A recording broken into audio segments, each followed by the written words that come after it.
Do, do, do, do. Hello. Hello.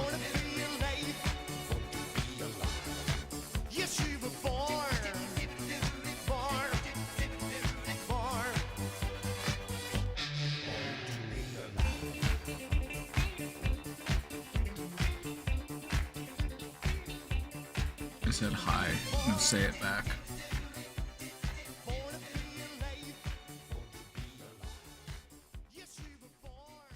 Am I debuting a new shirt to compete with Hassan's? You think I got Hassan's shirt money? You think I got Gucci shirt at Coachella money? You think I got $2,000 to spend on a shirt that I'm gonna wear one time? I got a better way to spend that money.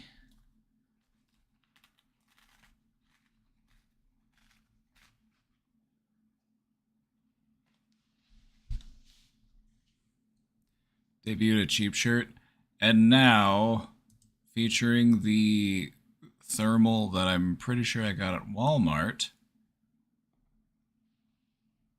It's me.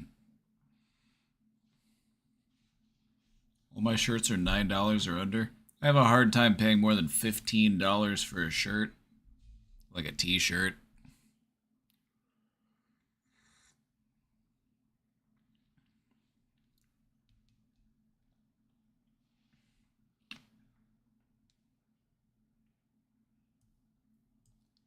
Hello.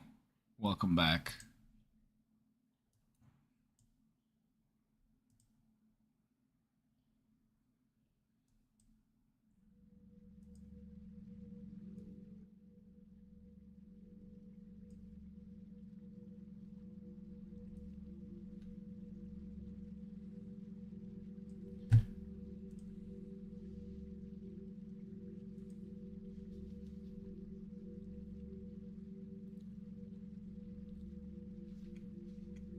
Mm-hmm.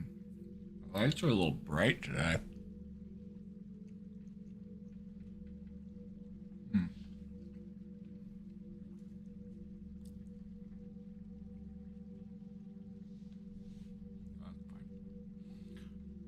Hello, everybody. Welcome back. How are we doing today?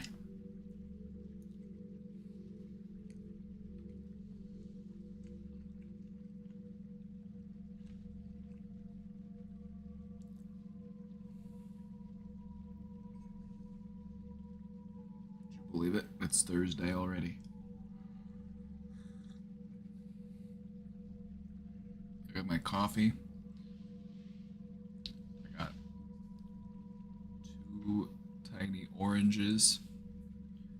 I got a big jug of water. And I'm ready to help you solve every last one of your mental health woes.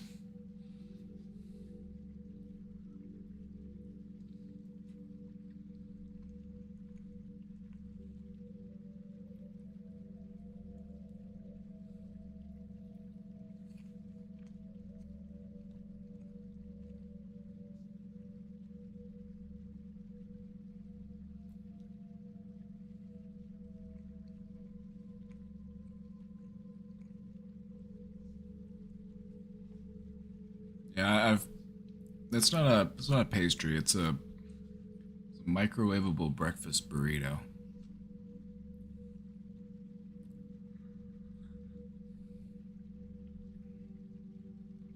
Still feeling a little hungry after lunch.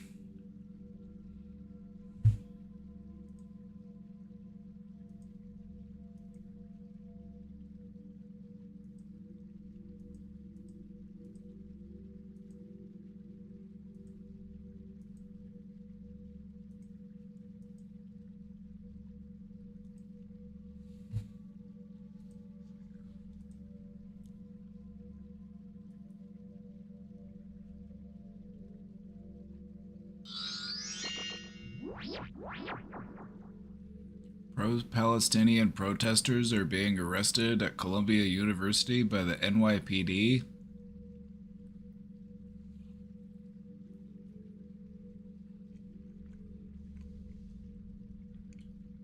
So the boot's doing boot stuff again.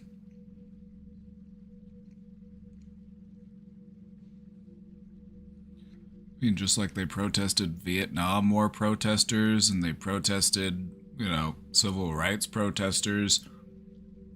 Are you telling me that the police are on the wrong side of history again? No, surely not the police. The police. We're talking about the police. They're known for their accuracy. They're known for solving crimes. They're known for getting things done. They're known for... Like, the police aren't known for, like, anything bad at all, right? Like,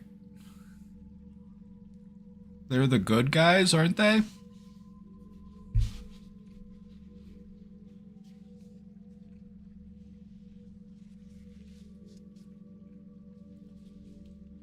No, not the police. I hope nobody clips that out of context and makes me look like a bootlicker. I hope nobody clips that out of context and makes me look like I like the police. Some people just don't get sarcasm.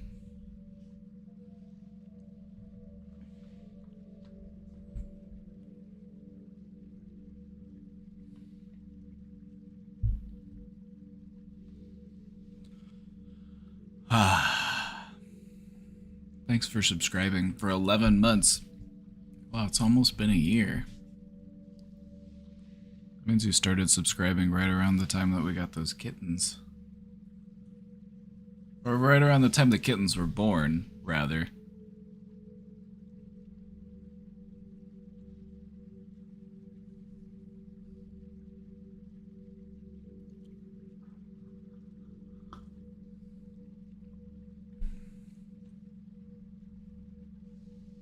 I try to lay it on thick with my sarcasm, so I hope nobody misses it. I take on a whole different tone. I make a big show of it. I don't want to be misunderstood.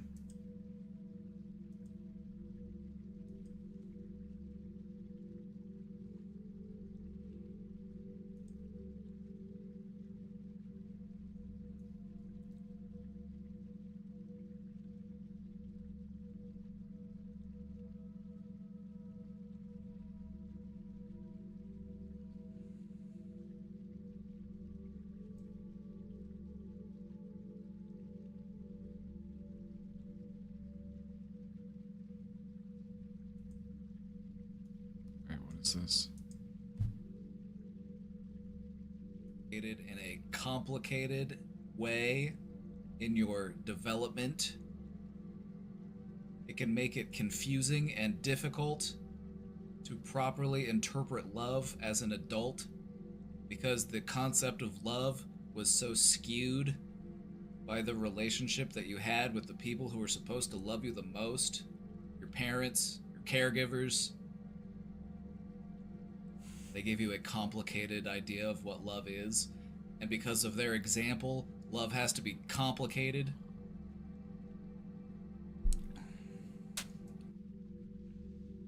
It's a good clip. We're gonna feature that clip. Is it featured already? Oh, it is already featured. Thank you, B. Wayne. Thank you, B. Wayne. Good work, B. Wayne. B. Wayne's getting a pay raise. Mod of the month.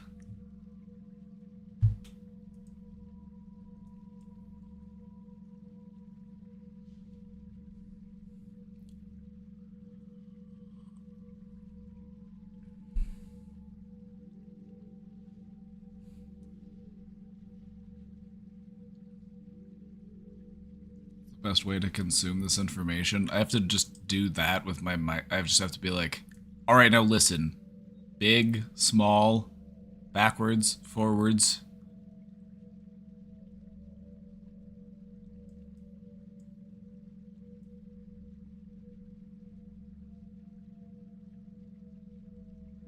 Wee. Look at me, I'm dancing. Look at me, I'm dancing. Try to stop me.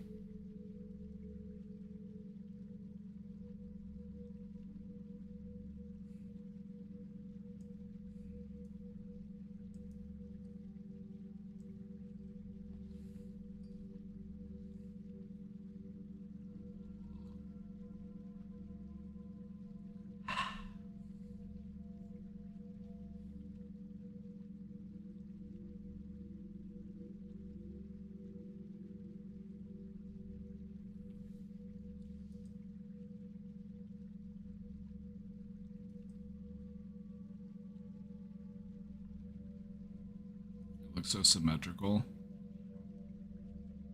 Thank you.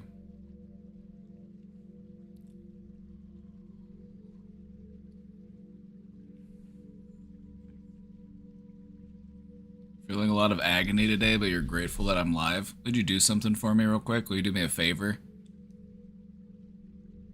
Will you take your shoulders and do this? Will you just...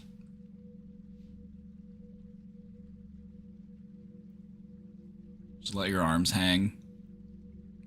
Would you do that favor for me? You're probably like this. Can you be like this? Also, can you go, ah? Or whatever sound of relief you make.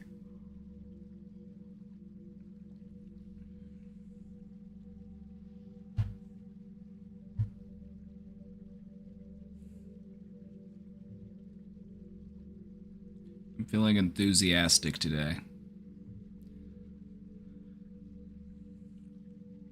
I didn't write any new presentations because I figured we're getting through that trauma presentation. We're doing it. We're gonna do it today. It's a good one. It's a presentation on trauma, but it's not gonna... Okay. I'll talk about this more later. But I just want to bring something up. Sometimes talking about a thing brings up feelings that you have about that thing. Evie, please, thank you for 14 months.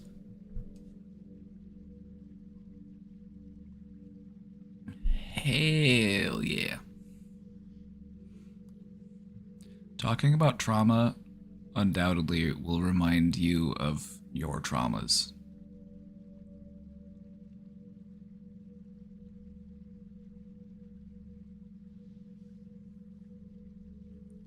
That doesn't have to be a bad thing. If you want to change your perspective on it, sometimes you have to think about it. So we're going to try to do it in a productive way.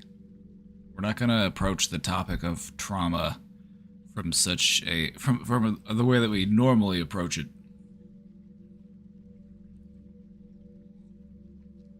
We're going to approach it with the mindset of, we're here to do business. We're here to get stuff done.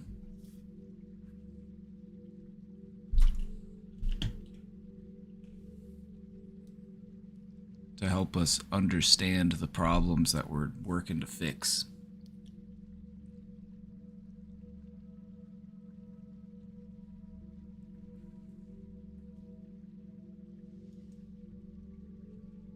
We're not dumping it. If you want to, that's always allowed.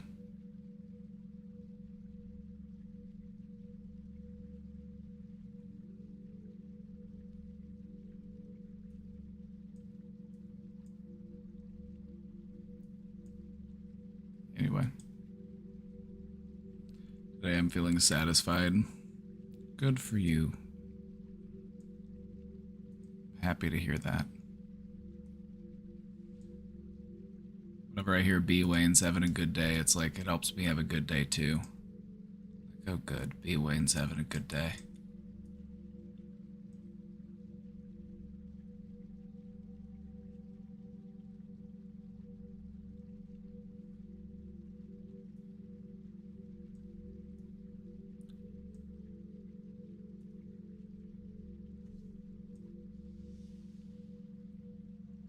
How do I stop being afraid of serious relationships? I've been single for over 5 years now. I've had a couple people trying to get closer relationships with me throughout these years, but I've started panicking and getting anxious when things are getting more serious. I don't want to be afraid. At the moment, I've been getting these feelings towards one person, and I'm feeling like he might have some more interest in me as well. How do I not ruin this? I might have asked this before, but not sure. Not sorry. Good. Good. Because we almost had a problem. We almost had a problem here. So, if we want to understand this problem that you're dealing with, we have to try to take a look at, okay, what does a serious relationship mean? What are the things that a serious relationship entails? We want to understand that so we can understand what it is that we actually are afraid of. Serious relationships often require vulnerability. If you want to let somebody close, you have to let your walls down so that you can let them in.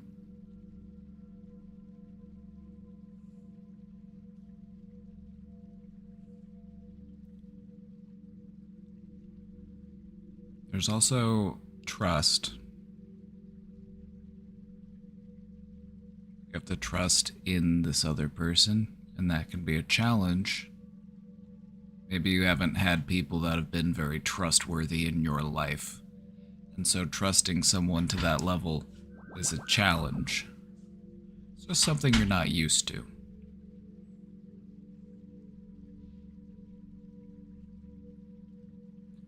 Support, this is true. We want to see relationships be mutually supportive. They don't have to be symmetrical. They just have to be mutually supportive. In a relationship, it can be okay for one person to do a certain type of task, and then the other person has their own tasks and responsibilities, but it should be mutual. It should feel like both people are contributing.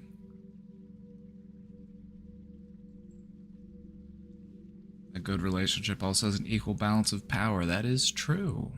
You want to see your partner as your equal. And for some people, that can be scary. Sometimes we don't feel comfortable putting that much trust into another person. Sometimes people feel like they have to have control in their relationships. They have to have control over their partner to give them a sense of control in their own life.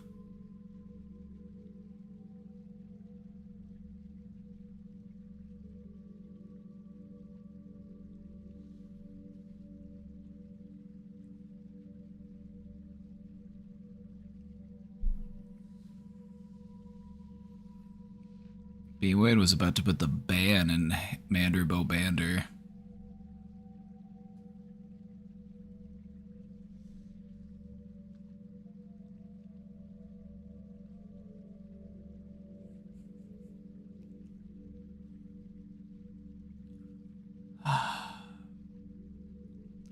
One of the pieces of advice that I like to give people whenever they are looking for a relationship or they're looking for a partner.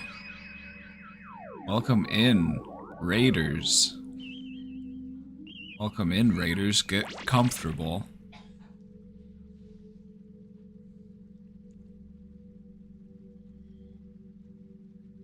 Forced therapy. It's true, and you should be scared. You should be scared of your own potential. Your life could be so much better that it should frighten you.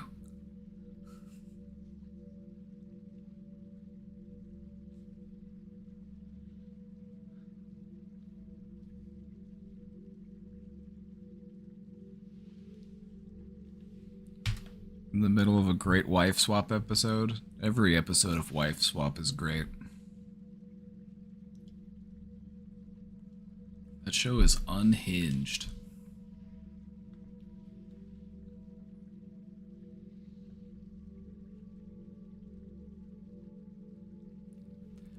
Anyway, you're here just in time. We were just talking about a relationship question. We were talking about how do we stop being afraid of being in a serious relationship. The thing about a serious relationship is it's something that you grow into.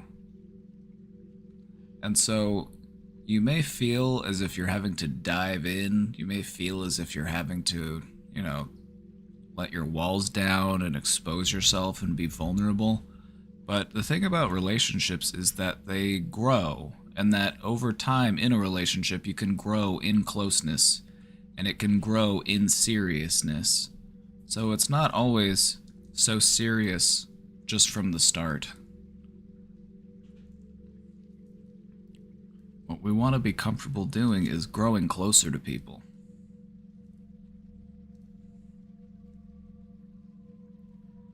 We want to try to be the partner that we would want to have in a relationship. So what kind of partner are you looking for?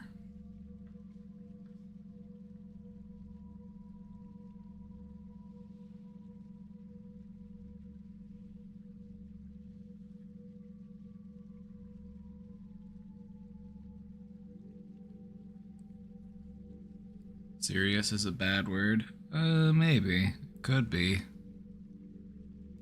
I don't think there's anything wrong about taking a relationship seriously. But the thing about seriousness is,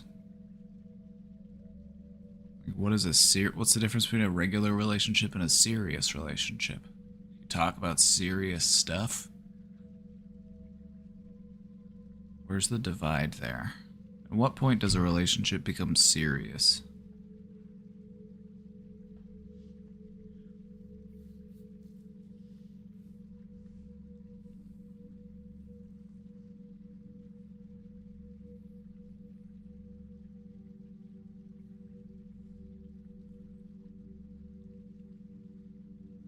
Anxiety often makes you overthink, and anxiety often makes you think ahead.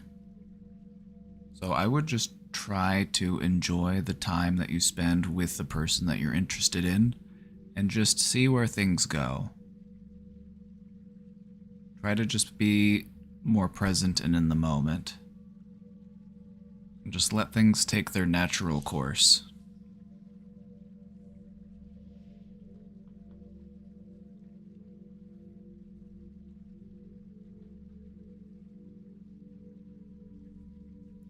Come to Burning Man? Burning Man?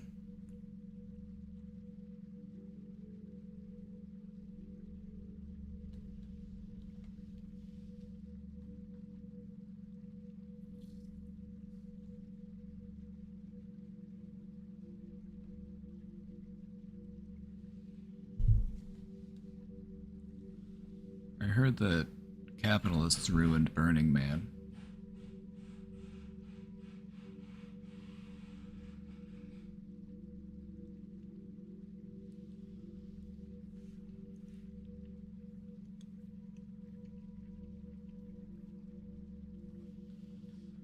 Commitment is the word. I like that.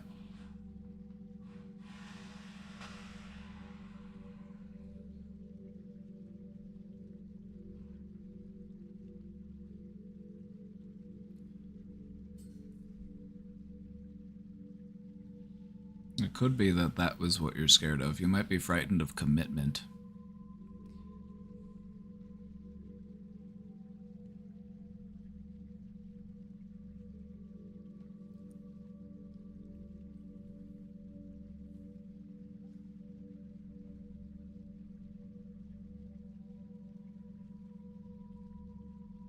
And I feel like one of the most common reasons why people avoid commitment or they avoid serious relationships is because of that fear of being vulnerable, that fear of perhaps you might worry, like, if they really know who I am, if they really know what I'm like, and this isn't even a fair and accurate reflection of who you are, it's mostly just an extension of your own insecurities.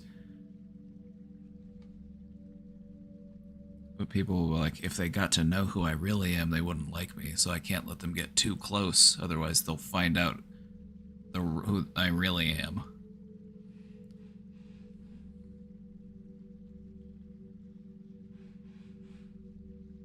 But most of the time, it's not even who you really are, it's just who your insecurities think that you are.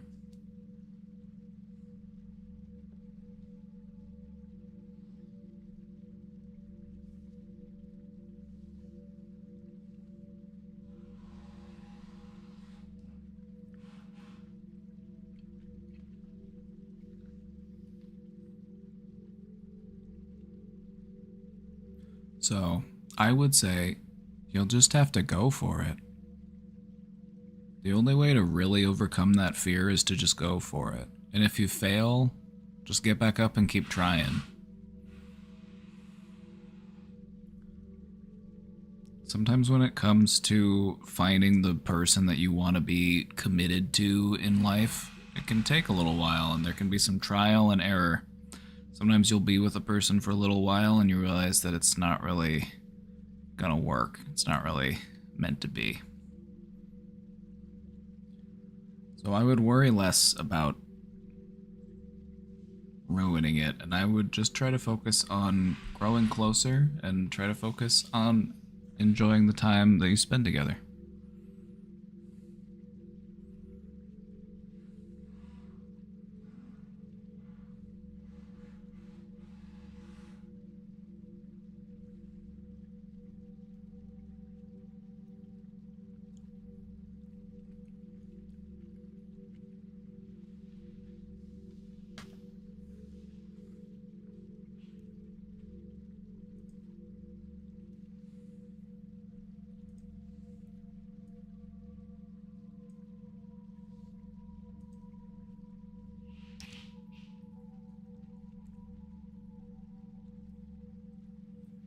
My ex, who I thought was a blessing from God, was going to save me from where my life was and is, cheated on me.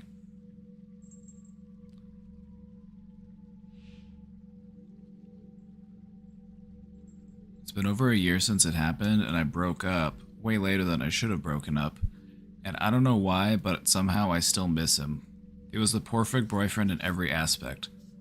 False. He cheated. That's a pretty big flaw.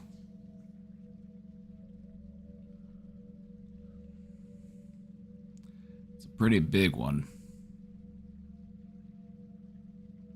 Also, I just want to point out that sometimes it's actually, a lot of times in relationships, it is the cheaters who will go the extra mile just to like woo you and to give the impression that they are the perfect partner. Because they use it as a cover to get away with their cheating.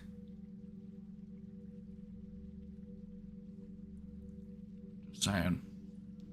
Just saying. So it might not be that you miss him, you might just miss the idea of him.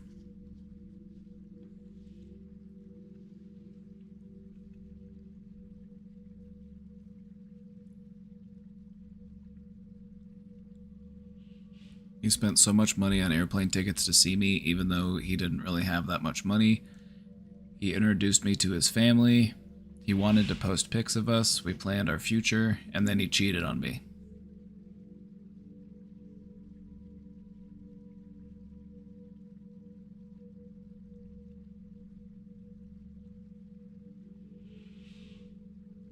By asking another random girl I introduced him to via a video game for pics. He told me immediately, probably because he knew she would tell me. I know I shouldn't try to get back with him, but I feel like I can't live without him. I'm nothing on my own. I'm such a loser.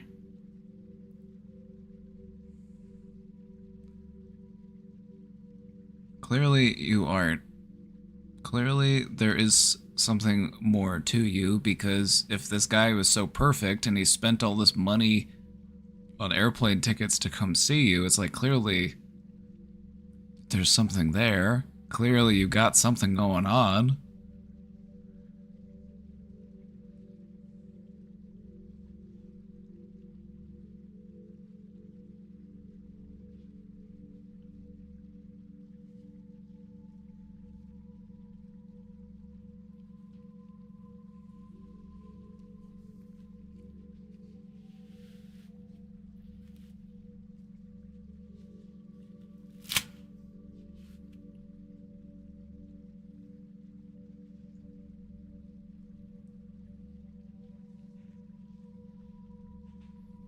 I'm such a loser. I'm a waste of space.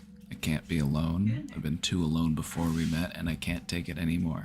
I can't do this. I need him. How do I go on? I just want to die.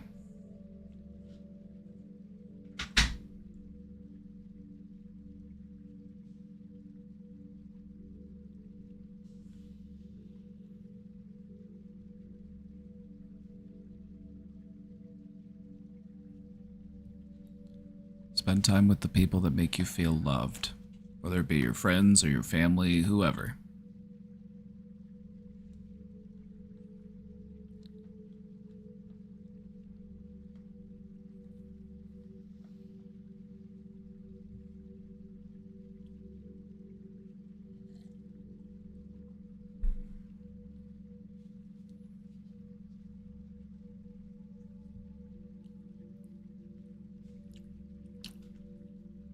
You gotta get back out there. You gotta find yourself an upgrade.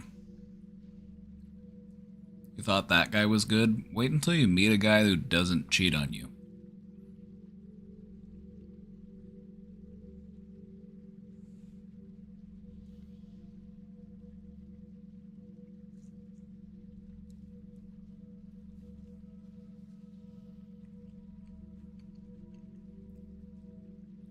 Just hang in there.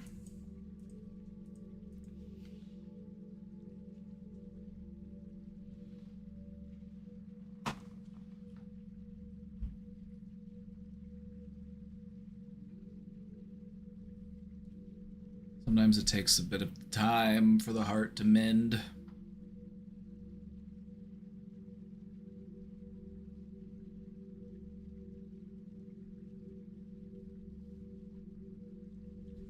Really, you gotta focus on loving yourself. And you love yourself enough to know that you shouldn't be with a person who treats you this way.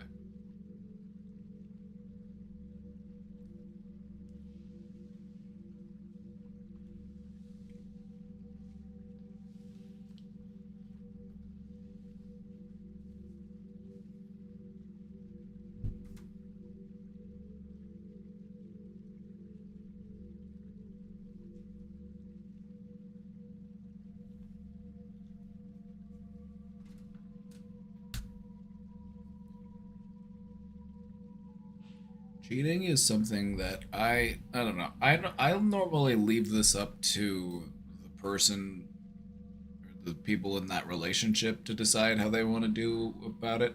It's like me personally, I think it's just a really huge betrayal of trust. I just feel like it would always have like leave a wedge in the relationship that would be really hard to, recover from.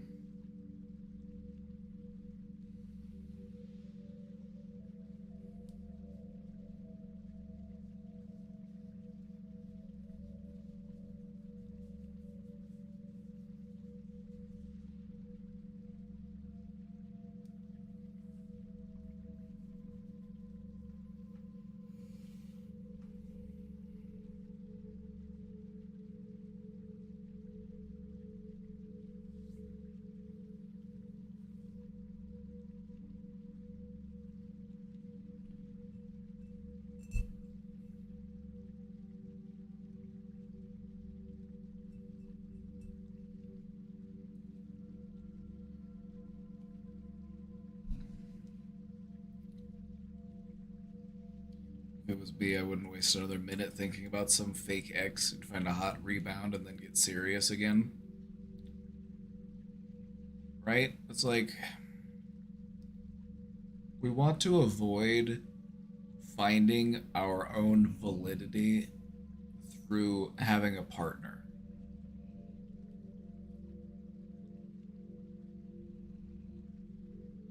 Like we are still a whole and complete person with a lot to offer, and so we can't determine our value based on who it is that we're partnered with. It's kind of an unhealthy mindset to take.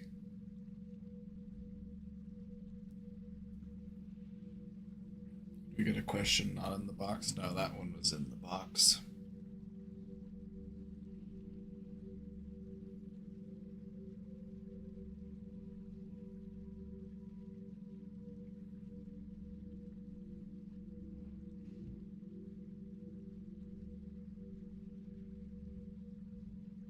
Take the time to practice some self love for sure. We want to try to work on letting some of these intrusive thoughts go. Those thoughts that say I'm a loser, I'm a waste of space, etc. We We want to let these thoughts go.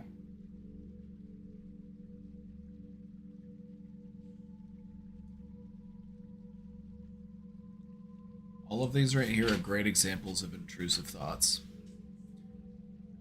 Intrusive thoughts are typically very quick and, short sentences, basically. You want to start pushing back against these thoughts. Don't let them run all over you. These thoughts aren't helping you. These thoughts are hurting you.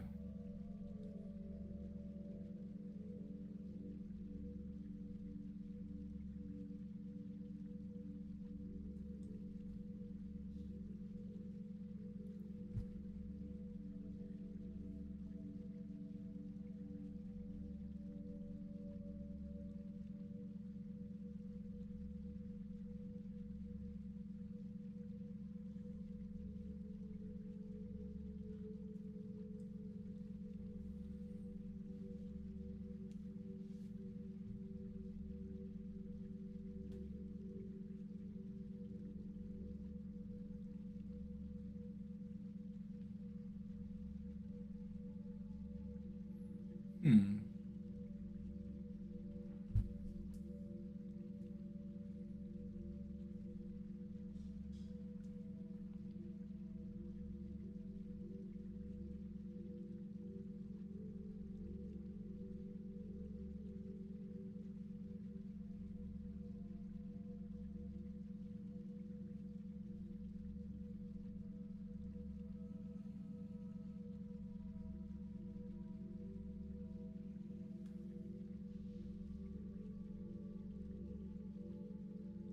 What do I want to talk about?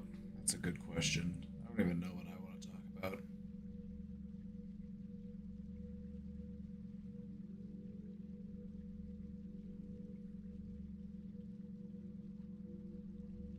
It's just a rainy day outside. I feel like my head is empty. What do I want to talk about? Trauma. It is trauma day. We are going to do the trauma presentation later. That is true.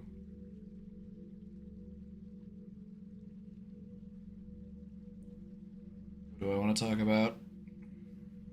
I don't know. I do love the rain, though. It just kind of makes me feel sleepy.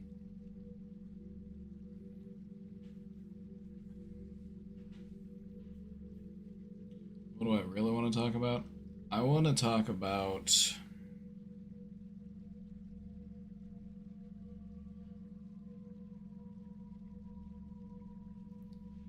I just can't wait to go camping again. I just want to go back down to the farm, start clearing trees out of the way so we can start building some stuff.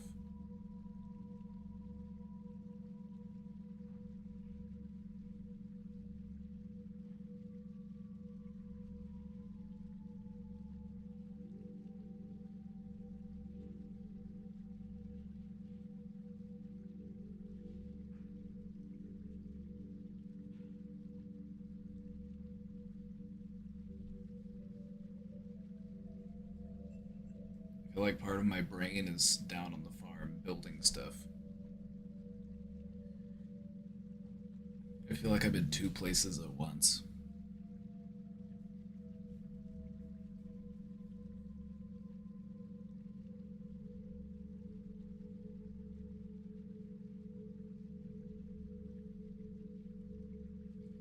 Yeah, you can complain about your mother. Your mother said that you ruined your chances to ever have children in a happy family.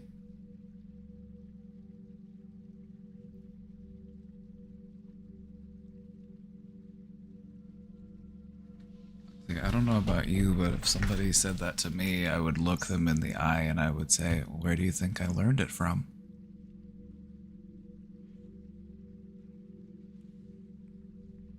She's projecting.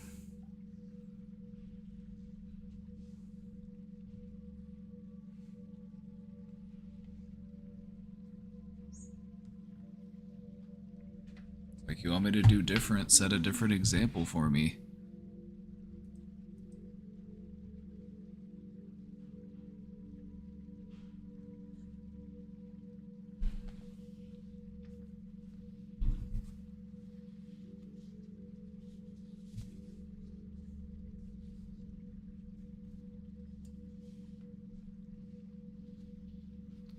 like, your mom also thinks that it's okay for somebody to beat you if they have enough money.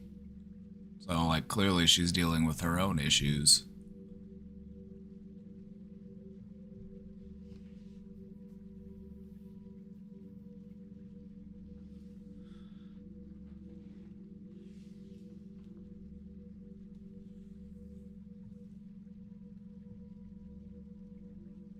Like, something's telling me she's not the best judge of character.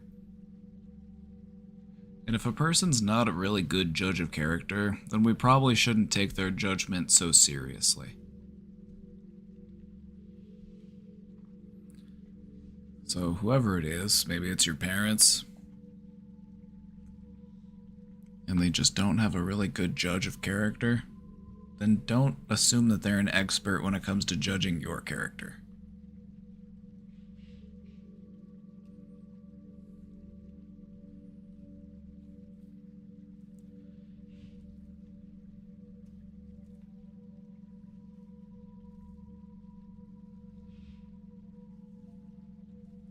You supported her your entire childhood financially.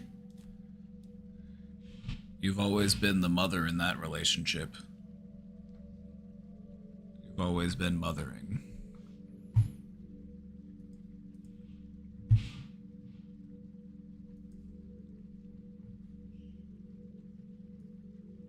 Can depression be addictive?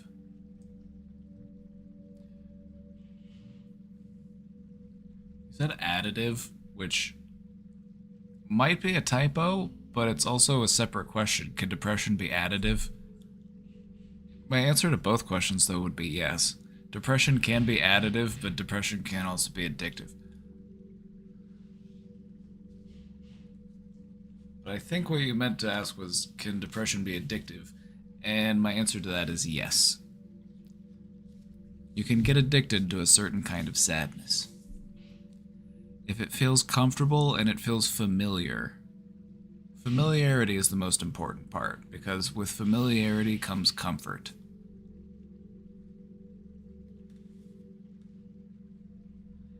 And sometimes a familiar situation is preferred to an unknown situation. So if depression is just what you know, you just get used to it, you acclimate. It becomes the lens that you look through life. It becomes the lens that you look at life through, is what I meant to say.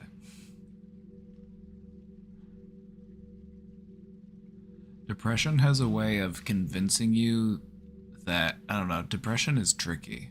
Depression is sneaky, and depression warps your thinking. It makes you think that it's always been there, but it also makes you think that maybe I'm not actually depressed. It makes you doubt yourself. It makes you forget things about yourself. It's like living in a fog.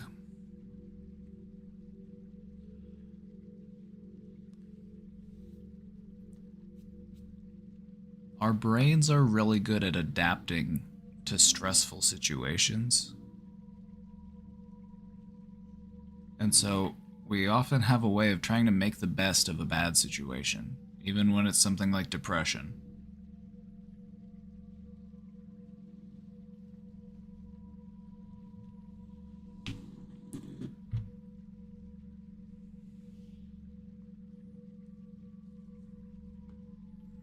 It's hard for me to analyze what makes me sad. When it comes to what makes me sad, I like to start big and work my way down. It's like, well, first off, the state of the world makes me sad. The fact that sex trafficking exists, the fact that children are being abused, the fact that people are starving and homeless, that bums me out. That makes me sad. So, I just work my way down from there. People are still inventing bombs. People are still blowing each other up. People are dropping white phosphorus on each other. That also makes me sad.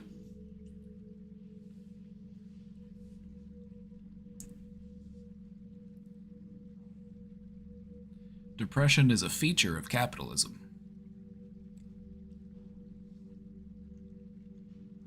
Not just for the people who are exploited by capitalism, but also the people who run capitalism, the people who actually do own stuff. They're also miserable because what they've realized is that accumulating more and more and more wealth doesn't actually make you any happier. It might give you the illusion of happiness. It might be able to buy you nice stuff, but it can't actually make you happy. There are plenty of people out there who have everything that they could ever need in this life. Cars, money, houses, boats, jets. They might be miserable.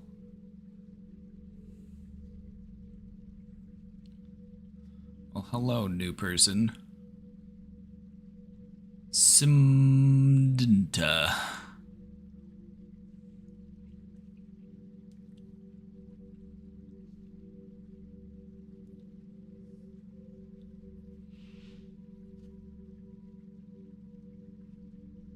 So yeah, depression can be addictive because we can get addicted to any type of mood state. You know, we can, if it's familiar to us, then it feels safe because we know the terrain. So even if it's not a good emotion, if it's a familiar emotion, we kind of seek it out because unknown stuff is kind of scary.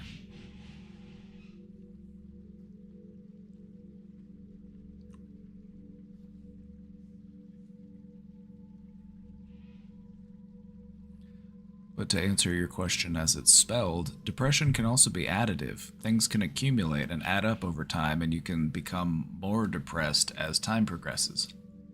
So that's also a thing. That's also true. So I answered both questions, just in case.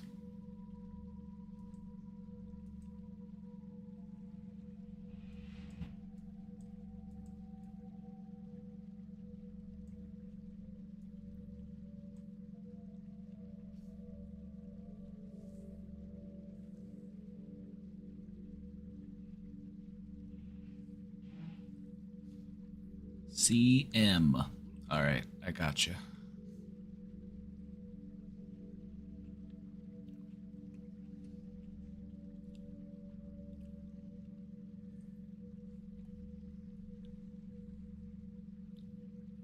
Hi, Josh. I have several times experienced near-death experiences, and I'm pretty much listless because of it. 2 years ago, I should have died, and since then, my life has been boring. All accounted for, I survived 5 moments in my life that I should not be among us. Life is boring, and I seek the adrenaline. Having ADHD also does not make it any easier. Any tips for handling the listlessness and reduce it, maybe even cure it?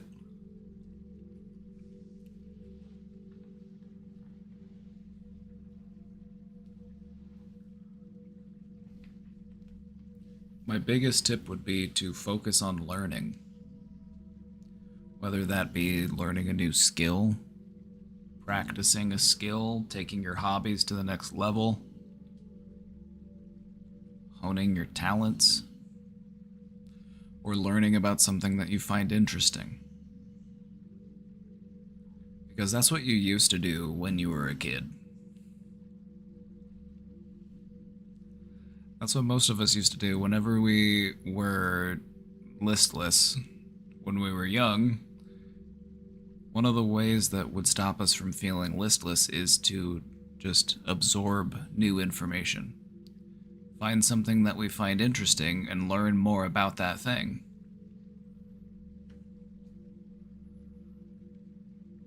And it partly has to do with how our brains are wired. We like to seek out new and novel information. And so sometimes if you're just going through the motions and you feel like life is boring,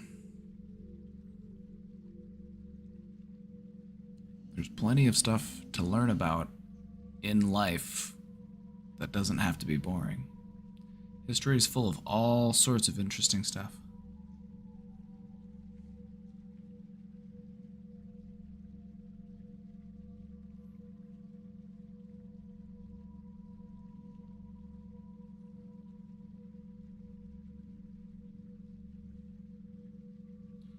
So you're still here, and that's really cool.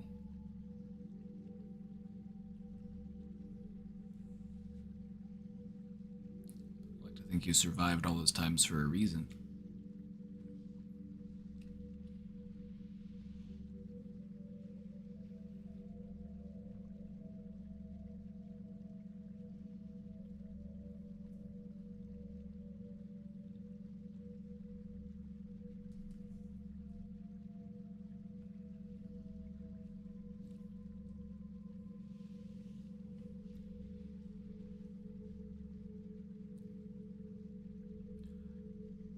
You know, there can be ways that we can feel adrenaline in a healthy way.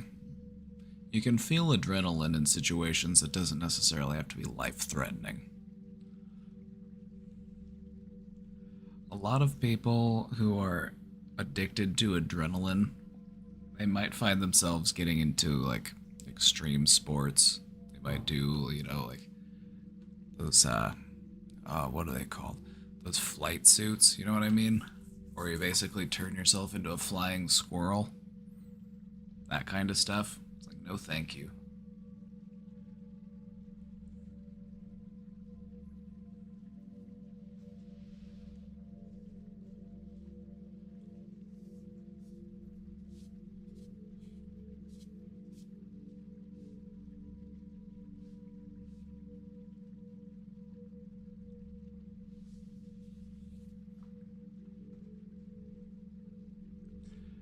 Would you be willing to guess, though, that adrenaline and actually seeking out adrenaline is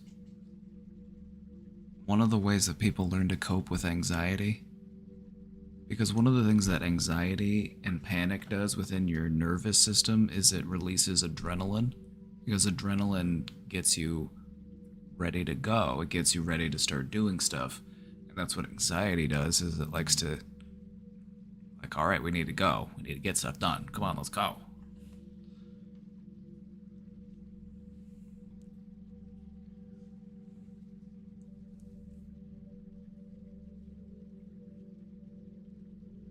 After your body releases adrenaline, it will release endorphins or noradrenaline to kind of reduce your adrenal levels.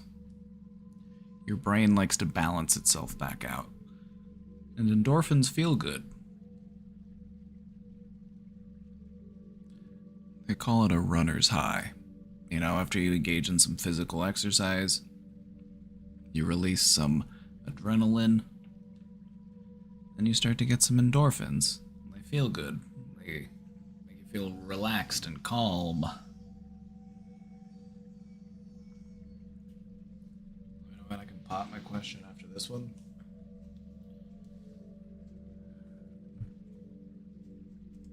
We're all caught up at the moment, but I kind of need to take a quick bathroom break.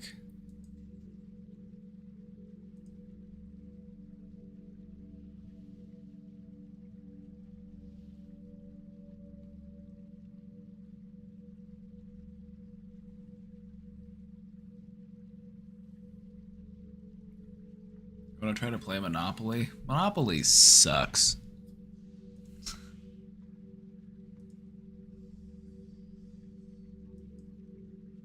I said what I said.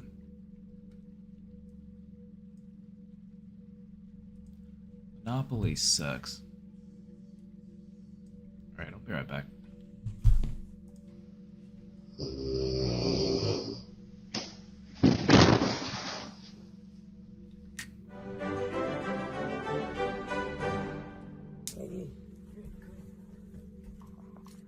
What intonation? Di Cannavaro, palla tagliata, messa fuori, c'è Pirlo, ancora Pirlo di tetto, Pirlo,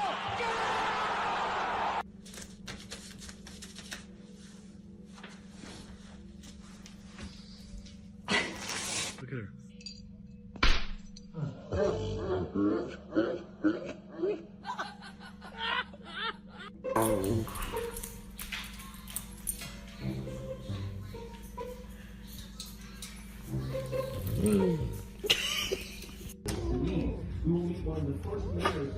Get it, baby.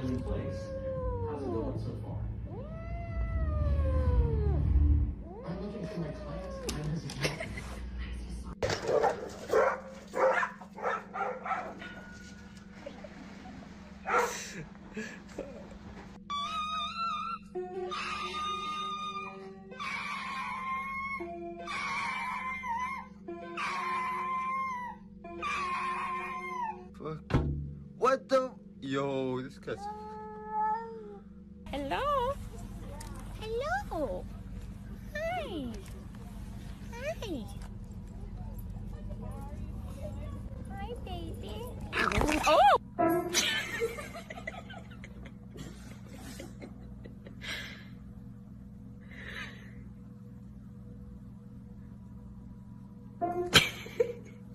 Eat, Coco. Eat.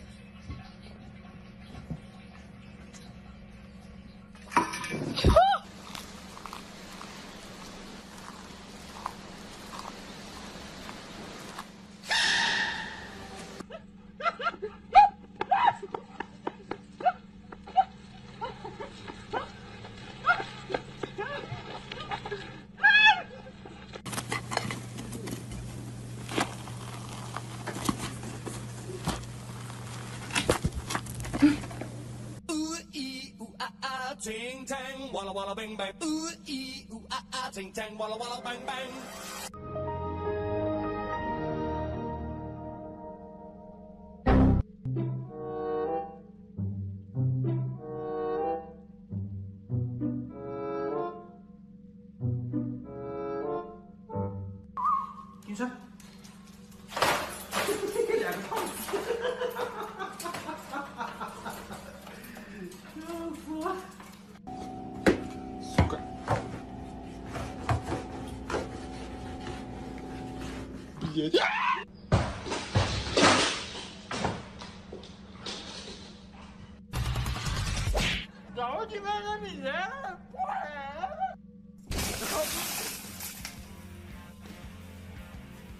Holy.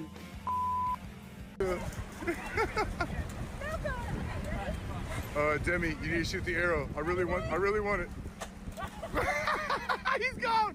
Look, he's gone.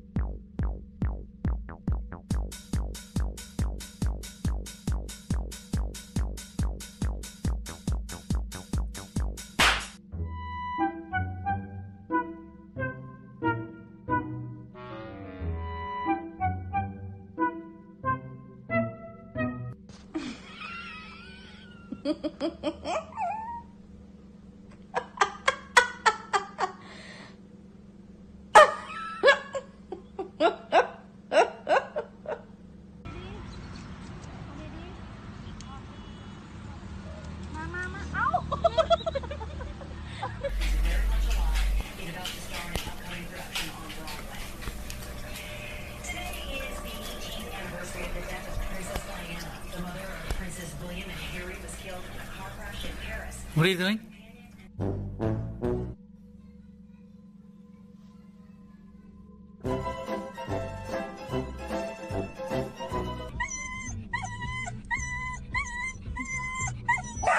Oh, God.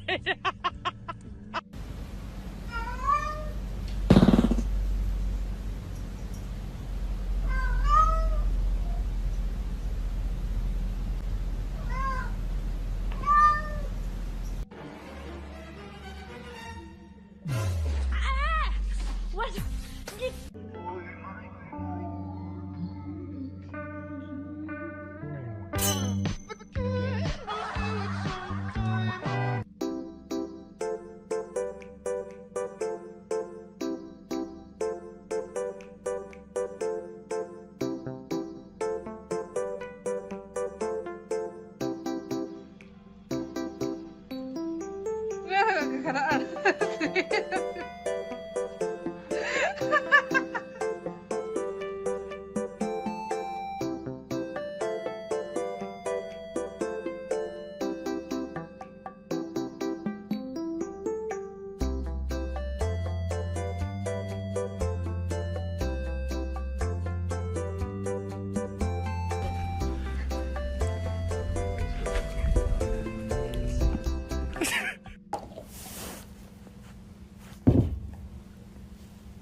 Henry. Are you kidding? Henry, no! Are fucking helping. You did it. You're helping. You're gonna pick this up one little kernel at a time. And you're gonna like it because I'm fucking fed up with your bullshit. I'm gonna be a horrible father one day because of you fucks.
Okay, I'm back.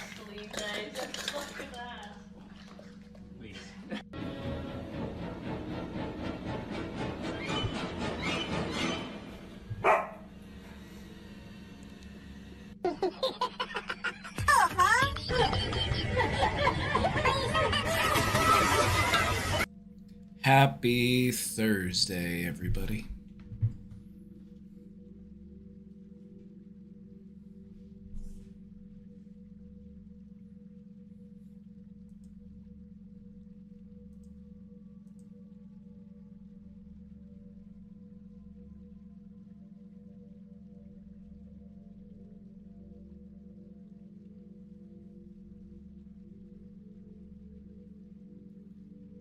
So I'm above 40 and think that I am an undiagnosed ADHD adult. The problem is that I am high functioning, so people say, no, you cannot have ADHD, yet I never fit in and I need mega motivation to get started and hyper focus on what I do like. The best example is the higher the risk, the better I start to focus and feel better to get to work and fix problems. So if you have mental fights in your brain yet nobody gets it, what does one do to filter that and fit in with this desired society standard? I would start off by saying that you are far more like everyone else than you might think. I feel like the stuff that you are describing is something that most people might be feeling, at least on some level.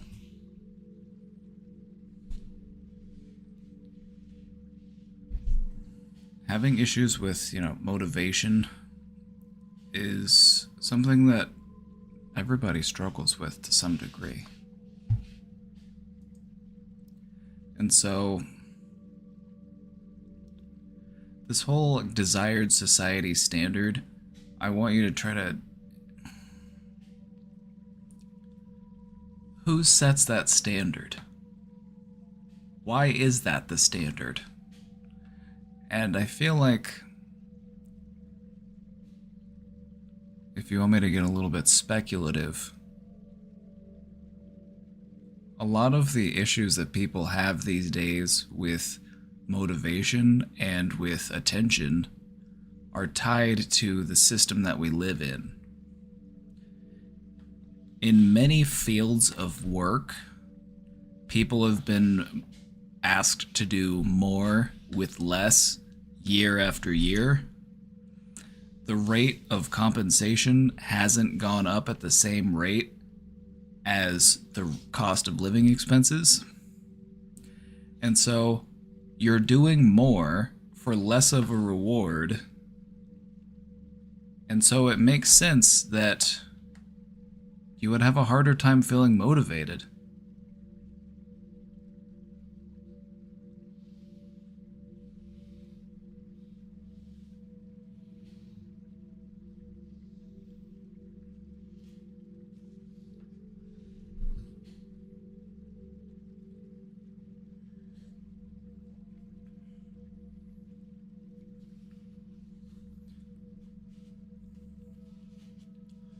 I don't agree that people exclude people who are different. It might not be that they're any different. It might not be that they don't want to be perceived as different.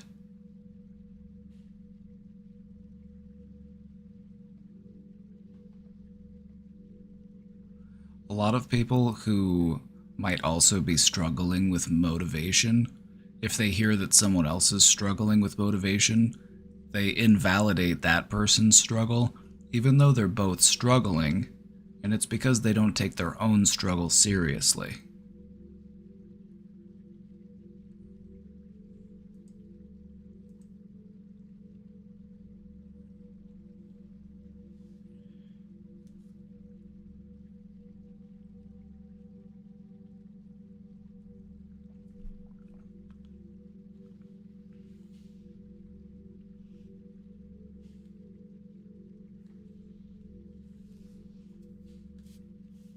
I think most people just want to fit in, and so if they, they might not be genuine and true to themselves because they have a desire to blend in with the crowd.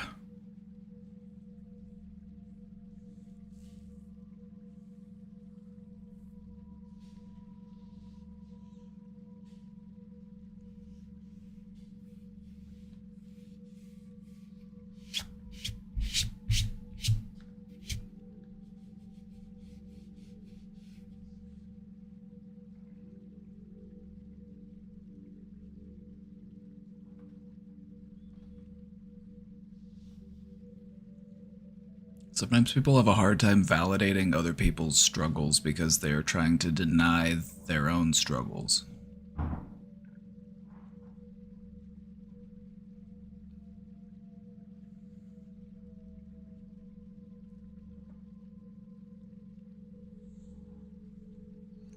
Like, for example, a person with their own body insecurity issues might give someone else a hard time for having body insecurity issues.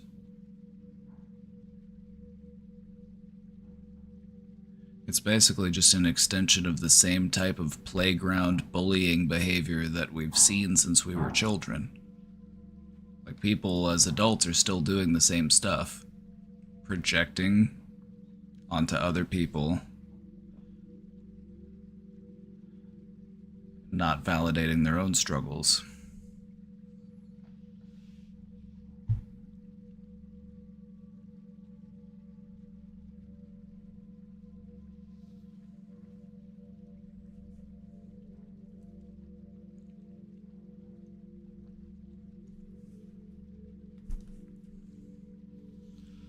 The system prevents you from growing in your career because others connect easy and get asked for jobs even though you can do it better. And that speaks to the system that we live in. It doesn't necessarily speak to you or who you are as a person.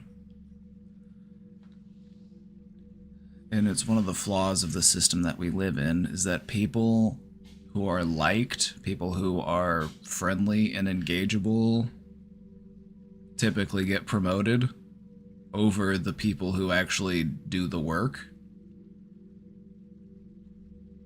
That's because it's all a scam. It's all a con. It's never been what you know, it's always been who you know. That sucks.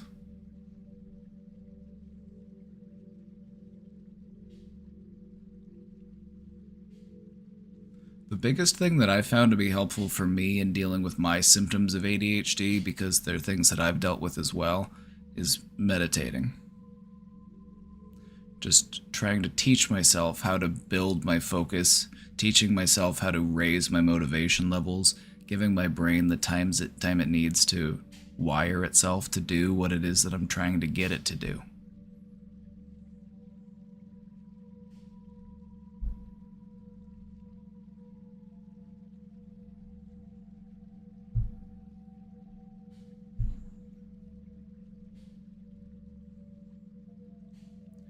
I find that life isn't very satisfying if you're trying to live up to somebody else's standard. You gotta live up to your own standards for yourself.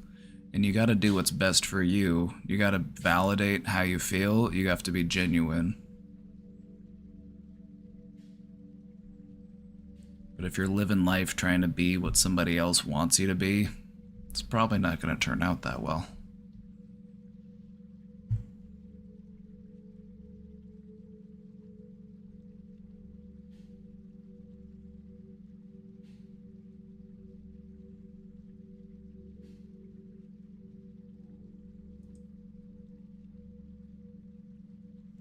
Dropped frames for a moment, so I'm hoping my internet's stable today. If my internet's not stable today, you're gonna get the cardboard cutout version of me, I fear. But it seems like we're okay. It was just for a moment.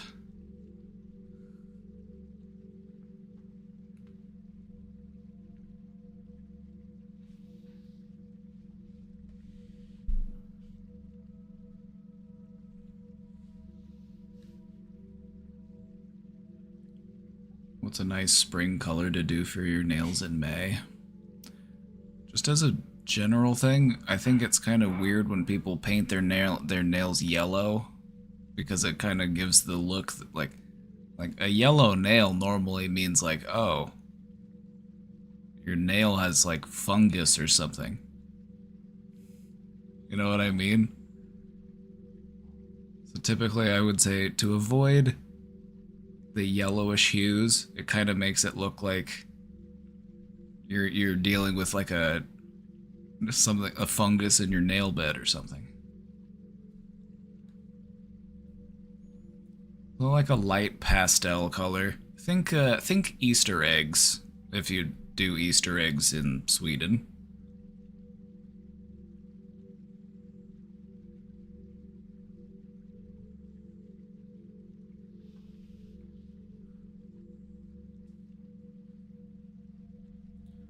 I have a bestie who always ghosts everyone as soon as they have a boyfriend. Several of us have talked to them about it, and they still do the same thing. How should they deal with this?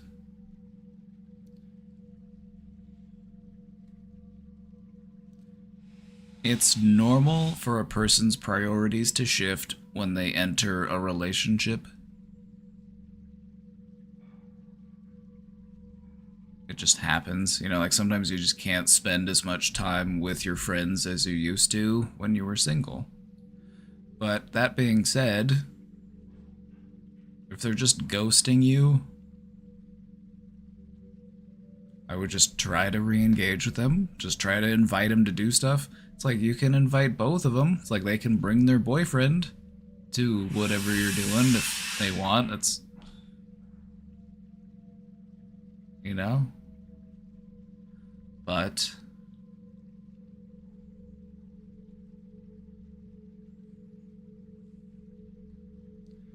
sometimes you just gotta keep living. You know, like invite them to do stuff, and if they show up, cool. If they don't show up, are you really surprised?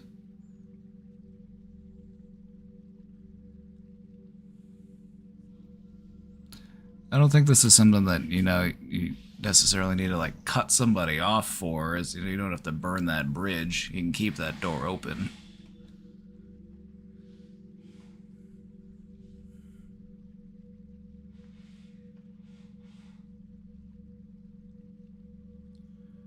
It is frustrating. You typically see it more so in new relationships. It's like it's new and exciting, and you want to spend a lot of time with that new person, and you know, maybe you don't want to introduce them to your friends yet, so it makes sense. I get it.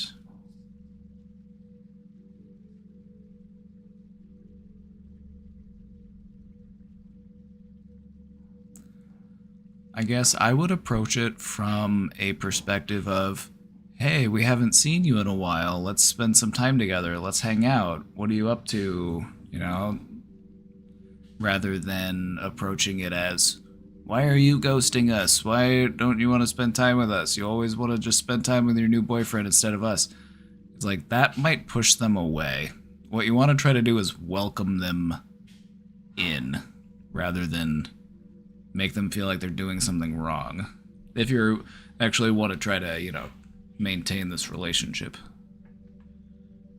I'm not saying they're not being rude or anything. It is kind of rude.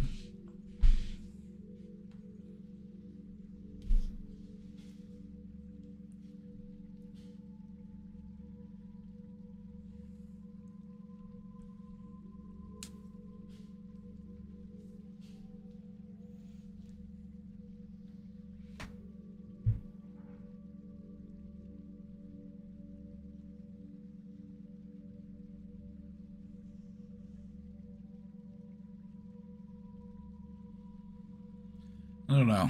Sometimes as you grow older, life just takes you in its own direction and you kind of fall out of touch with the people that you normally spend a lot of time with. So I guess you just want to try to focus on reconnecting and just maintaining that relationship.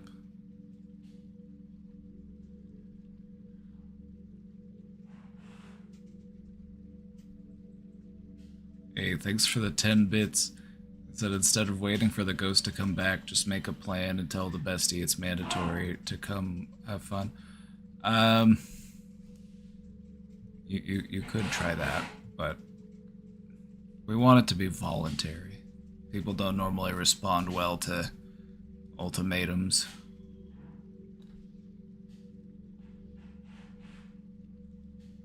In my opinion, as you get older, the less you want to hang with people.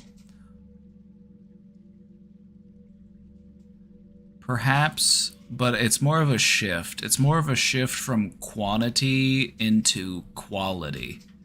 Like, as you grow older, you still want to spend time with people, but you want to have actual, genuine quality time with them. Whereas, you know, when you're young and you're hanging out with your friends, it's like, yeah, you're hanging out with them every day, but you're not necessarily doing anything especially meaningful. You're just hanging out.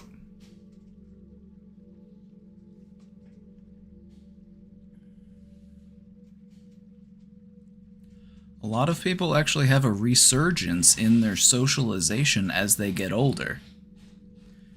They realize in this later stage of life, you know, I've spent enough time alone, I'm gonna get out there and I'm gonna be friendly and I'm gonna spend time with people. Because what else am I doing? You know, just got nothing better to do.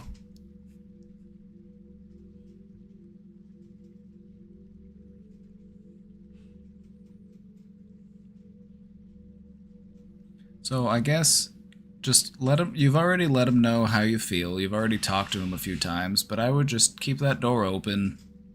Try not to take it personally. They're probably just excited and want to spend time with this new person. But I would just say things to encourage them to spend time. Just be like, so, when are we going to meet this new boyfriend? When do you want to go hang out again? But if they just keep ghosting you, it's just like, I guess just leave the ball in their court, you know? Like, you leave the door open, but then you leave it up to them to respond when they want to.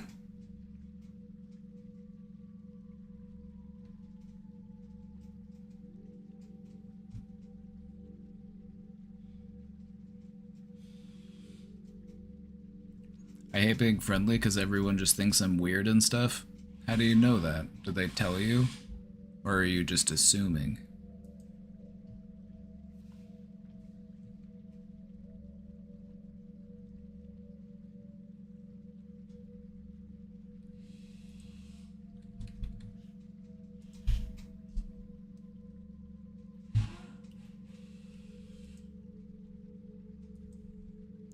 Hello.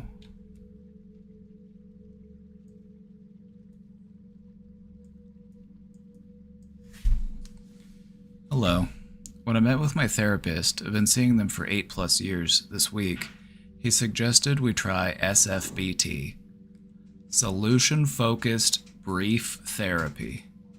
This is actually a form of therapy that I was trained in.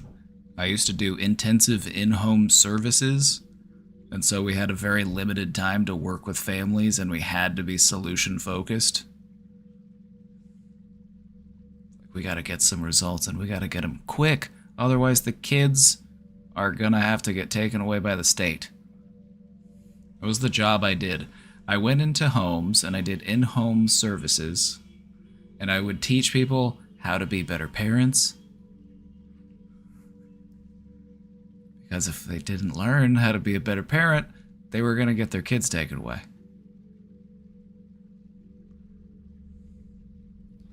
SFBT, Solution-Focused Brief Therapy.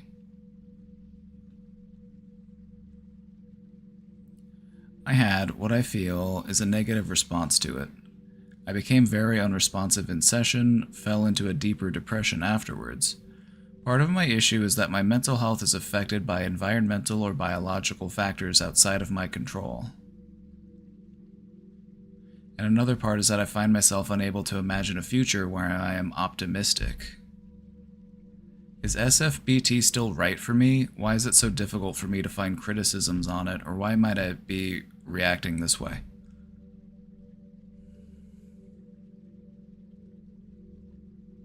Sometimes when you're in the final stretches of getting better, because you've been doing therapy for a while, so you've undoubtedly learned a lot. And sometimes it's in those home stretches, you know, that final lap that you feel like, oh, I'm gassed, I'm winded, I'm not gonna make it. Even though you've come so far and you've made so much improvement. And so it's normal to feel that way.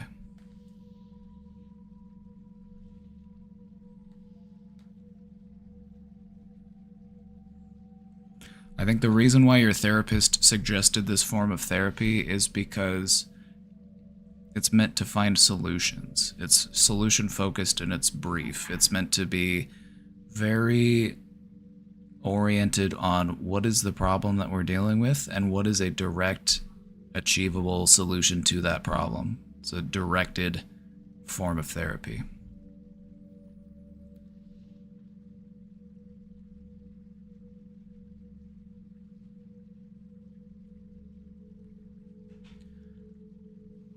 I hear what you're saying in that part of your mental health issues are affected by your environmental and biological factors outside of your control.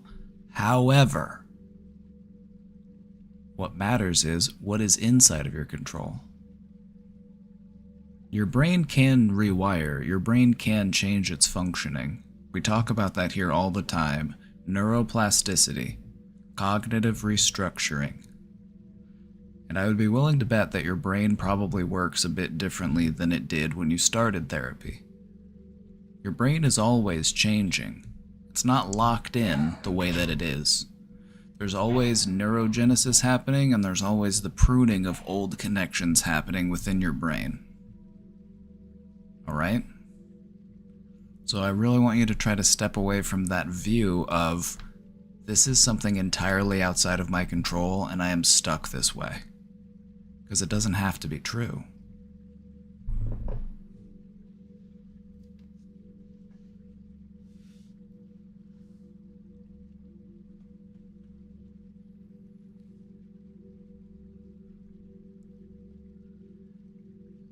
SFBT isn't for everybody. Let's talk about it for a moment.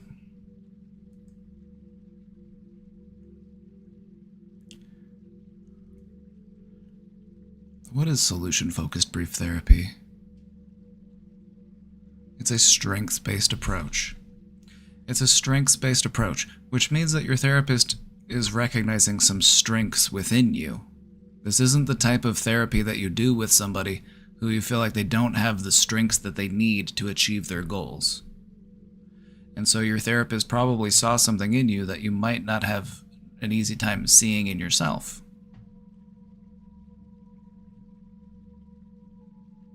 It also focuses on finding solutions rather than solving problems. It's very focused on what is going on currently, right now, and then also trying to inspire hope for the future.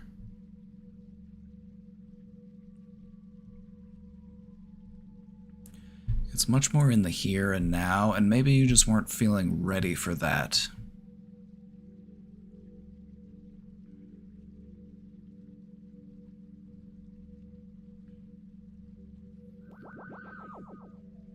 Where did I work mostly? The United States. I have worked in inpatient facilities. I worked at a residential facility for kids. I worked, as a case manager. I've worked as a therapist. I've worked as a substance abuse counselor. I've worked with co-occurring patients, meaning they have substance abuse and mental health at the same time. I've also worked with the homeless in finding houses. It's homeless outreach.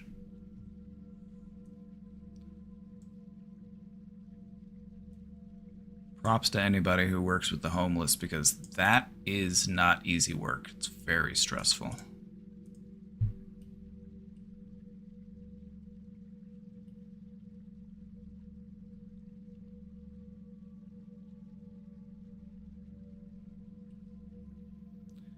But yeah, SFBT, it's just as its name describes, it is solution focused.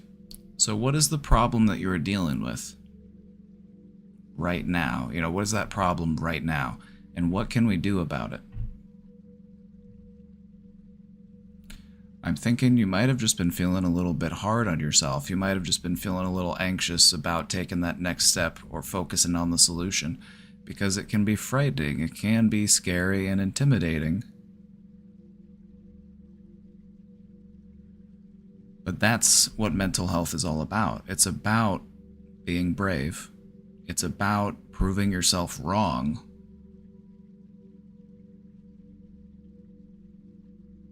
And it's about fighting every day.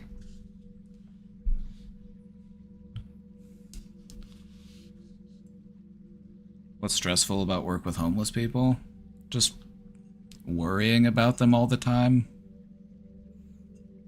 You know, like not knowing if they're okay because they don't have a phone, they don't have a stable address. It's just like,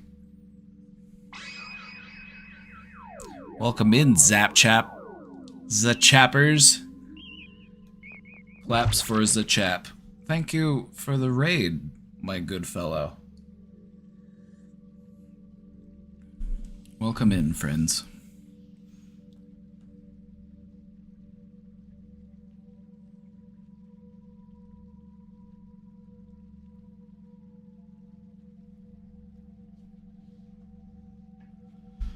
Questioner, one thing that I would like to see you doing is to keep practicing your visualization. You might not be able to imagine a future where you are optimistic, but what you might find to be true is that if you try to envision a nearer future, maybe not such a far off future, maybe a nearer future. What would I be like if I was just maybe 5% more optimistic? I'm not setting any big, tremendous goal for myself. I'm trying to set something that is small and manageable and reasonable. That's what visualization's all about. It's about trying to figure out what's that next step so that I can familiarize myself with that version of myself. So what would it feel like if you were just a little bit more optimistic? Not as optimistic as you may like to be. That's looking too far ahead. We need to just look at that next step.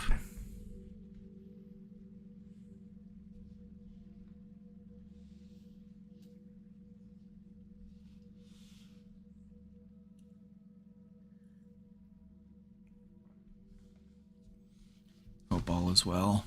All might not be well, at least in the world, but at this moment, I'm doing pretty well.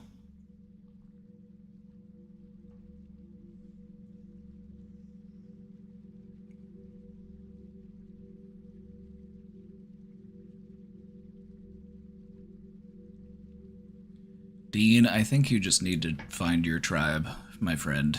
I think you just need to find people where you don't feel the need to explain yourself to them.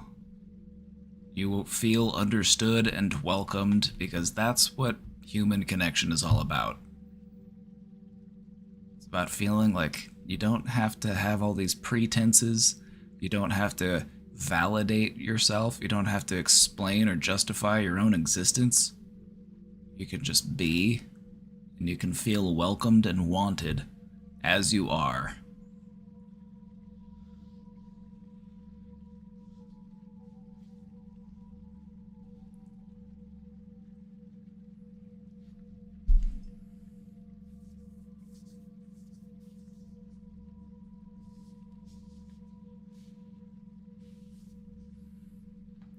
I like to be at home and people always want to go do stuff.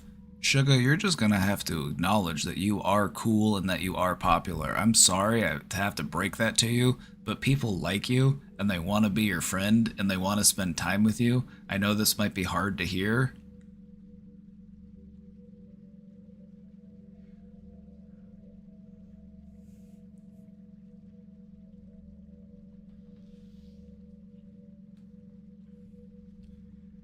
You just have a lot of anger from childhood and teenage years about it, I guess.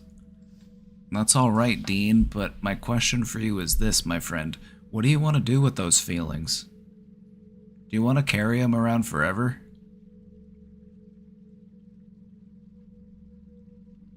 Sometimes we carry on to stuff for a long time because we feel like, I might need this. So do you need those feelings?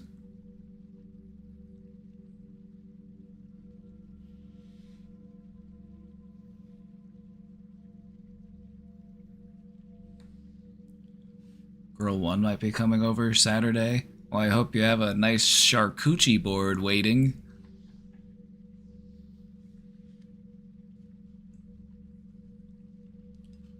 No, but I can't let them go.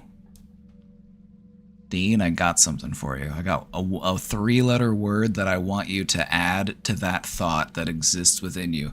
This is a very easy to do, it's a very gentle form of reframing. I can't let them go yet. Acknowledging that you want to let something go and that you are in the process of learning how to let it go, that is how you begin that process. It's not so easy to just let things go just because you want to let them go. You have to learn how to let them go. I can't let them go yet, but I'm in the process of learning how to let them go. That is where you want to be.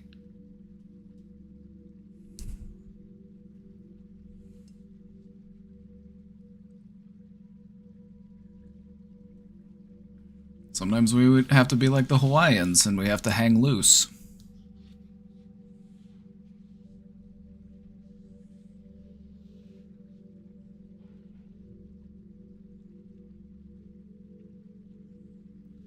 I feel like once you let go of that weight, because when you let it go, it will feel as if a weight has left you.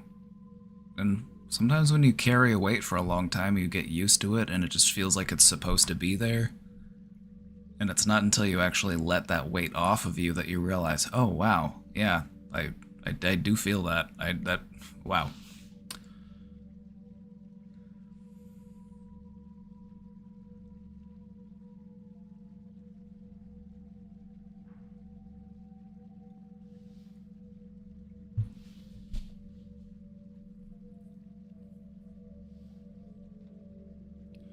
You're very used to it, I bet.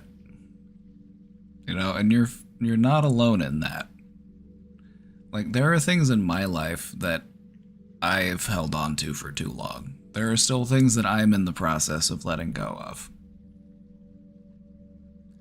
I try not to pick and choose what it is that I am ready to let go of at any given time, but whenever a thought pops up, something that is outdated and doesn't serve me anymore, I always just like to revisit, am I ready to let this go?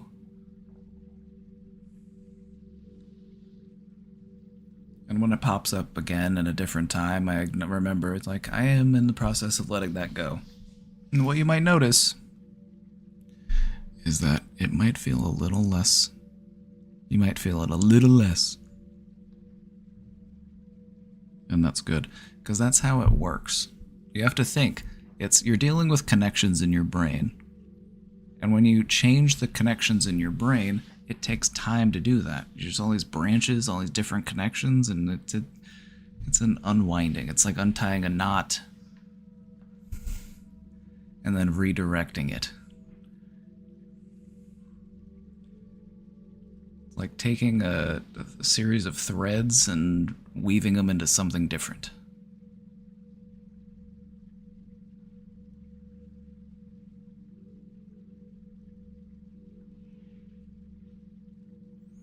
I don't know how to let it go, or you're trying to figure it out.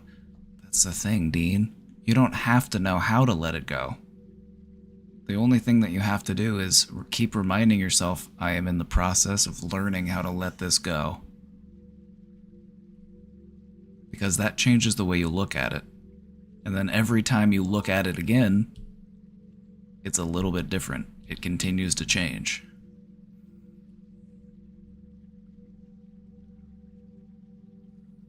Sometimes it's helpful to find the smallest thing that you are ready to let go of and start with that, and then work your way up.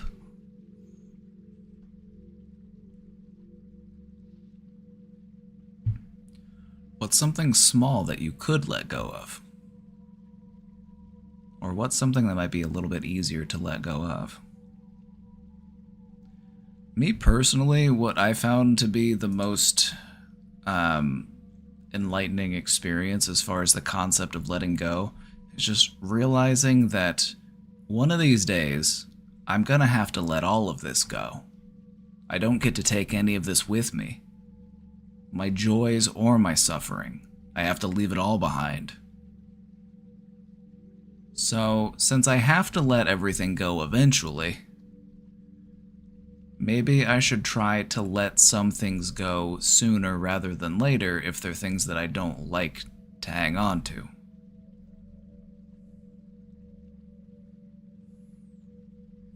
It's a gradual process.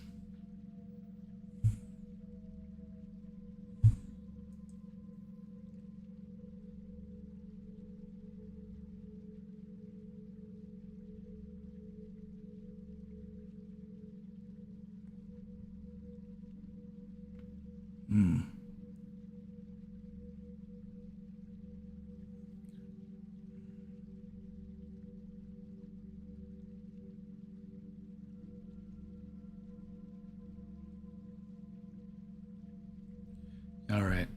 Questioner, I'm sorry to hear that SFBT gave you a little bit of a negative response, but we want to adopt a strengths-based approach here, okay? So even though you had that negative response, even though you felt a deeper depression afterwards, what is it that has helped you to pull yourself back out of that?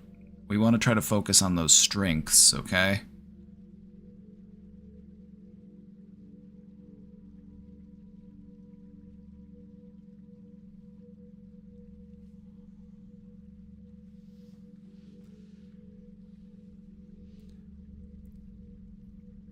I do feel like I don't want to let go of the anger from events in my life. You don't have to let go of those feelings, but I would recommend not holding on to them in the form of anger. Anger consumes you. What I found to be a healthier alternative to holding on to old feelings is, rather than feel mad about it, I just either come to terms with it and it doesn't bother me anymore, or I feel sad about it.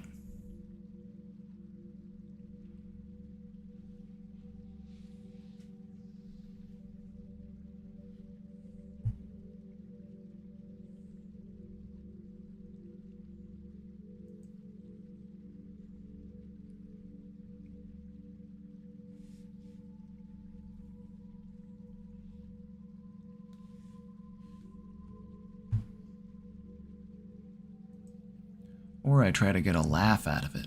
That also helps.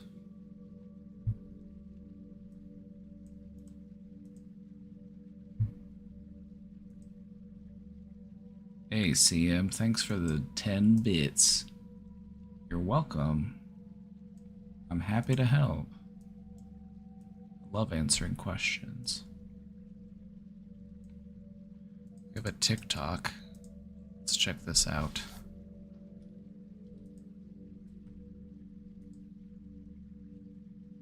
This is extremely creepy if you've never seen it before, and frankly, even if you have.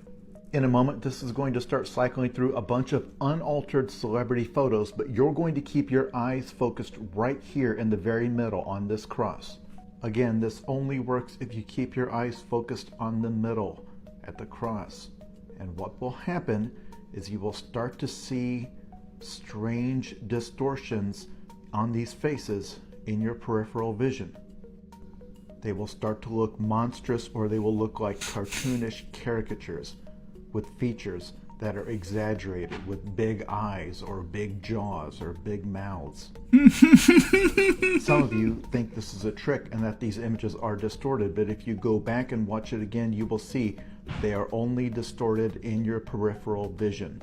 If you stop and look at the individual images, they're normal. That is called the flashed face distortion effect, and we actually don't know how it works. The video was made by Tangent Cognitive Labs and it went viral a long time ago.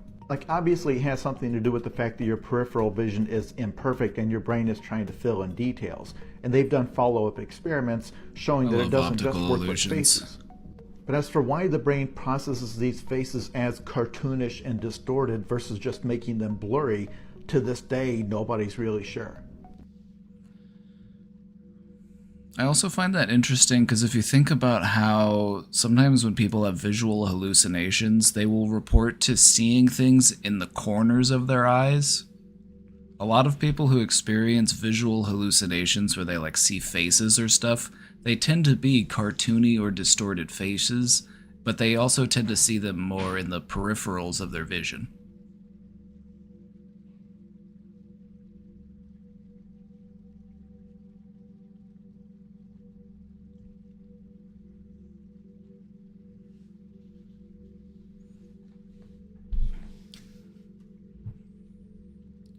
Not to add another layer of complication, but I've also been told constantly to calm down from my anger issues.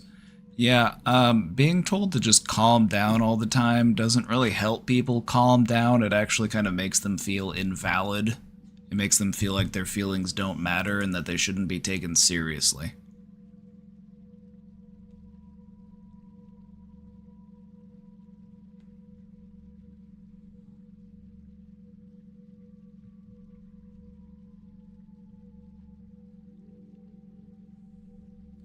One time on a large amount of LSD, most people's faces looked like. That's why they tell you not to look in the mirror when you're on psychedelics.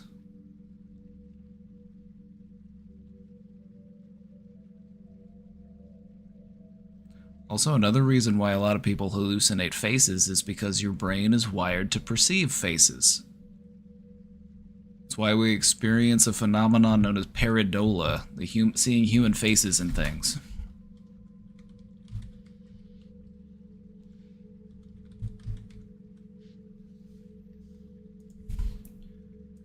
Check it.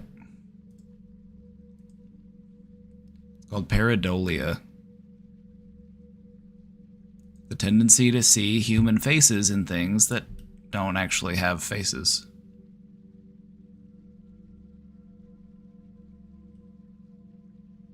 Our brains are wired to perceive human faces, and that's because most biological organisms are wired to recognize their own species.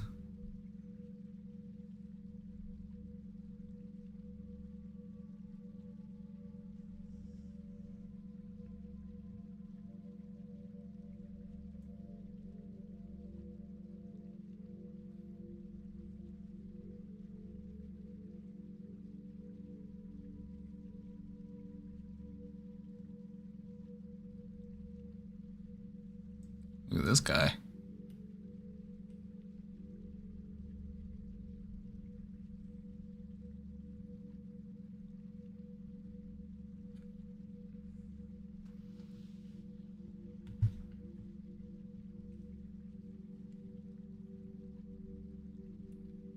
Let's scroll back up in chat to something somebody said.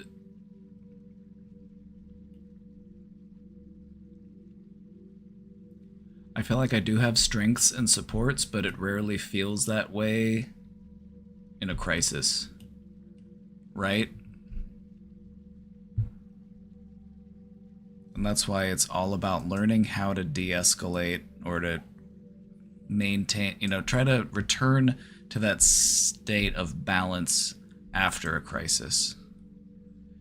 And that's just a thing that can be practiced. Self-soothing.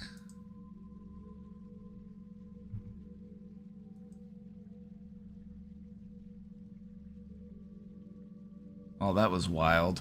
That's a great example of optical illusions. Optical illusions are pretty interesting.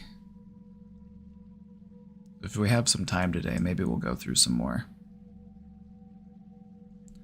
I want a lobotomy. My brain hurts from all my trauma. Hashtag trauma.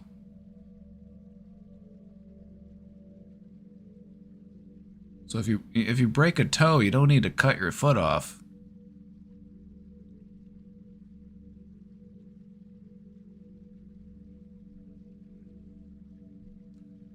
You don't want a lobotomy. It just turns you into a big drooling mess. They literally scramble your brain with an ice pick. You don't want that. You don't want that. What you want to be is healed. And that is possible. Does healing hurt sometimes? Of course it does. I wish that healing only felt good. But unfortunately, healing can hurt. But it hurts less than living with that pain for your entire life. The classic saying of, you just gotta rip off the bandage.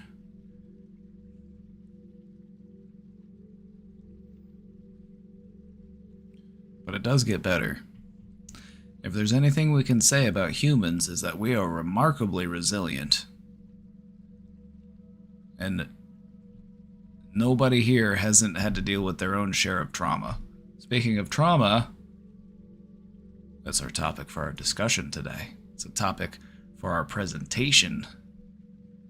I wish cars were real. Like from the movie.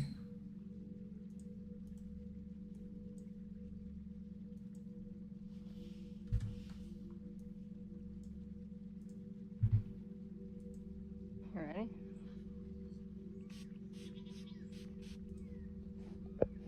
I love big cats in catnip. Did you know that big cats react to catnip just like small cats do? If you didn't, now you know.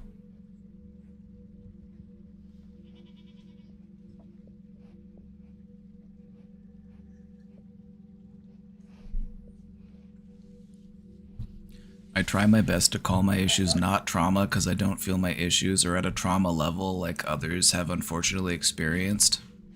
Hold on, big cat video.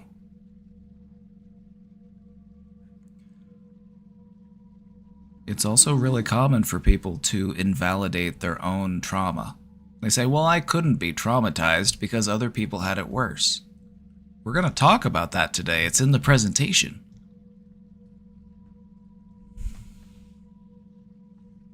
You don't want to invalidate your own traumas.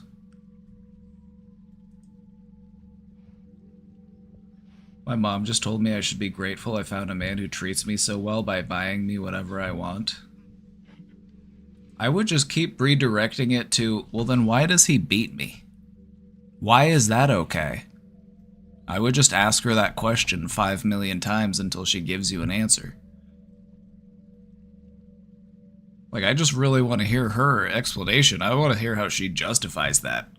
It's like, well, he buys you stuff. It's like, yeah, but he sends me to the ER.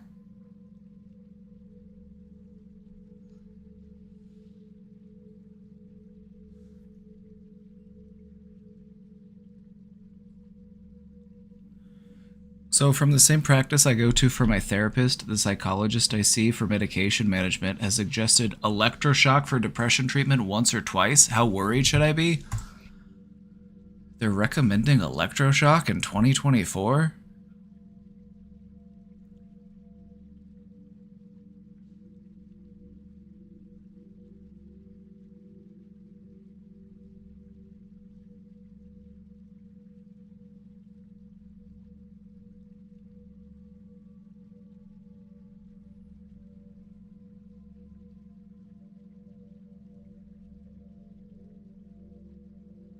Okay, so here's the thing about electroshock therapy.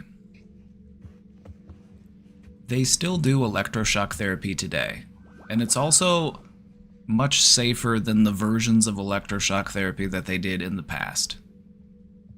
But we typically only use it on people who are basically catatonically depressed.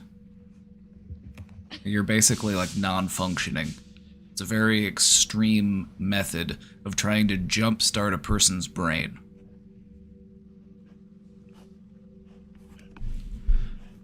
There's actually a much less invasive procedure that can do a similar thing without actually having the same side effects.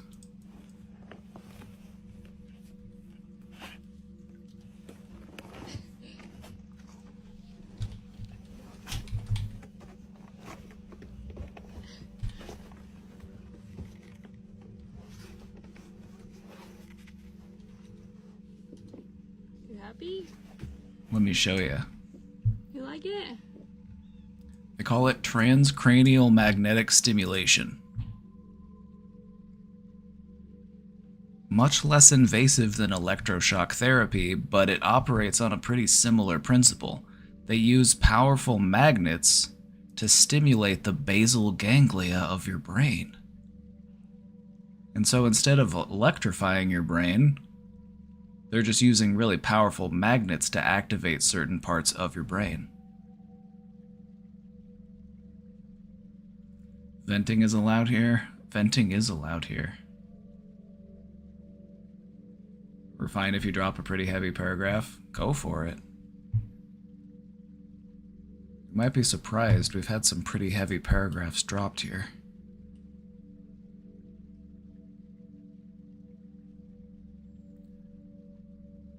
So, if your psychiatrist is recommending electroshock therapy, I would say, well, how about something like TMS? How about something like, transcranial magnetic stimulation? Because that doesn't really run the same risk as electroshock therapy.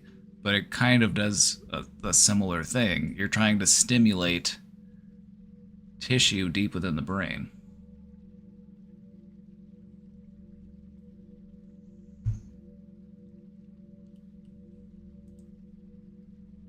Pretty cool, huh?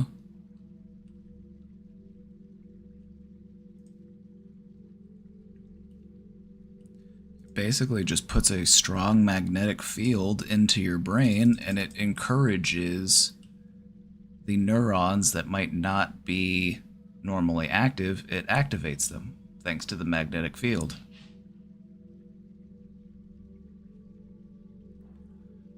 As you can see, that would probably be much less invasive and much less risky than something like electroshock therapy, which is something that they still do, but it's typically reserved for pretty severe cases of depression.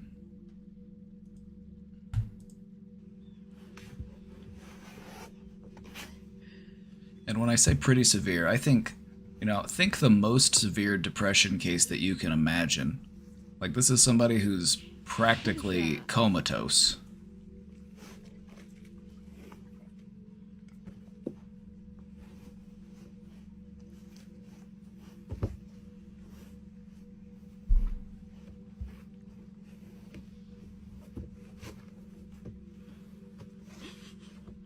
What the heck, cat? Big cats love catnip too.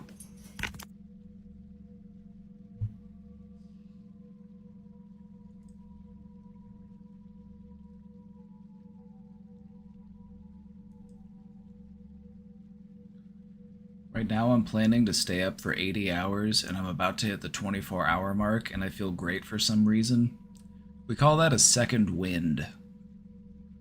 Sometimes when you push past the exhaustion point, your body starts to tap into its energy reserves, and it starts to feel like, oh, I actually feel good. But it's actually just a survival response. Your body is assuming that you must be in some sort of danger because you've inhibited sleep for so long. Like, well, I can't stop to rest, so I have to dig deep. The body's interesting, though, isn't it?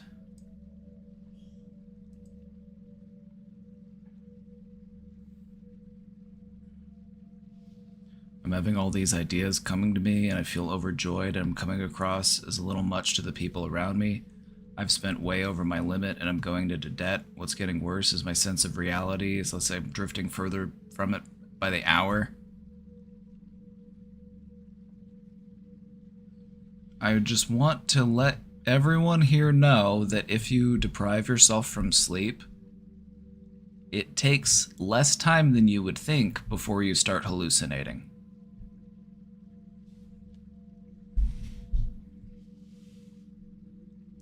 And stopping yourself from eating causes the same thing. Disrupting your body's natural rhythm in any significant way can cause all sorts of unexpected results.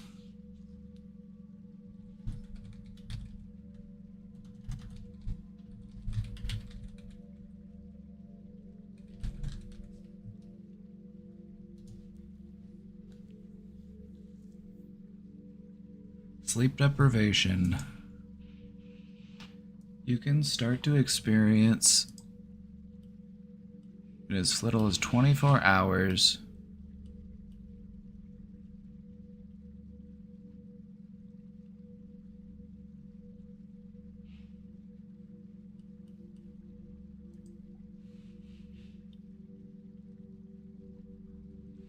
you go for days without sleep.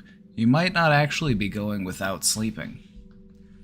Because one of the things that happen is that after about 24 hours of not sleeping, it has the same effect on your mental capacity as a blood alcohol concentration of 0.1. Meaning that it basically has you feeling drunk, which is why you feel good.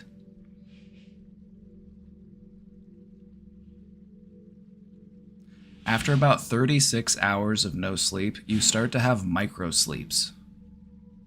You might actually start sleeping for little tiny moments, and this is your brain literally just going into like survival mode.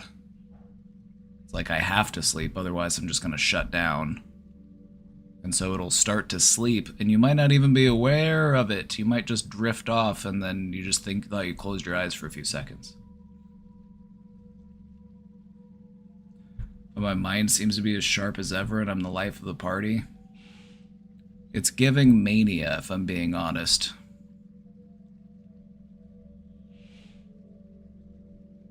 Are you familiar with the concept of mania? You've said it yourself that you're becoming a bit much for the people in your life.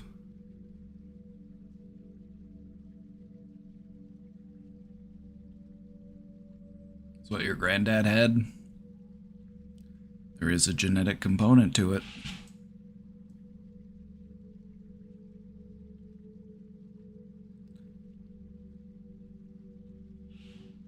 Basically, the longer you stay up, the more you start to hallucinate, and the more you start to have micro sleeps.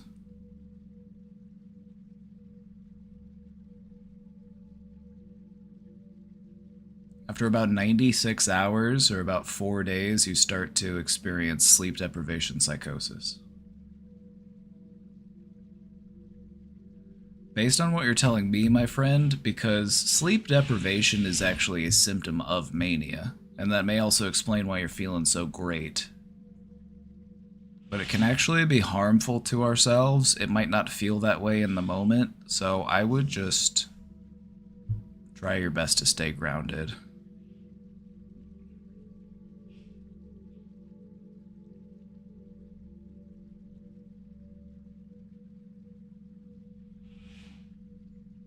It comes with a complete crash, and yeah, that's what it does. It's, you know, you're basically burning through your energy reserves, and then you find yourself exhausted and unable to do the things that you need to do because the body needs to rest. And in these moments, you might not feel like you need it, but I wouldn't plan on staying awake for 80 hours. If you've been awake for 24 already, I would try to get some sleep. Otherwise, it's going to continue to affect your brain's functioning.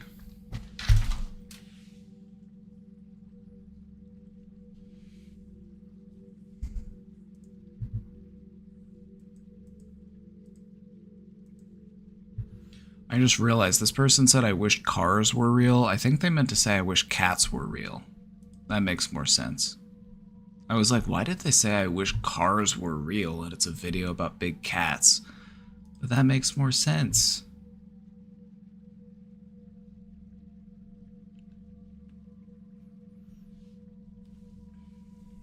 And as far as your mind goes, there's always a bit of give and take, you know? And what mania tends to do is it just runs you out of gas. You just go through all of it and you're revving really hard and it might feel really good, but you end up having to pay for that at some point later.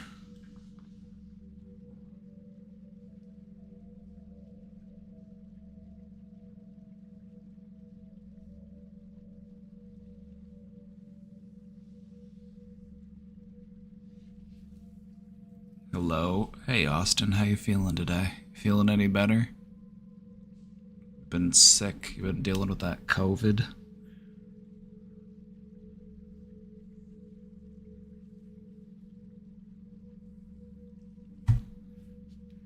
We got almost 10k Papa points. And, you know, we need more things to spend them on. That's been a common complaint here, is we don't have good enough things to spend our channel points on, and I agree with you. We need more things to spend our channel points on.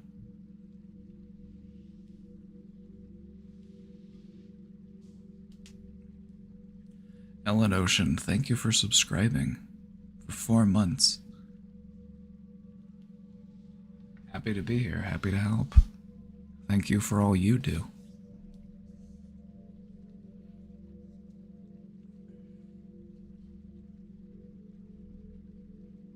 I need to not be a psycho. I need to be not a psycho in this chat.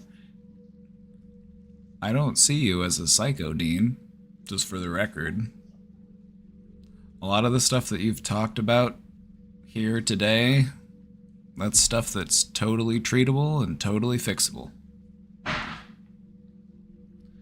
I feel like you might just be being a bit hard on yourself. Just based on some of the stuff you told me, it just seems like maybe you were taught to not take these sorts of feelings seriously. They were just kind of dismissed. And so maybe that taught you to be dismissive of your own feelings. But it's okay. That's what we're here for. That's what we want to talk about.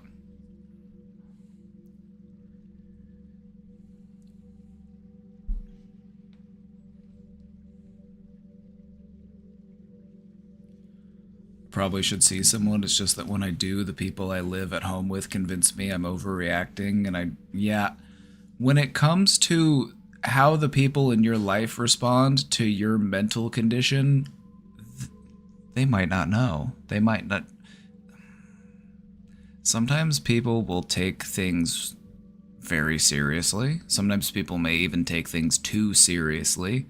And then, on the other hand, people will sometimes be very dismissive and minimizing. And they'll say, oh, it's not actually a problem.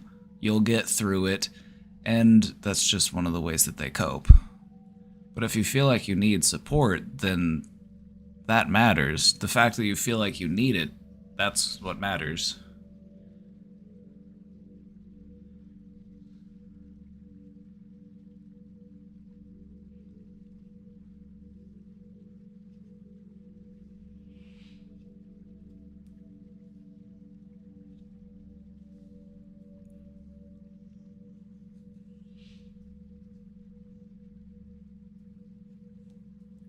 Is it normal to eat in spells too? Like I either overeat or undereat? Then when I get all excited, I get invested with extreme ends of the political spectrum.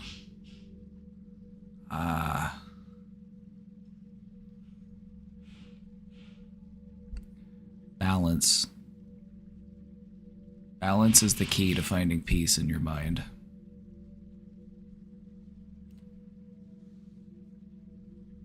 I just want to lay in bed the rest of the day. What time is it? What time is it where you're at? If you need to go to bed early, that's fine. If you need to go to bed early, that's fine. But if you're going to bed and it's like 5 p.m., do I know anything about psilocybin therapy? Oh, do I? Oh, do I? What do you want to know about it? I know all about it. Basically, what they've found is that psilocybin, in as little as one treatment session, can be effective in treating things like anxiety and depression and PTSD and grief. Because what psilocybin allows your brain to do is, you remember that thing that we talk about all the time, cognitive restructuring?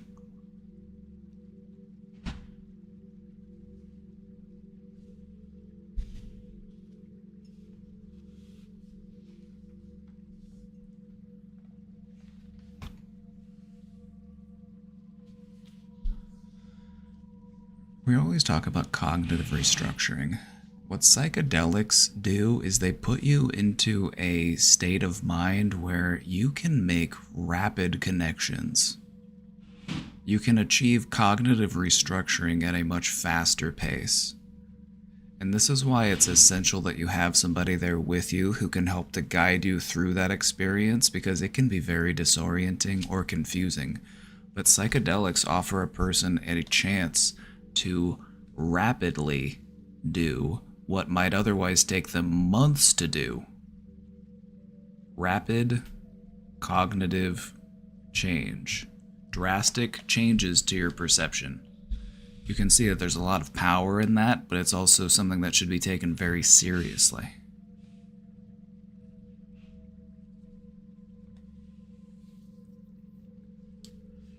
So why don't people do it? Because if you don't have the right mindset going into it, and you're not doing it in the proper setting, it could be harmful. In the same way that surgery could be harmful if it wasn't done under the direction of a professional.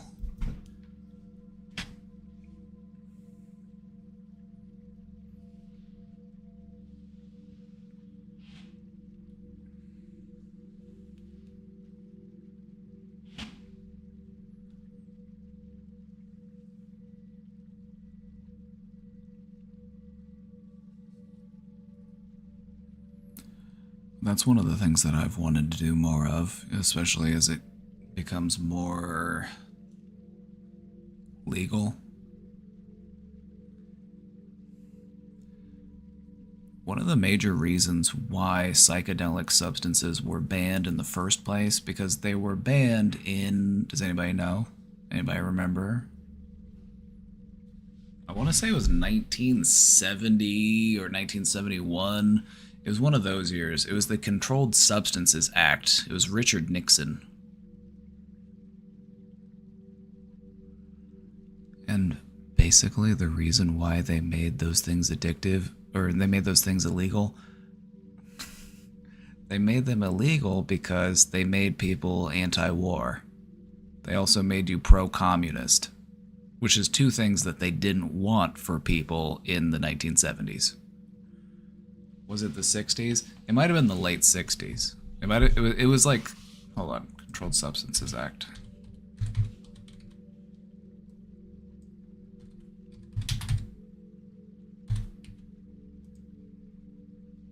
(1970). I was right. Controlled Substances Act was passed in 1970. Anyone else think that the 70s was a mistake? I don't know. Disco's pretty cool.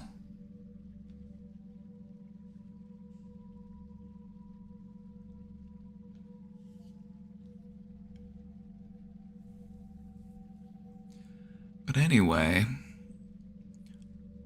one of the main reasons why psychedelics were so vilified, because there really was a large fear campaign that was put out by the government to make people afraid of these substances, and it's because they were afraid of what it would do.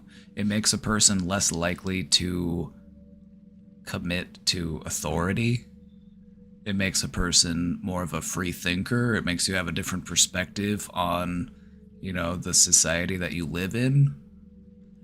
It tends to make you anti-war.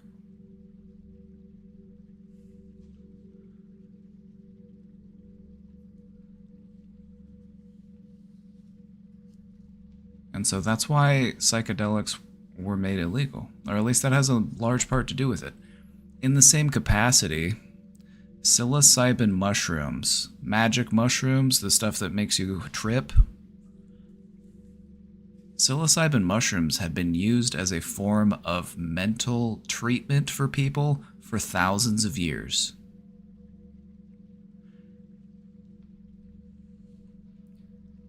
I want to tell you a story about how mushrooms found their way to the United States.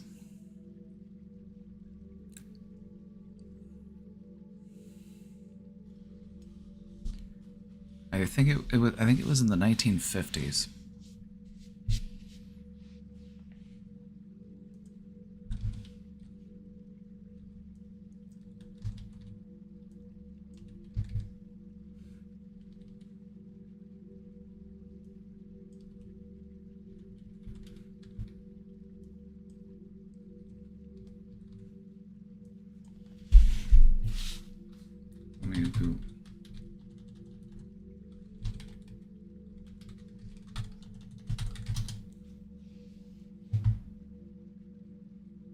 Let me tell you the story about a fella named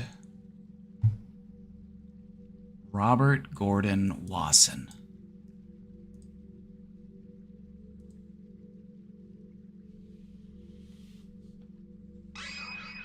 Caseytron raid? Hey raiders, welcome in. Welcome in, raiders. What's going on? I wasn't expecting to see you here. Her PC is restarting? Oh. I'm just babysitting? Okay. Well, hang out with me until her PC restarts.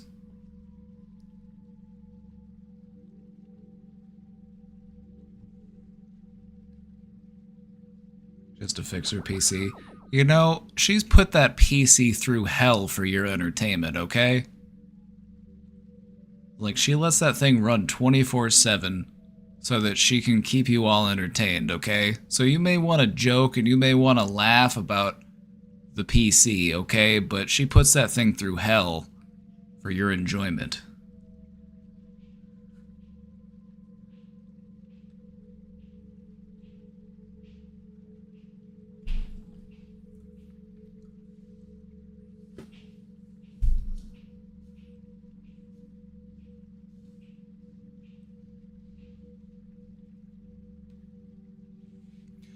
You were right in time for a story. I was about to tell you the story. 1957. A fellow by the name of Robert Gordon Wasson. He was actually a banker. He was a vice president for public relations at JP Morgan. He was a banker. He traveled down to Oaxaca, Mexico, which is down in the southern end of Mexico, to visit a mushroom shaman by the name of Maria Sabina.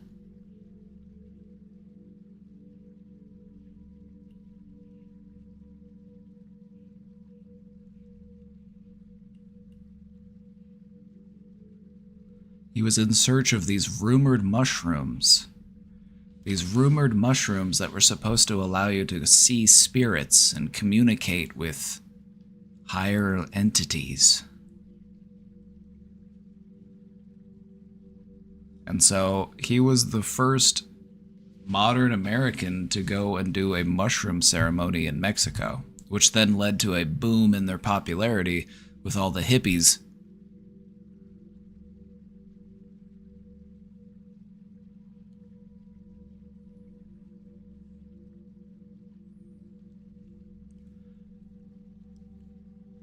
The thing about mushroom ceremonies in Mexico is that they were practiced for thousands of years, up until the point where the Spanish started to occupy Mexico.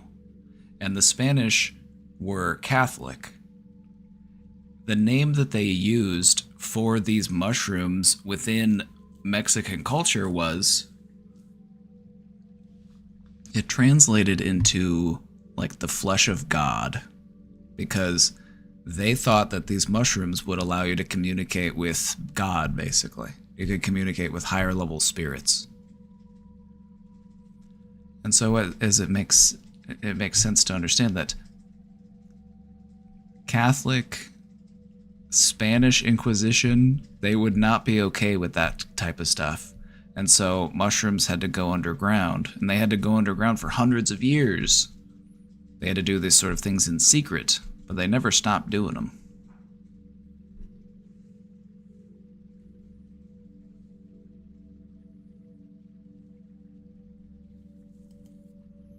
So he went down to, this is a cover of the magazine. It's from 1957, a copy of Life magazine. And he goes down and he describes the mushrooms. You know, he was an amateur mycologist. He was just interested in studying mushrooms. And then he realizes, oh, wow, these are actually kind of wild.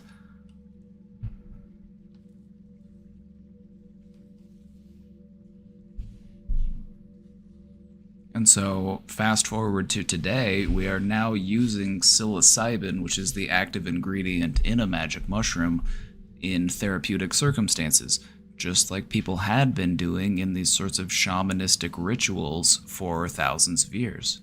We have returned to the old ways for treating things like depression and grief and trauma.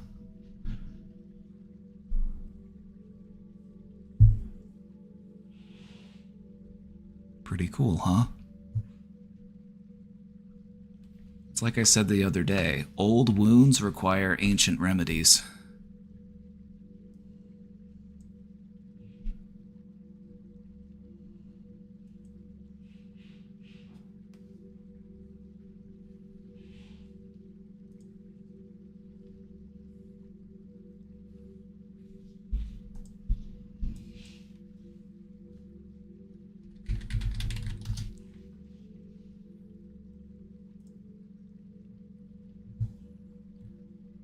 While we're on the subject, do you want to hear another fun story?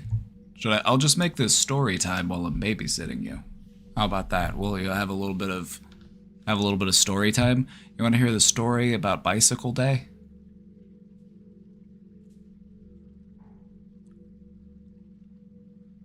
Albert Hofmann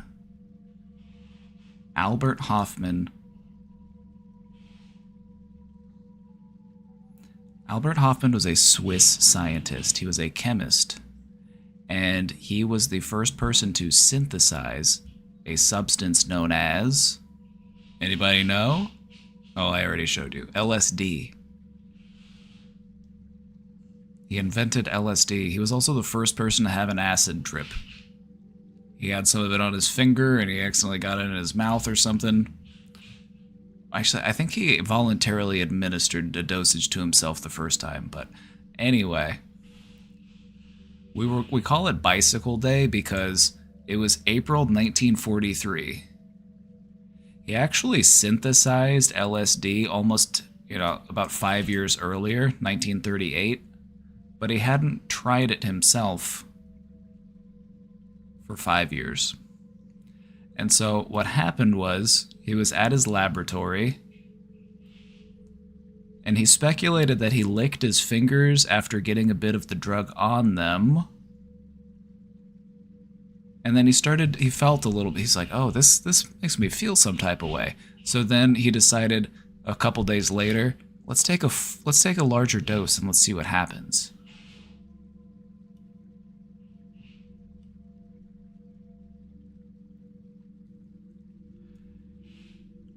And hence the name Bicycle Day. So he takes it and he's like, well,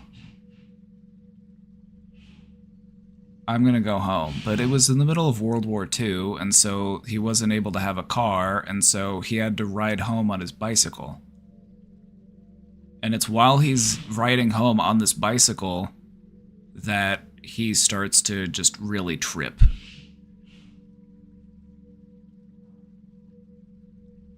He starts thinking, like, am I poisoned? Like, what's going on here? Can you imagine being the first person to ever go on an acid trip and you have no idea what's going on? It would make you feel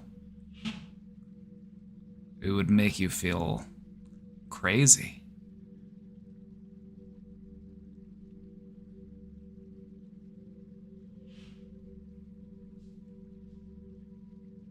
So anyway, that's why some people who are into psychedelics will celebrate Bicycle Day. April 19th. Oh, it's coming up. It's tomorrow. What are the odds? What is the coincidence? Bicycle Day's tomorrow.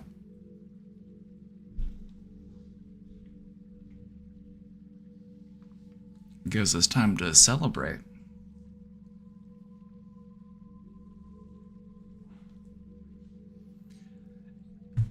Based on what I've also heard about this story is that whenever he did LSD, he thought that he could like see demons. He wasn't sure what was going on. But the thing about LSD, and it's really interesting the way that LSD initially started to spread, because normally when you think of a scientist, you think this is somebody who's very serious. You think this is a scientist. This is somebody who's no nonsense. They don't like to have fun. But you might find it's actually quite the opposite. For the first 20 years of psychedelics existing, because psychedelics weren't really mainstream up until the 60s, right? And so from the 40s and the 50s, psychedelics were basically it was just scientists passing them out to other scientists and saying, hey, try this out. This stuff's wild. So it's 20 years of just scientists tripping balls together.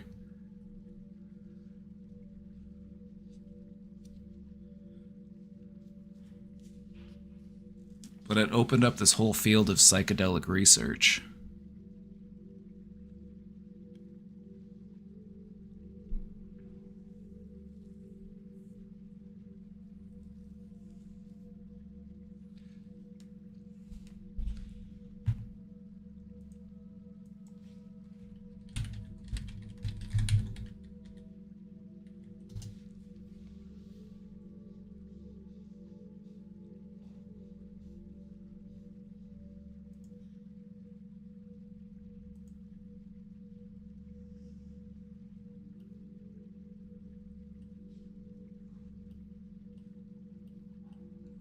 Anyway, Bicycle Day's tomorrow. Get your bike out.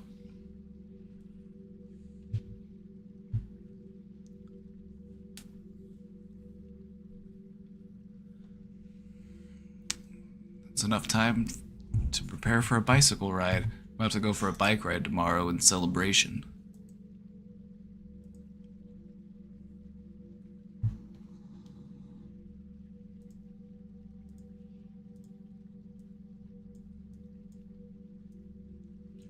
What should you do when you're in bed and you don't want to get up, you don't want to eat or do anything?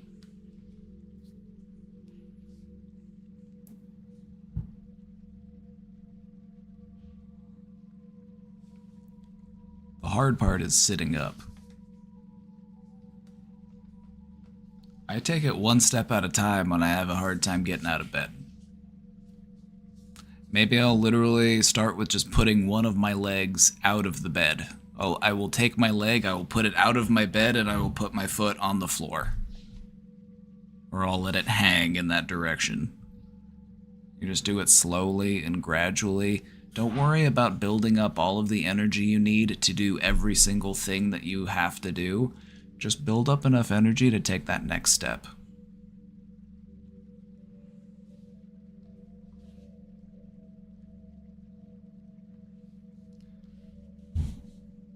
Listening to music helps me. There's a lot of different things that people use to help them. Some people like to listen to music, it can help set the mood and the tempo, and it can help to give you a little bit of that energy that you're looking for. Some people like to have a pet, you gotta get up because you gotta let the dog out. You gotta get up because the cat's hungry. My apologies, I sound bad talking about drugs. Austin, come here.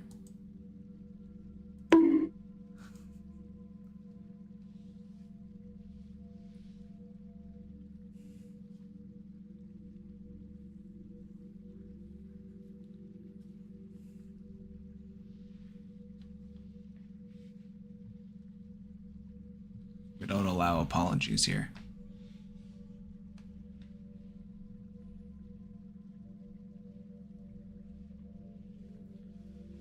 Don't worry about every step that you have to take.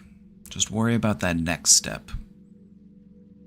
Oftentimes, the reason why we get bedlocked is because we feel like, okay, well, if I do get up, I'm going to have to do this, and I'm going to have to do that, and I'm going to have to work up all this energy. I'm going to have to find all this energy that I'm just not really feeling, and it's just going to be impossible. That's anxiety talking, that's depression talking, and we're trying to prove those wrong. So just work up enough energy to sit up. And then work up enough energy to put your feet over the edge of the bed and stand up. Take it one step at a time. And once you've started to build some momentum, it's a little bit easier to keep things going. It's like starting a car in the winter. You know, sometimes you gotta let it warm up before you drive it around. Is it also normal for someone in mania to get into the car and say, I'm driving to Florida or Texas? Yes. Also, I've known people in mania who would say, I'm going to California. And they start walking. And they live in Missouri. I've known at least 2 people that had manic episodes and they just started walking out of their house. They went thousands of miles.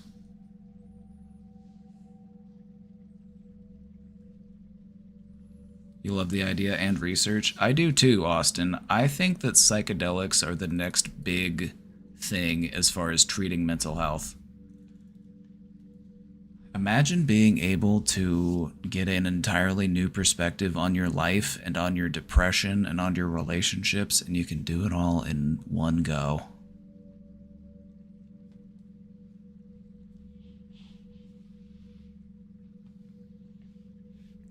Based on the research that they've done in treating depression with psychedelics, they've found that it's actually more effective, or at least just as effective, as some of the other most effective ways of treating depression. Is ketamine considered a psychedelic? I love these questions. Ketamine produces a psychedelic response, but not in the same way that other psychoactive chemicals do. And so, ketamine is a tranquilizer. It's like an anesthetic. Ketamine is something that they will use for people if they are allergic to other forms of anesthesia, for example. Like, let's say you were to go into the hospital and you had some sort of traumatic injury and you weren't able to tell the doctor, hey, I'm allergic to anesthesia, so don't give me that because I'll die. And if they don't want to take that risk, they might administer ketamine instead, just to play it safe. Basically what it does is it shuts off most of your brain. It shuts off a lot of your brain, but part of your brain remains active.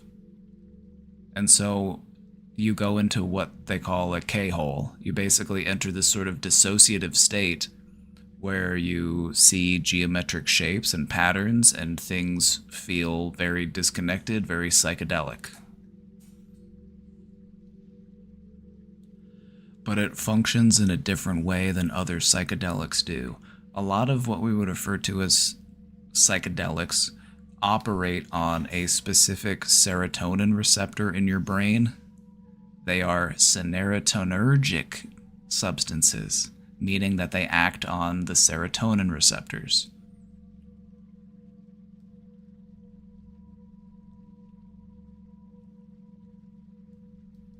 LSD and psilocybin both act on serotonin.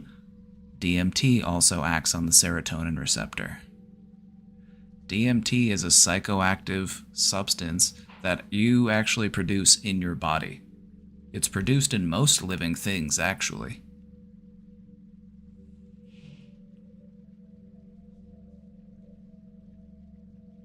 There's a line in a song, and it goes, "Tell me how you make illegal something that we all make in our brain." Because technically DMT is illegal, but it's produced in your own body.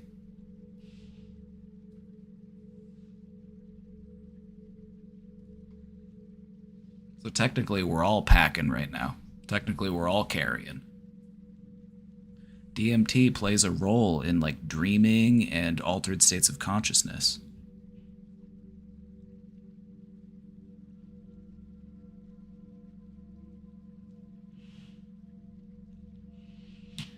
You've been curious about DMT, but you've never even had mushrooms? Whenever you experience like a psychedelic meditation, that's DMT.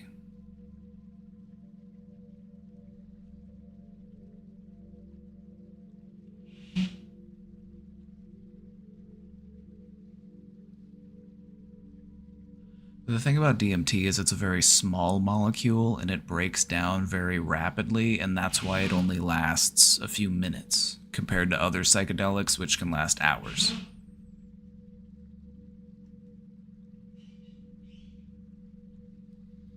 Cool stuff, huh?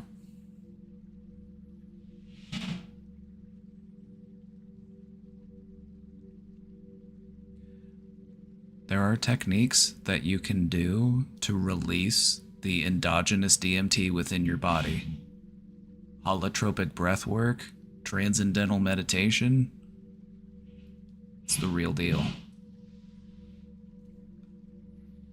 Some of the most profound psychedelic states that I've entered have been while I've been completely sober.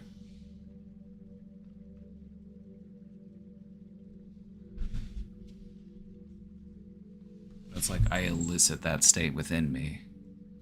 I find that button in my brain and I give it a little push.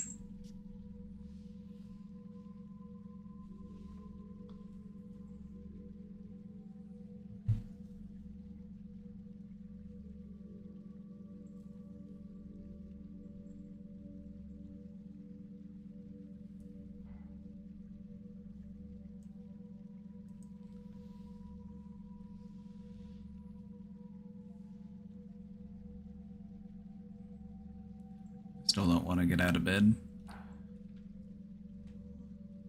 What are some good reasons to get out of bed?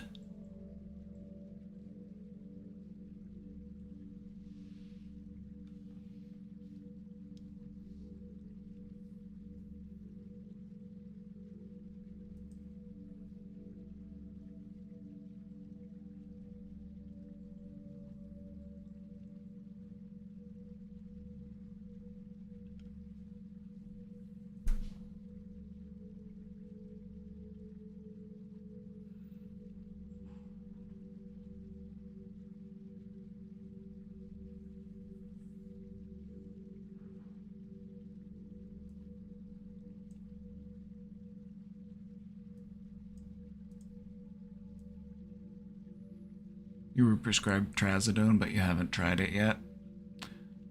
See, these are questions that you're going to want to have with the doctor that prescribed you those medications.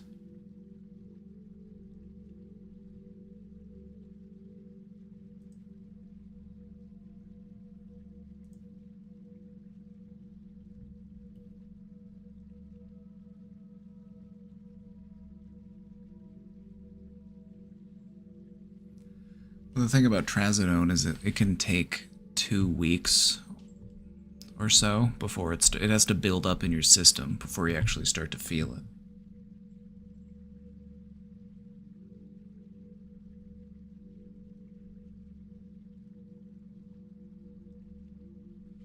Also, if you're experiencing mania, you typically want to be prescribed something that can address mood stabilization.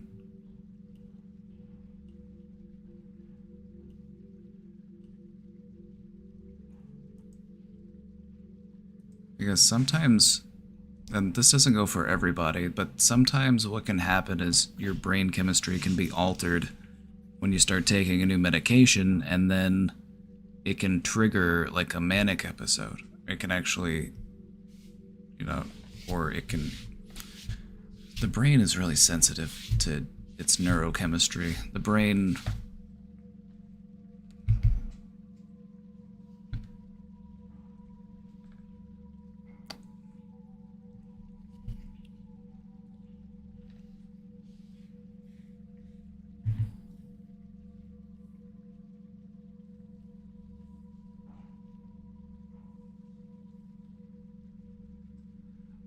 In speaking from my personal experience, sometimes antidepressants can actually, they can actually trigger a mania in a person, because antidepressants, the way that they work is it doesn't make your sadness go away. It kind of just makes you numb to the sadness. And so sometimes when you feel emotionally numbed, it can lead you to engage in more and more extreme behaviors in order to feel anything at all. And so this is why whenever you're taking any sort of psychiatric medication, you want to have good communication with the doctor that prescribed it to you.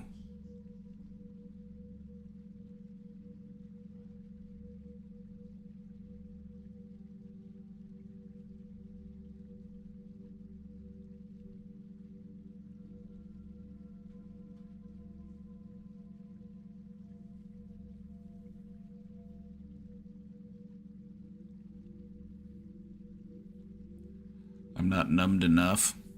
It's not about being totally numbed. It's about being numbed enough to where you can actually start working on those things that have been making you feel so miserable without feeling overwhelmed by them. Psychiatric medications are meant to be a crutch. It's okay to use a crutch if you are wounded and trying to heal. Then you have to learn how to walk. Your doctor slung antidepressants to you so quickly and you weren't ready for them. Antidepressants are way too overprescribed in the United States, if you ask me. Far too overprescribed. Antidepressants...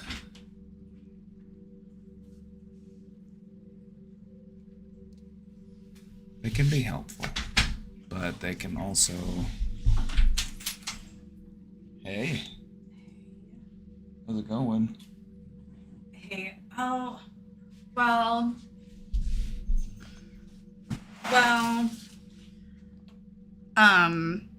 I think I'm just gonna, say fuck it and cancel my stream. Oh, what happened? My computer's just, running like shit, and it's taking forever to update. I'm doing, a defrag, and I, updated drivers, and, did, it's just running like shit. Huh. And it's still doing this defrag that's taking forever. And then my dad just asked me if I would go with them to Menards to get the rest of the drywall. And I'm like, that'll take at least 30 minutes. I don't know. Maybe I will turn it back on, but I'm like, I might just turn on the farm. That's too bad. Yeah. I wonder what's going on with it. It's just running like shit. I'm like, is it Twitter's running like shit? I don't know what it is. I honestly, I think that it needs a new CPU. I think that's, the main issue is the CPU. It's just cooked. Yeah. I think, I fried the CPU having it on so much. It's cooked.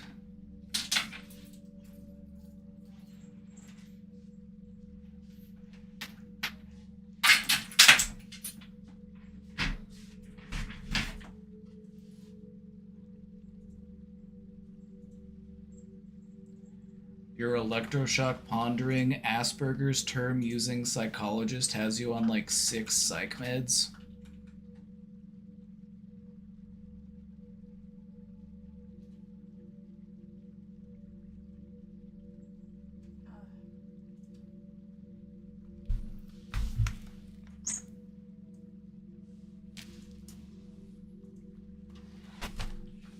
Huh?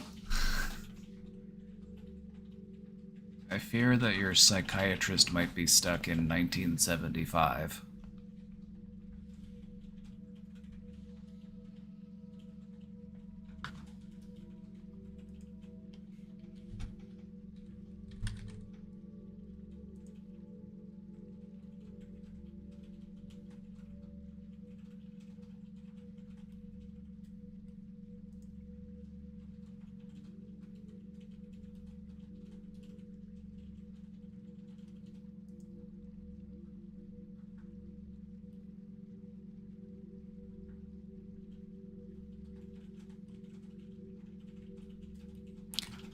Yeah, we don't like the term Asperger's anymore because Hans Asperger might have been associated with the Nazis. We're trying to distance ourselves from the Nazis when it comes to mental health.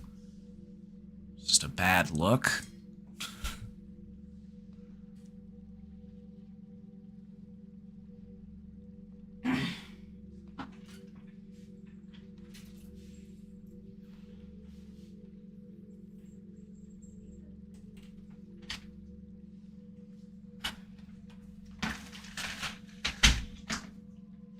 Basically, we understand Asperger's as just an expression of autism spectrum.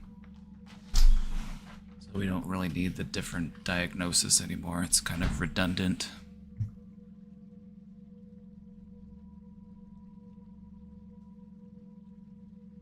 Also, if your doctor is recommending electroshock therapy, I would have a conversation with them about transcranial magnetic stimulation.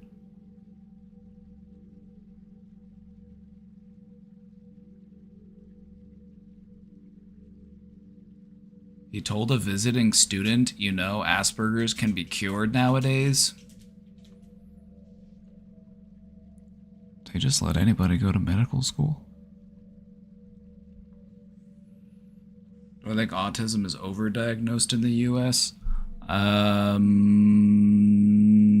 No. I think it's actually underdiagnosed.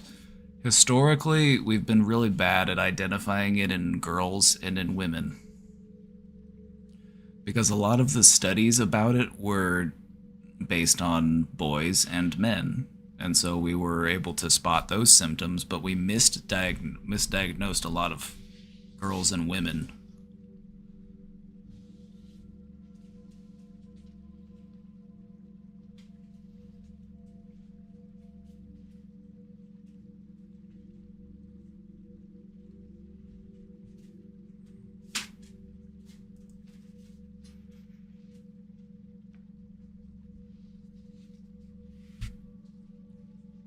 Also, a lot of people just become really good at masking.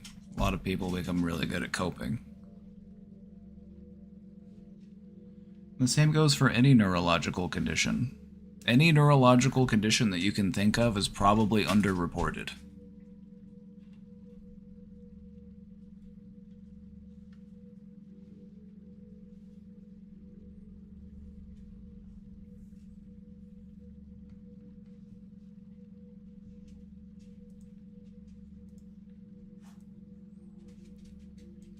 We estimate that about half of all neurological issues, whether, you know, any type of mental illness, whether it be anxiety or depression or psychosis, typically people only get help for it about half of the time. And that number's probably far higher. Atticus, do you want out of this room? Is that why you're whining? You want to leave me? You want to go?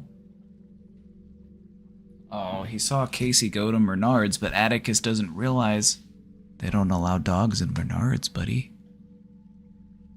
They don't allow dogs in Menards.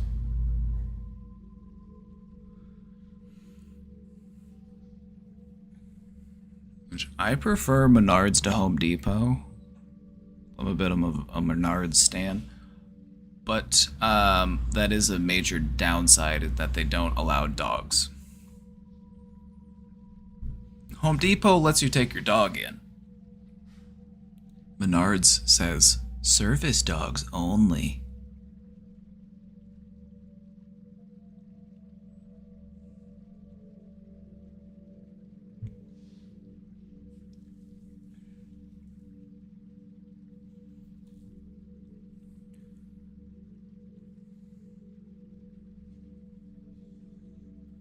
I would have a really hard time convincing anybody that Atticus is a service dog. I'm like, what sort of service is he providing? This loud-ass beagle. I'm like, he's gonna be causing emotional distress. I'm gonna need an emotional support dog to help support me from my other emotional support dog.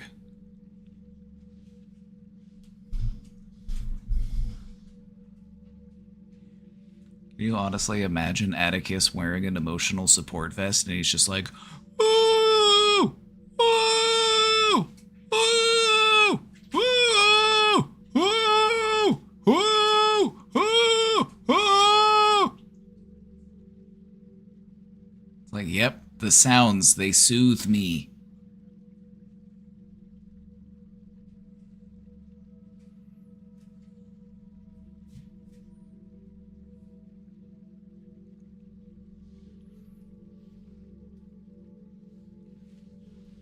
I'm very ashamed to admit these things, but here I go. I seem to be naturally self-centered, and I don't know why I like to steer the conversation towards me and talk about how great I am on how I can be an amazing leader. I truly believe these things too, with utter confidence. When the topic isn't about me, I'll often act in a way to where attention is on me, good or bad. I want people to look at me, and I think highly of me always. This has caused me to be obsessive and spend hundreds to maximize the way I look. And I'm sure you're great. And I'm sure you're great.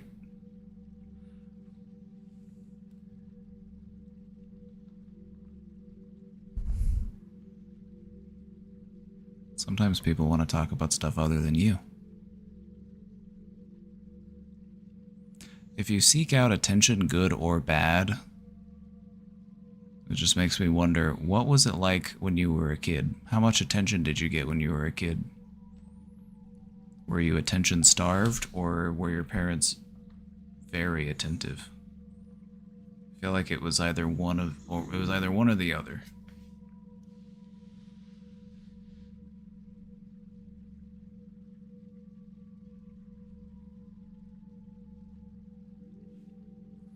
Just remember this.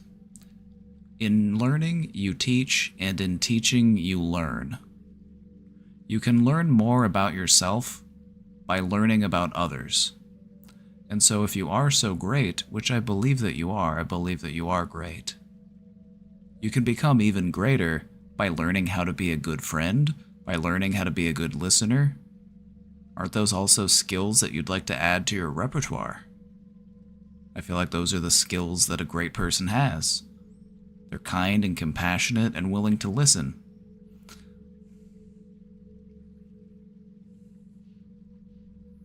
So just try to practice those skills.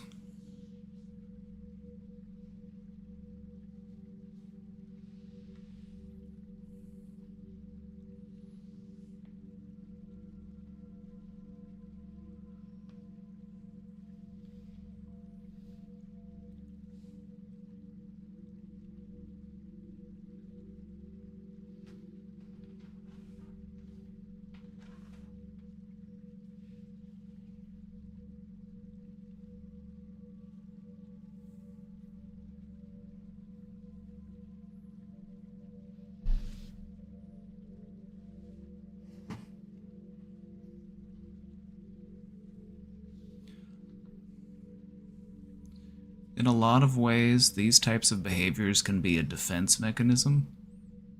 A lot of times people who engage in these types of behaviors, they have this projected sense of self. It's like they need people to believe that they are great so that they can believe that they are great. I need other people to love me so that I can love me.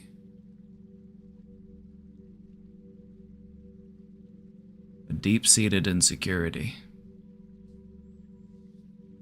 Somewhere deep down, that fragile caramel core, that creamy nougaty center in the middle of your candy bar.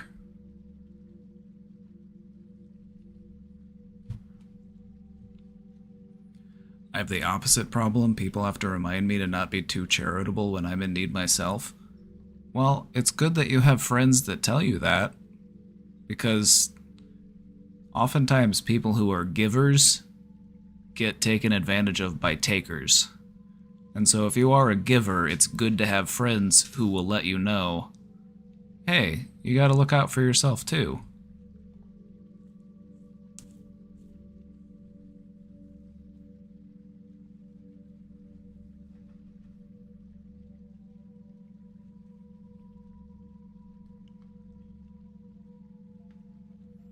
It's one of the things I've found to be true in life. There are givers and there are takers. So try to be a giver. You want to try to be a giver because the more love you give, the more love you receive. We like to assume that we acquire love by taking love, taking what we need, but we actually get more when we give more.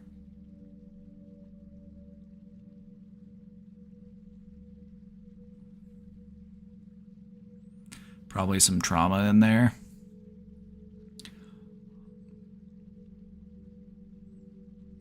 Let me communicate with the spheres. Let me dig deep into the psychic dimension and see if I can figure this one out. At some point in your life, your needs weren't being met. And now you go out of your way to make sure that other people's needs are met. You are trying to be the adult that you needed when you were young. Am I close?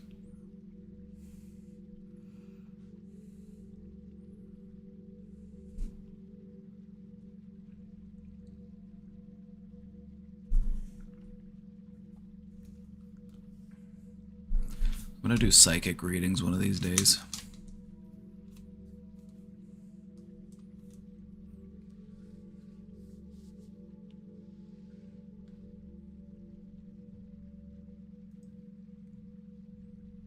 But hey, speaking of trauma, we're all caught up on the questions.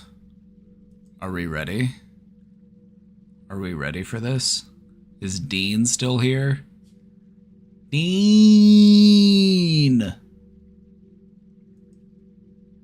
Dean!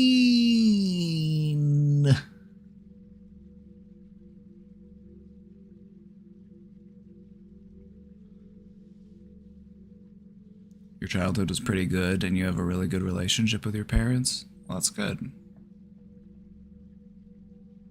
That's good.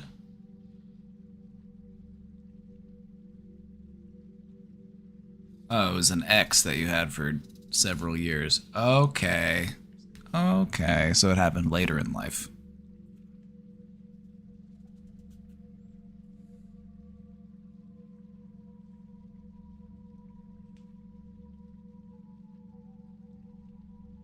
Not me voting for the trauma point every time and having to leave for a walk right when you finally get to it. Oh no, pork tree.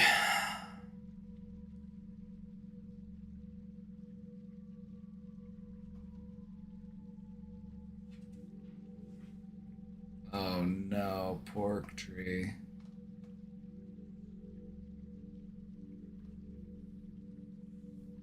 Just copy Cutie Cheeks' notes later, you'll be fine. She takes great notes.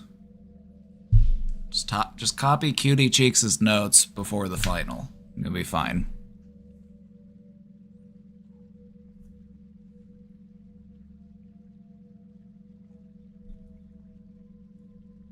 Sometimes I like to pretend I'm a teacher.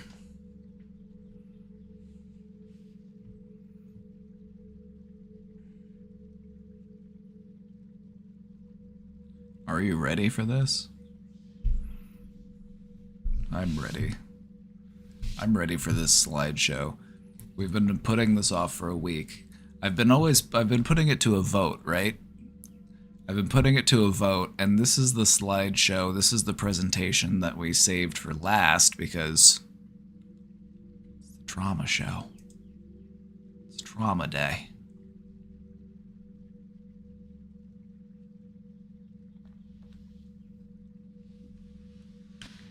I just pretend my trauma never happened and all is well. See, that might be helpful for a little while, but those wounds are still there. And pretending that you're not wounded isn't really healing. What you want to be able to do is look back and say, yeah, I did that shit. I survived that shit. Look at me go now. I'm killing it.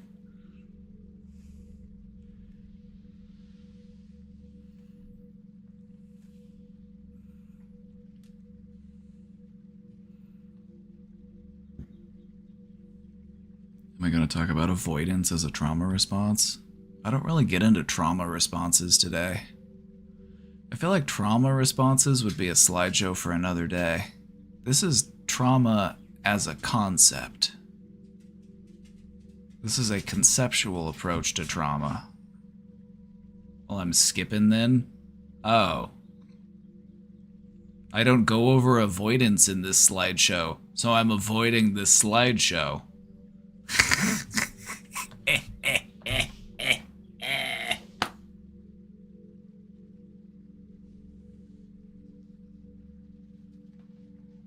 I just left work because they wanted to pull some bullshit. I'm not going in tomorrow either. Now what do you want? Done? Won't get done at all, fuckers. Sugar took bicycle day off. Pork Tree, thank you for the 400 bits.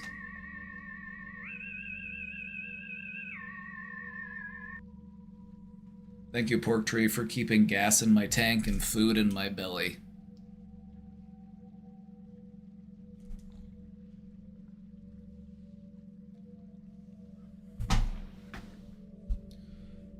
Alright, everybody, it's the trauma presentation. And I know what some of you might be thinking. I don't want to talk about trauma. I have trauma. I don't want to talk about it. It's just going to make me stressed. And I respect that. But I just want to let you know that the way that this presentation is set up isn't to make you feel traumatized. It's actually meant to make you feel more understanding and more empowered about your ability to heal from your trauma. All right? So if you're ready, let's get to it. What is trauma?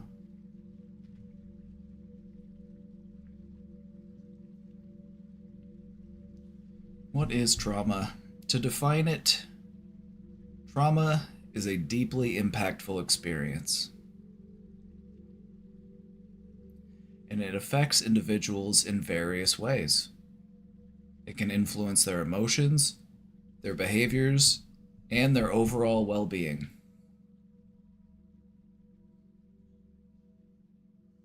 Now, I say it's a deeply impactful experience. What is deeply impactful to a person depends on the person. It's important to remember. Trauma encompasses a wide range of experiences. Trauma can come in many different shapes and forms, and they often overwhelm an individual's ability to cope, and they can leave lasting emotional scars.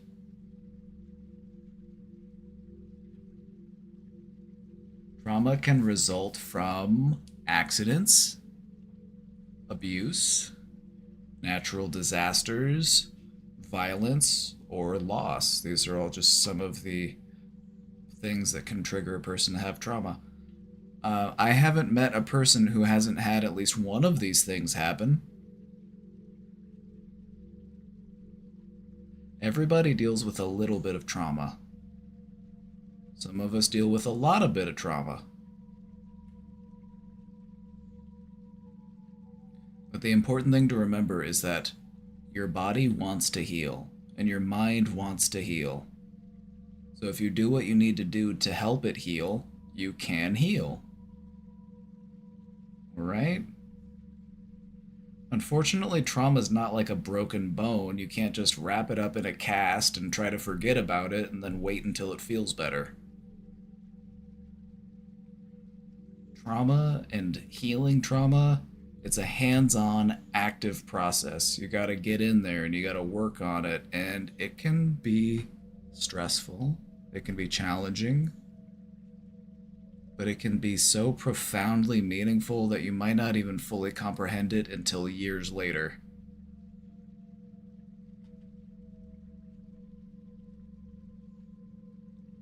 Another thing that trauma does is it disrupts a person's sense of safety and security and trust in themselves and in others.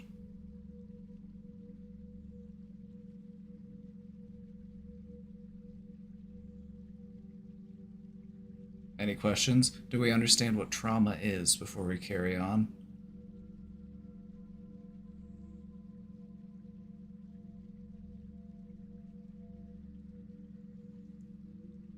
Anybody confused? Alright, I think we're good. Alright. Here's something I want to talk about real quick. And I refer to this as the subjectivity of pain.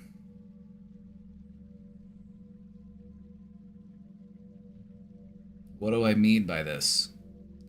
Pain and trauma are subjective experiences. And what this means is that something that is painful and traumatic to one person might not be painful and traumatic to another person. We have different levels of tolerance when it comes to painful experiences. And this is affected by things such as your individual perceptions, your coping mechanisms, and your past experiences. How long is this stream gonna go for? I'm gonna go for another couple hours at least. Probably gonna go for about another 2 hours. I normally try to go for around like 5 to 6 hours. But since Casey called off today, I'm babysitting everybody, so Dad's got custody of you today.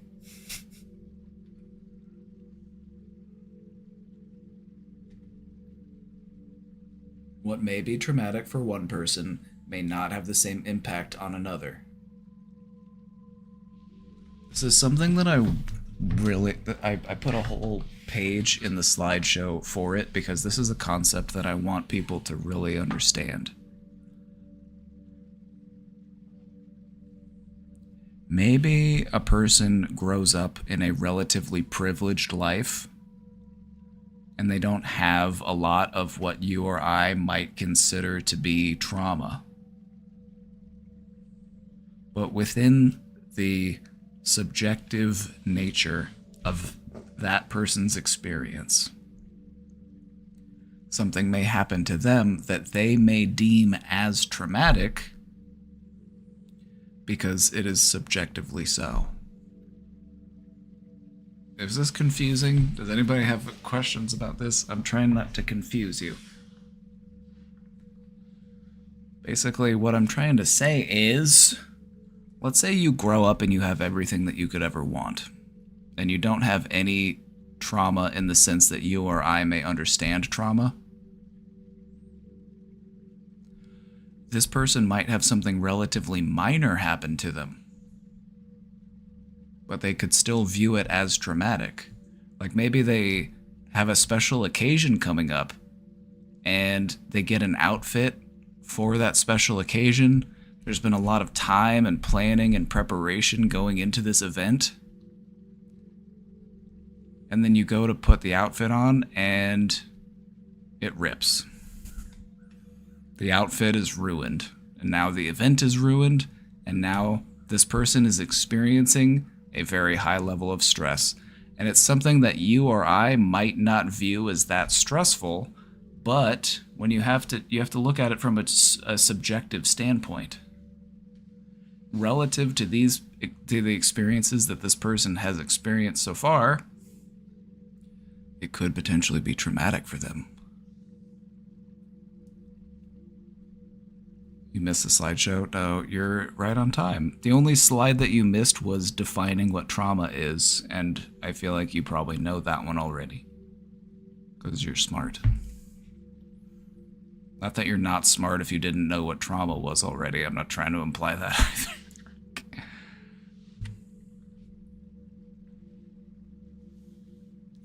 So, it's important to remember what may be traumatic for one person may not have the same impact on another person, and this works in different directions. Some people might feel traumatized by small events, whereas other people might not feel traumatized by large events. And so this is why we don't want to compare our traumas to other people's traumas. We don't want to invalidate our own experiences because we say, oh, well, somebody else must have it worse than me. Therefore, I am not valid in feeling the way that I feel because things could be worse. Does that make sense? That's why I was hoping Dean would be here, because Dean was talking about this earlier, and I was like, Dean, we're going to talk about this in the slideshow.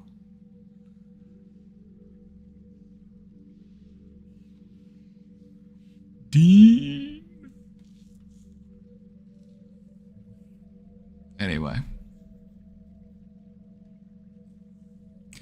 My point here is that we want to understand the subjective nature of pain because this helps us to appreciate the diversity of responses that people have to traumatic events. Some people go through something terrible and then they might be back to living their life as it was in no time. Some people experience something that we might not perceive as very traumatic, but it might affect them for a long time. And so when it comes to healing, we need to look at our traumas and try not to compare them to other people's traumas, because there's a subjective nature to pain.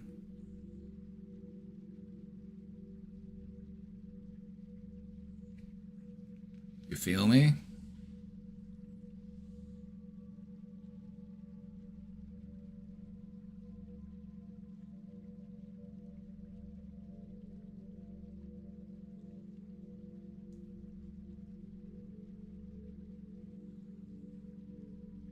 Any questions?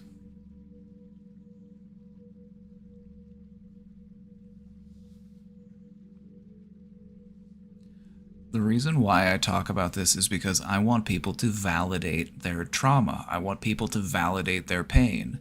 But when we compare our trauma and our pain to other people's trauma and other people's pain, we might not feel validated in it. We might feel as if I shouldn't feel bad about what happened to me because other people have had it worse.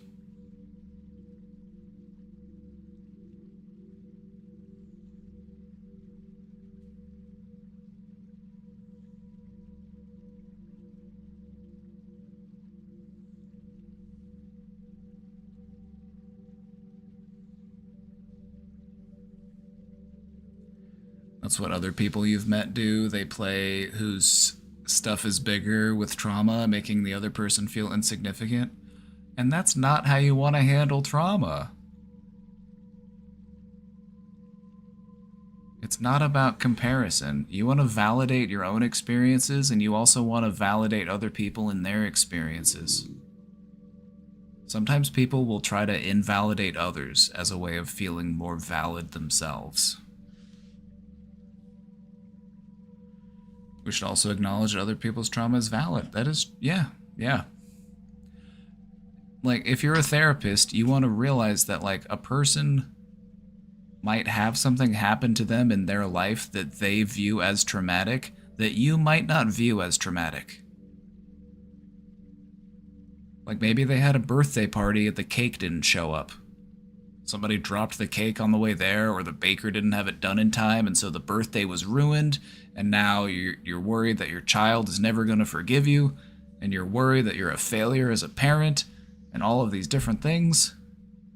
Something that you or I would probably consider to be relatively small, but to this person it might be doomsday. And they're valid in their feelings, because it's subjective. And so this is why empathy is really important. We don't want to compare ourselves to others. We want to understand other people so that we can understand ourselves better.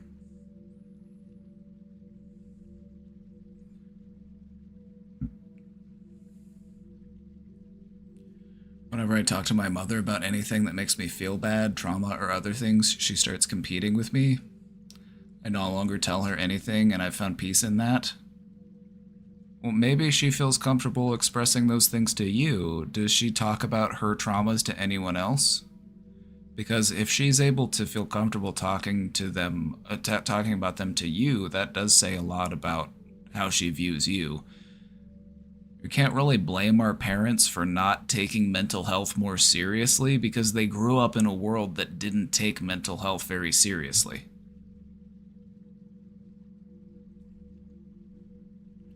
Even small traumas are important because behind those traumas are a bunch of other ones. Ooh. Ooh. Ooh.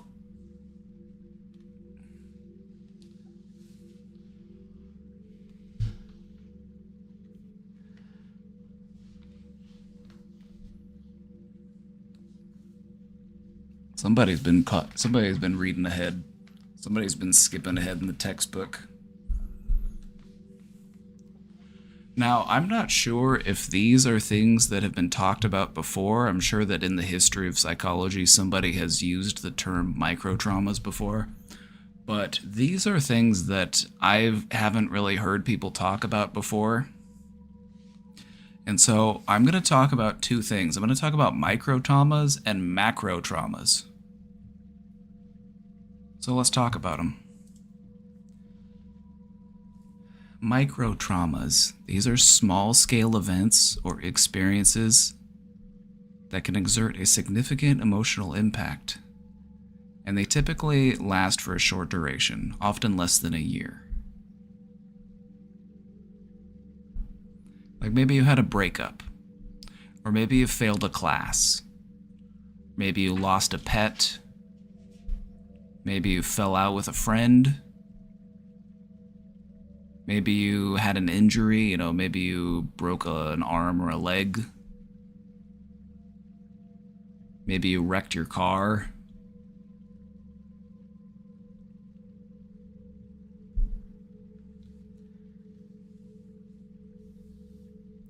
It hurts me a lot. It makes me feel like my emotions are invalid. Is that the word? Yes.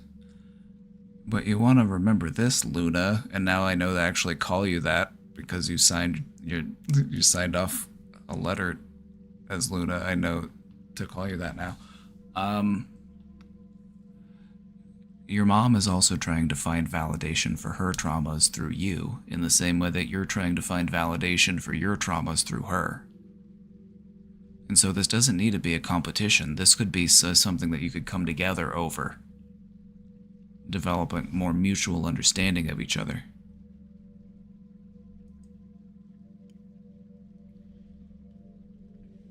The thing about microtraumas is that they can add up. Microtraumas can add up. Let's take, for example, a relationship. Let's look at maybe you had a relationship where this person regularly did small things to make you question your self-worth, or they would put you down or gaslight you, or, just repeated, ongoing, small things. A death by 1,000 cuts. So this can be daily stressors, minor conflicts, or repeated instances of emotional neglect. These are all some examples of microtraumas.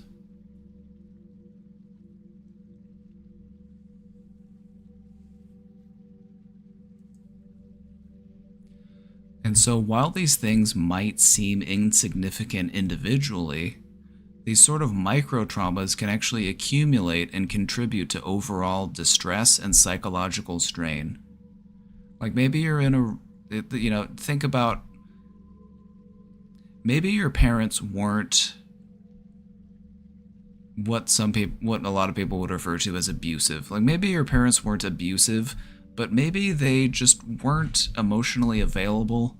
Maybe they were trying their best, but they had their own stuff going on, and so you were just made to feel invalid and unheard, and then these things just continued to accumulate, and they start to affect you over time. Like tiny little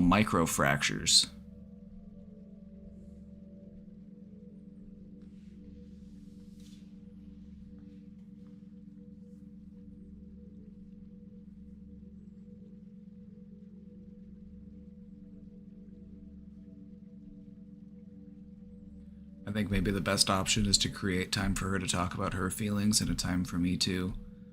You'd make a great psychologist. That's a great idea. You'd make a great therapist.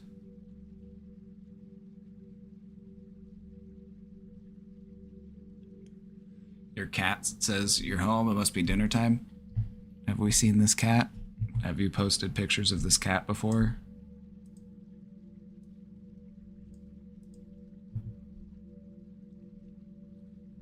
Also, by the way, somebody's dog graduated.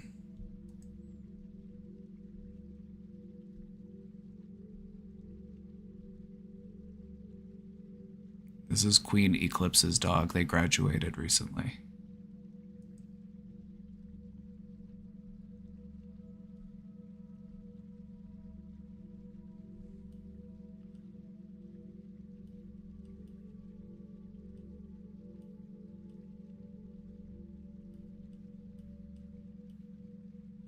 I need to see your cat. Post your cat in the cat channel.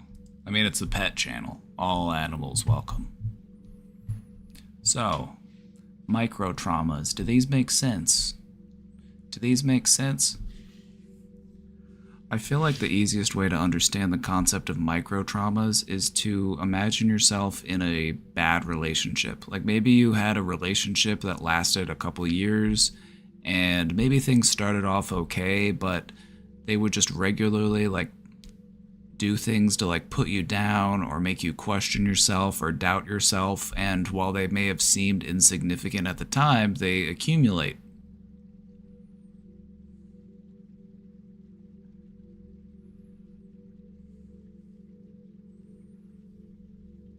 Does that make sense? Any questions?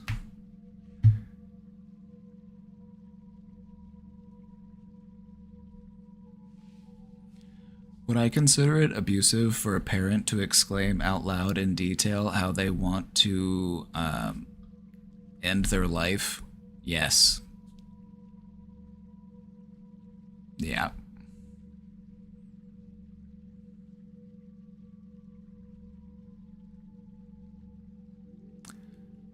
Yes. Yeah, like that's not okay. There are some things that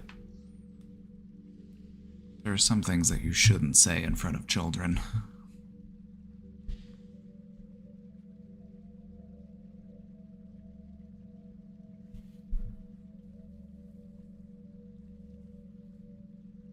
It's like, yeah, that's emotionally manipulative and that's emotionally abusive. Your child upsets you and you're just like, I wish I was dead.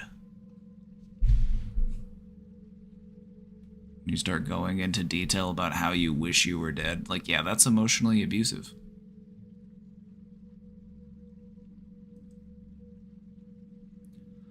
So if we've got micro traumas, that also means that we have what I like to call macro traumas. So in contrast, macro traumas, these would be large-scale events that can have profound and enduring impact on either an individual or even an entire community or even an entire society. Calvin Boy, thank you for the 7 bits. Calvin Boy's making it rain. Your mom did it to you and your baby brother. Why do you think she would do that?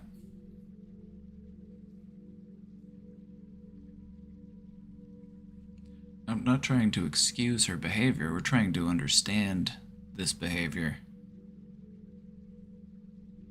What sort of stuff did she go through that led her to behave in such a way?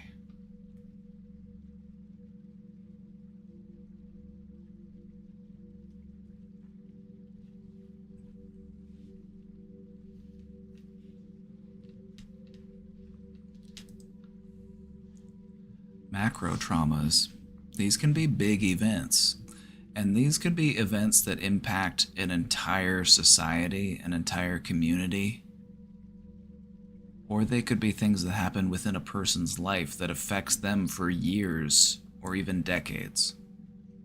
This is stuff like war, natural disasters, prolonged abuse. significant and long-lasting traumas, things that create an impact that ripples out throughout your life. And I want to separate trauma into these two types of categories because it's important to understand both, because they both affect us, and we might disregard micro traumas because macro traumas exist. We might not take small traumas seriously because, well, there are bigger traumas.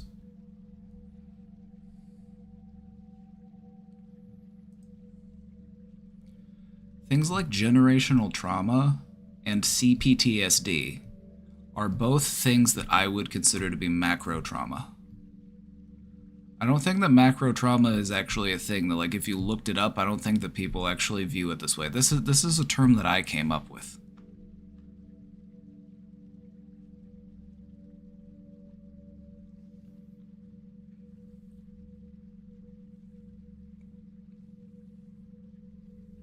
So think of, how generational trauma can influence a family throughout the generations.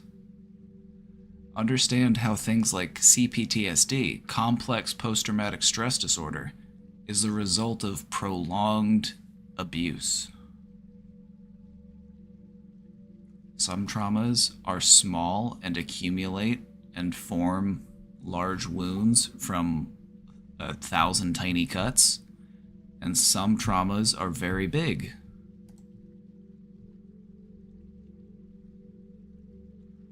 The effect of macro traumas often extend beyond the individual. They might affect a whole family. They might influence a whole community. They might even go so far as influencing social structures and cultural norms. Think things like genocide, war. These things are traumatic to the human race. So, in understanding trauma, we are trying to understand it in its smallest form and in its biggest form. Alright? We feel it? We getting it?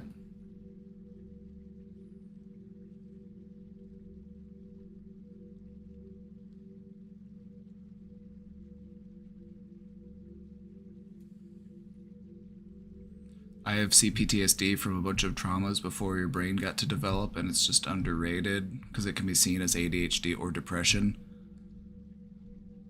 Yeah, when a person learns how to cope with their trauma, we often express those symptoms in a different way. Like the symptoms might manifest differently because you've spent so long learning how to live with them. And so it might get misdiagnosed as something different. But the important thing here is when you approach therapy and mental health from a trauma-informed perspective, what you realize is that most of what people are dealing with ties back to trauma that they've experienced. Whether it be a large, profound instance of trauma or 1,000 small traumas that have accumulated.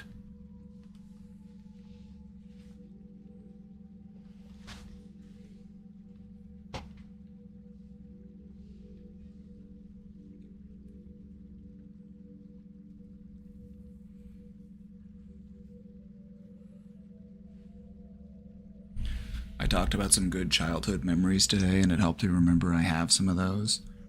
It sounds like a good inner child work activity. Imagine that you're in a conversation with your younger self on one of the best days that you can remember as a young kid, and you're just sitting there with your younger self and you ask them, "So, how was your day? What did you do today?" It's like, "Well, I woke up and then I played with my dog and then we went to the park and then..."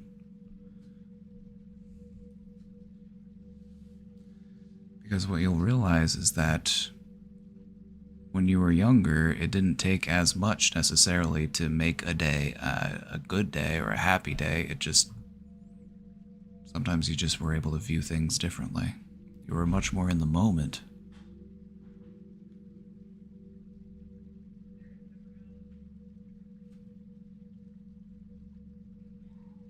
Corona probably left a trauma on all of us. It has, absolutely. We as a society, we as a species, are still reeling from traumas that we have experienced that have affected all of us.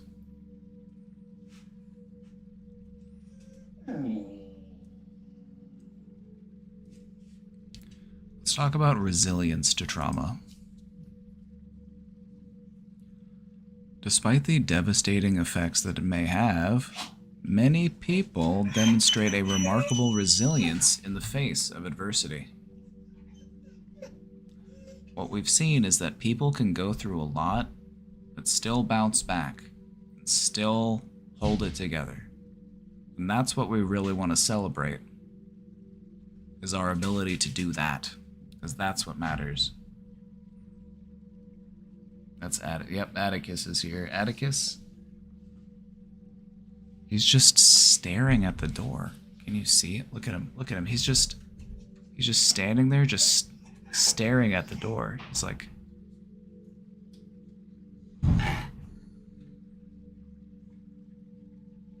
he's so close to it. Atticus. Atticus. Atticus, have you tried knocking? Atticus, knock on the door. Maybe somebody will let you in.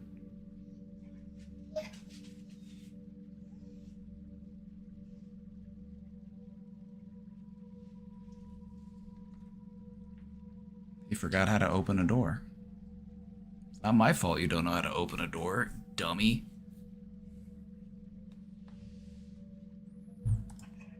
Alright, I'm gonna let this dog out before he keeps...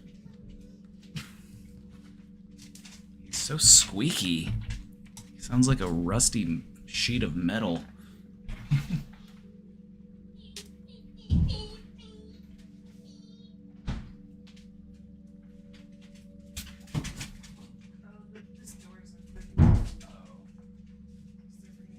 Oh, okay. Penny, come here. Come on. Squeaking at me.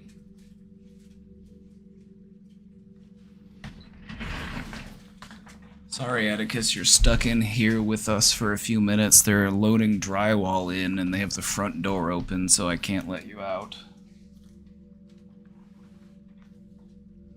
So just try not to be too much of a terrorist.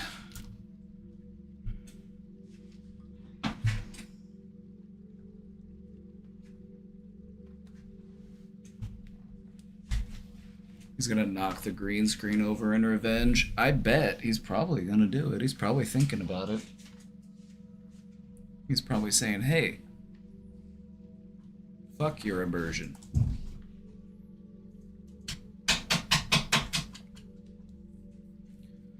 So, resilience. What do we mean by resilience? Resilience is your ability to bounce back from hardship. It is your ability to adapt to challenging circumstances. And it's your ability to maintain a sense of hope and purpose. These are some of the most important skills that you can have in healing your trauma.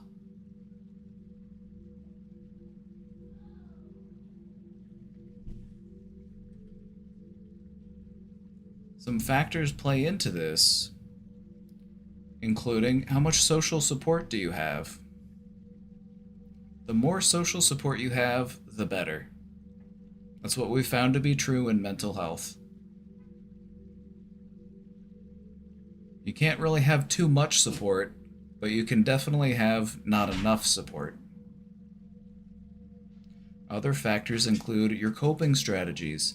These are things that you can learn, things that you can practice, and things that you can get better at.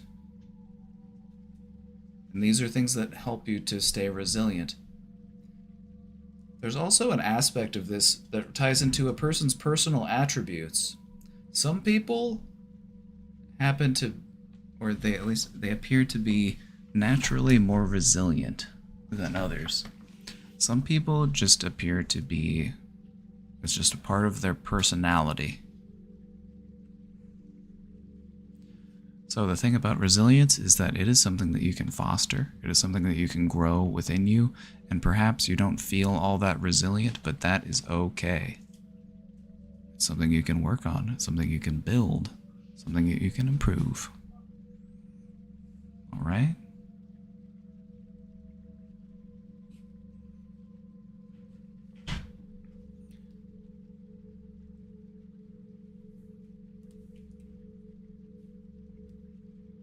Let's roll. Let's talk about healing from trauma.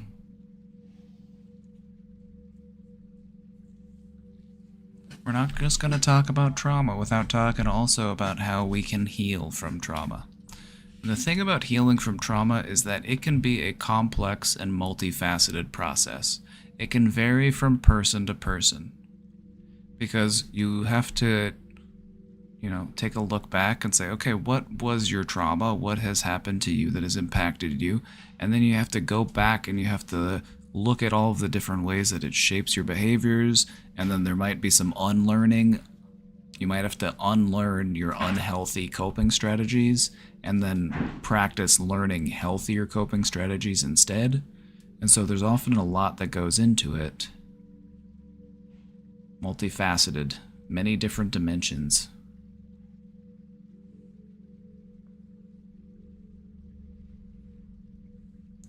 When I have intense emotions, I cry and can't stop it. Is there a way to change that?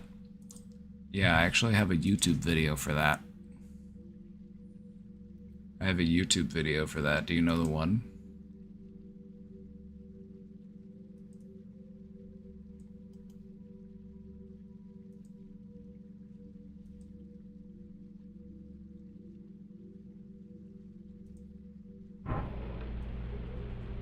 Sometimes it takes a while to get started, so let's start with some fake laughter.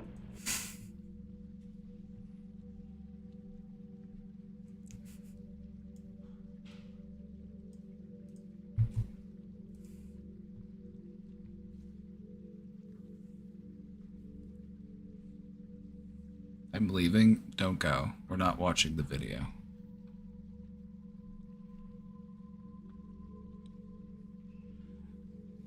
But I was trying to make a point. That sometimes when we're feeling really intense emotions, one of the best places to try to redirect those emotions is into laughter.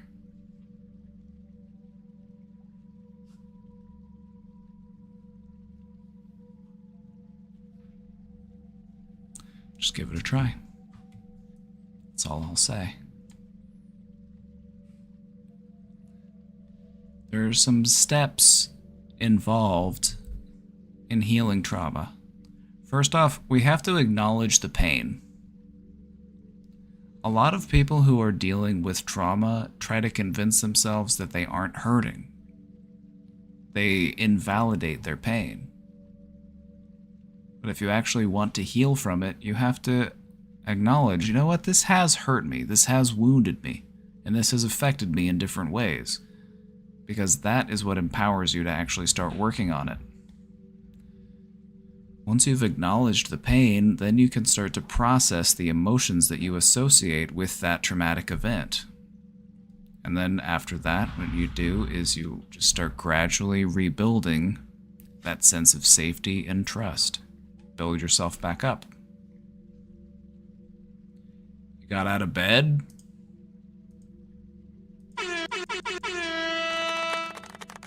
Let's fucking go, Dean. Let's fucking go, buddy.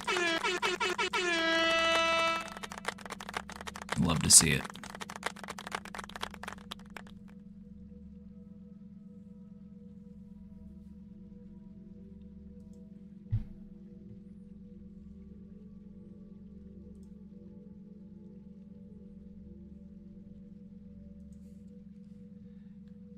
When it comes to healing trauma, there's various different therapeutic approaches that you can take in doing this.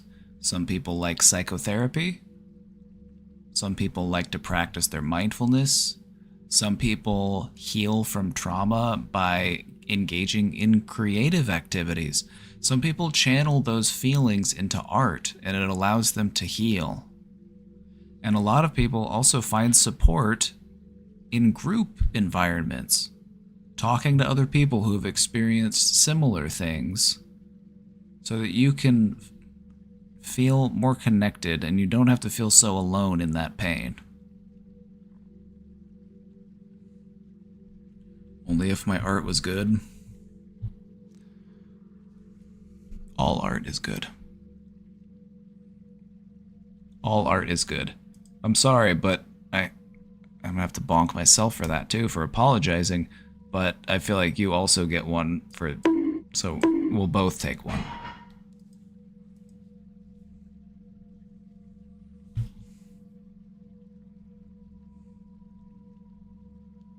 Besides, being bad at something is just the start to being kind of good at something. So, healing from trauma is possible. Alright? It's important to remember that. Healing is possible. And if you believe that healing can happen, that actually helps to help it happen.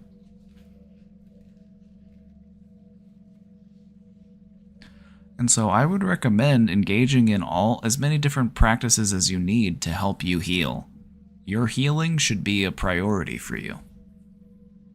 So whether this be through therapy, or practicing things like mindfulness, meditation, just trying to adopt a new perspective, engaging in creative expression, or joining a support group, these all help in some way. A lot of people end up having to do all of them. They do a little bit of everything.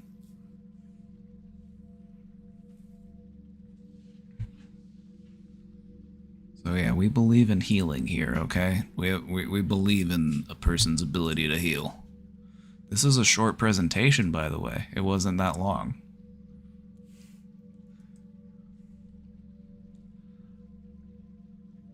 If you want to promote healing, you have to understand trauma. Because understanding trauma is essential for creating a supportive environment and promoting healing. You can't really help a person heal properly if you don't understand how it is that they are wounded. Where did I find these images? I used AI to generate them, actually. I went to the Bing image creation and I had it make pictures for me. I had it make pictures for my slideshow.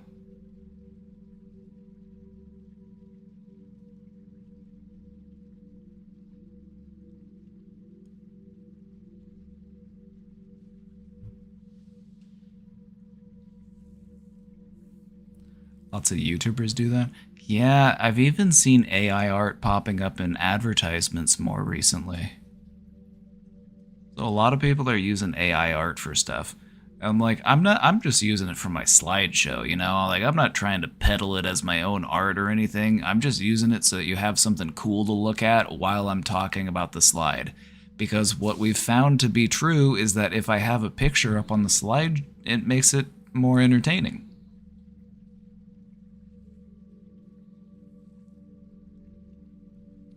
You've seen it in ads. The ones that I see it most commonly in, there's like these Cheech and Chong, like CBD gummies or something, and they use a bunch of AI art in their ads. It's pretty noticeable.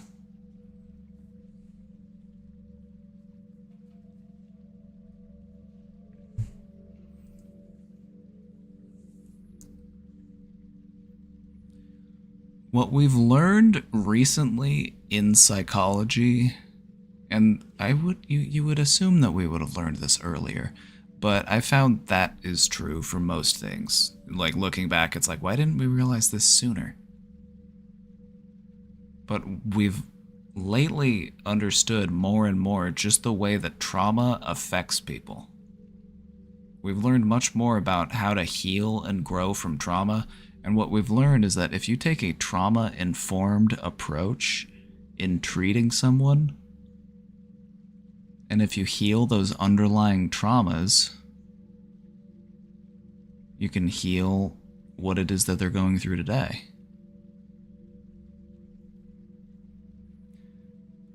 By acknowledging the subjectivity of pain, recognizing the spectrum of traumatic experiences, and fostering resilience, we can cultivate empathy and compassion towards those who are impacted by trauma, whether it be ourselves or our loved ones.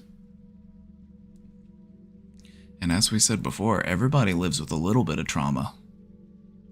So the more you understand trauma and how it can affect people, the more you can start to notice the ways in which it has impacted people.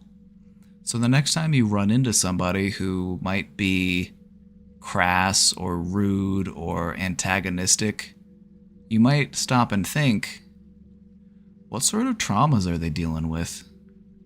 What sort of traumas in their life have led them to be the person that they are in this moment? And for me, it's helped me to be more empathetic and understanding and compassionate to people. So, let's work together.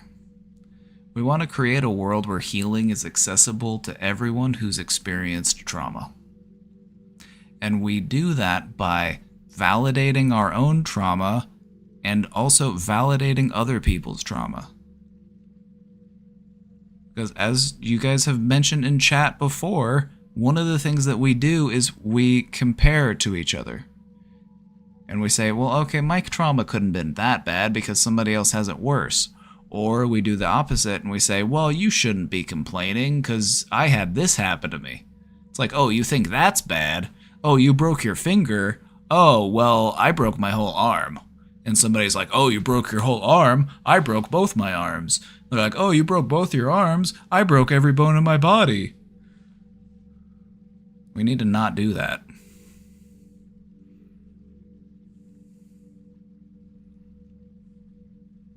That doesn't help anybody heal. It just drives a wedge between us. It's like, oh, you think you had it bad? I was born without bones.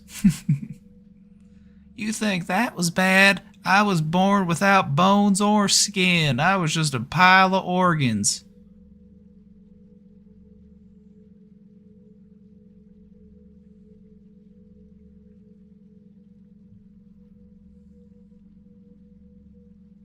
Have I considered that yellow is difficult to read? It was the best color I could find to go on this purple background.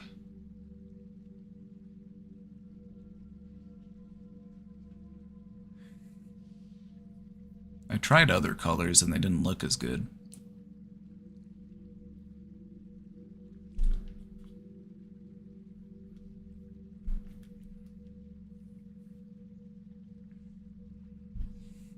You typed it earlier and thought you deleted it? Well, you said what you said. Now we know how you really feel. 100 presentations in.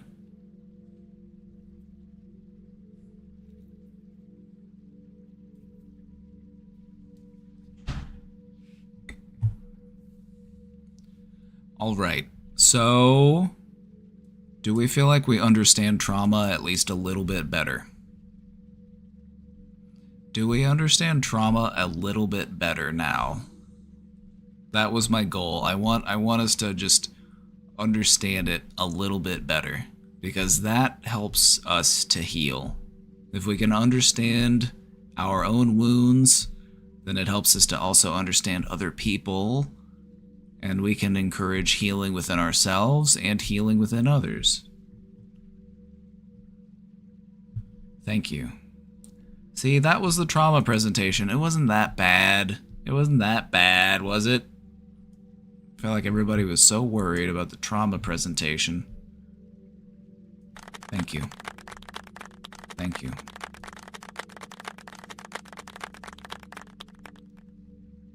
Now we need to delete the VOD so that the pork tree will never see this slideshow.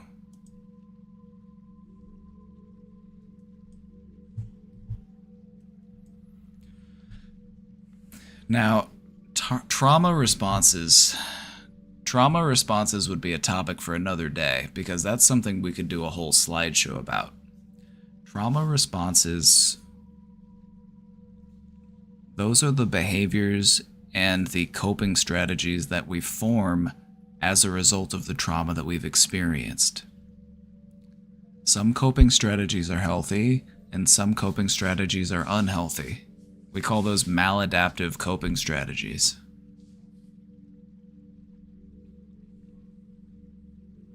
Also, we could briefly talk about DID and how DID is a trauma response. DID might be an example of one of the more complicated trauma responses. DID is a condition that people develop as a result of complex trauma, and complex traumas involve complex coping mechanisms.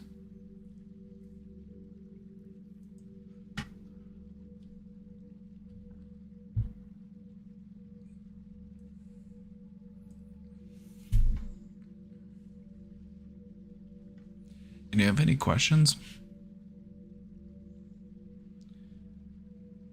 You just secured a therapy appointment? Let's fucking go.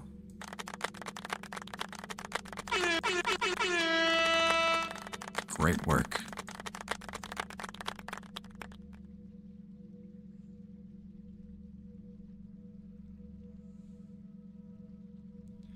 I have truly wondered if I have DID because of the voice in the head that isn't mine.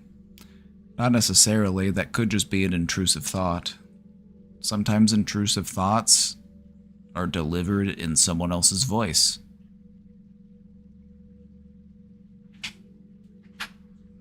Now, it would be DID if you felt like you were talking to someone else and they were also a part of you and they were a part of your personality and you could switch between.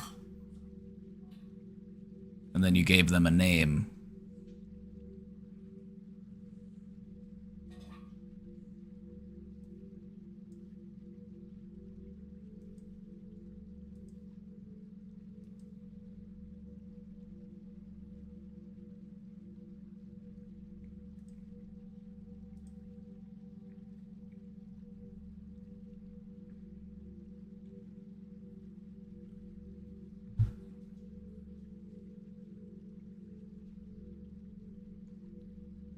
It's a voice that talks to you and asks you questions and you answer. You think you developed it when you were a little kid and felt no one cared about you. It could just be a way that your internal monologue manifests. Like, it's normal to engage in an internal discussion with yourself, and sometimes we like to give the different perspectives within our mind, we like to give them different voices.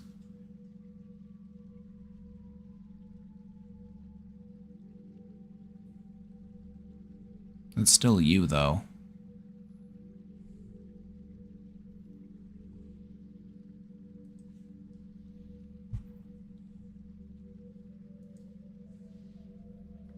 We have an update. It was an extension of the other one we did.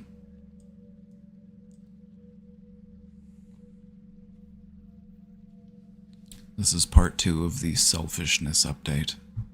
The first one was this one. Talking about being naturally self-centered.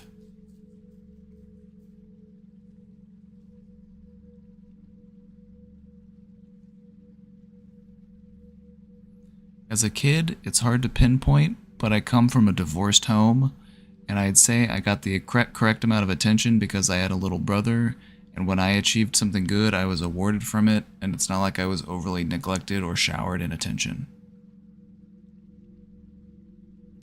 It can be tough, though. Even in a divorced home, like, you still might be getting a lot of attention, but divorce has a lot of ways of affecting a child that they might not really understand until they're older. You know, going through a divorce, even if it's amicable, even if your parents, you know, are nice to each other, it can still create a lot of confusion and misunderstanding and misinterpretation.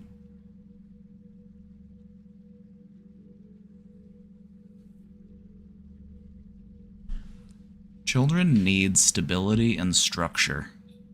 Like, chaos isn't really good for kids, and divorce kind of creates a chaotic situation.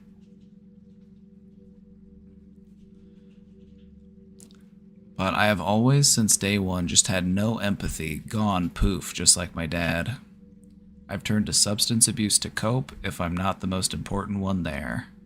I strive to be absolutely perfect so people look at me and what I've done and they go, damn. It seems to...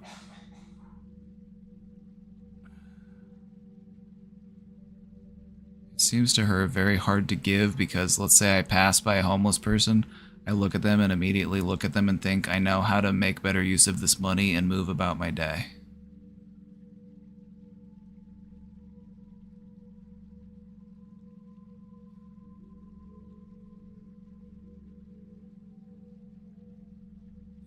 Well, it's hard to validate or have empathy for other people when we have a hard time validating and empathizing with ourselves.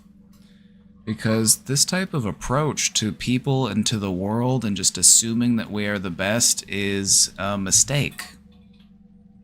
Like, nobody's that good. Nobody's that good. And one day, all of this could be taken from you. Your looks, your money, anything that you feel like you've got going for you, this is all temporary. And so it's about more than that. Like,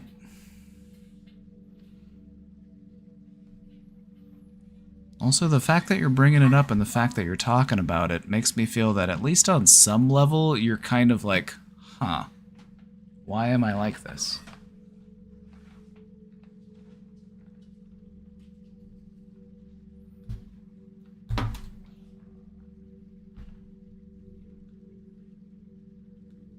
You aren't torturing small animals or anything like that, are you? Because if you lack empathy and you're, like, harming small animals, then I would say, please proceed to the nearest police station and turn yourself in.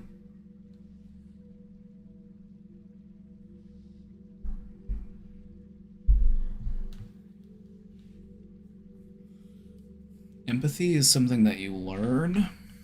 Empathy is a skill. Empathy is also a strength. Because you're one bad week away from being that homeless person.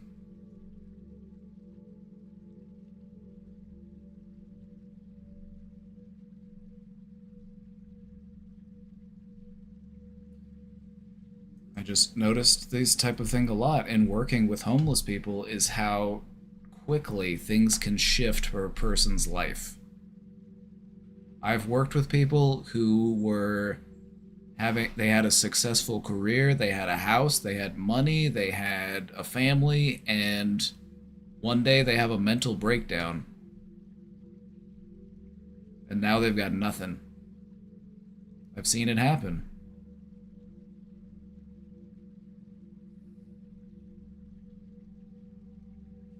If you don't have empathy for other people, you should try practicing it. Because you want people to have empathy for you. And it helps if you have empathy for others. If people view you as someone who is kind and caring and empathetic, they will be more motivated to be kind and caring and empathetic to you. You just don't want to walk through life feeling like you're better than everybody because that just makes you worse than everybody. You're also hearing some perfectionism, which is an anxiety symptom. Nobody's perfect.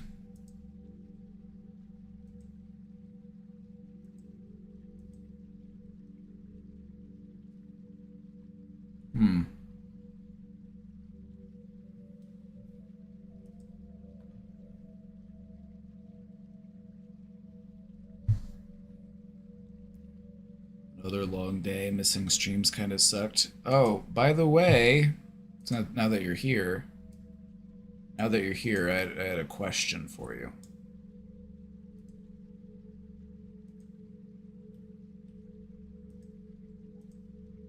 What'd your dog get their degree in? Did they get their degree in boneology? Bark economics?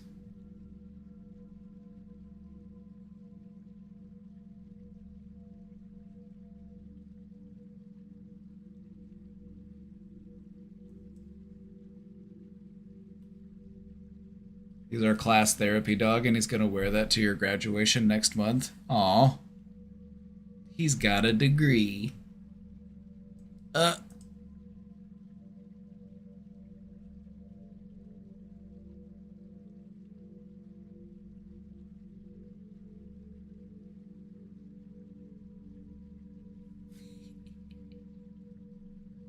It's so funny when a dog sits like that.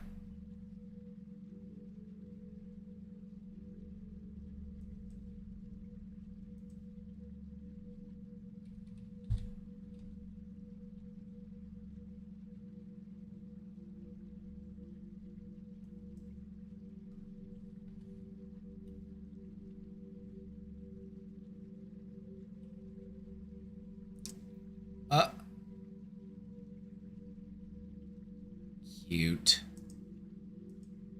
Oh.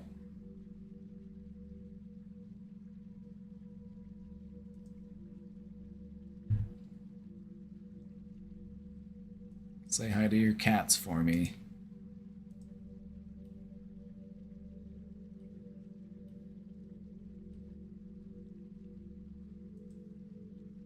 There she is.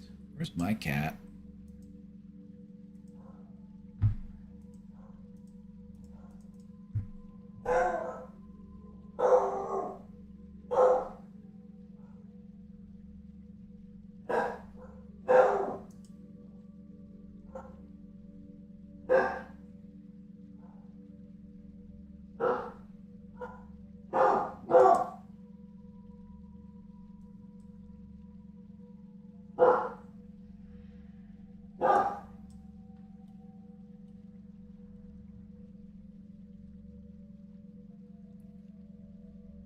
Where's my cat?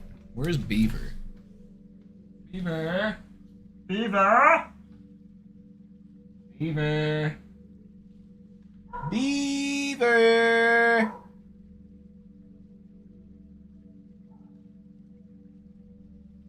Beaver! Beaver! Syndra! Miss Poopy! Calling all cats. I need a cat. Where are my cats at? Cats!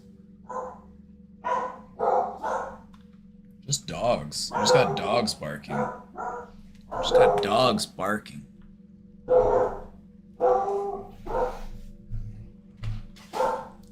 That was Penny's birthday. Oh, it was chill. It was chill.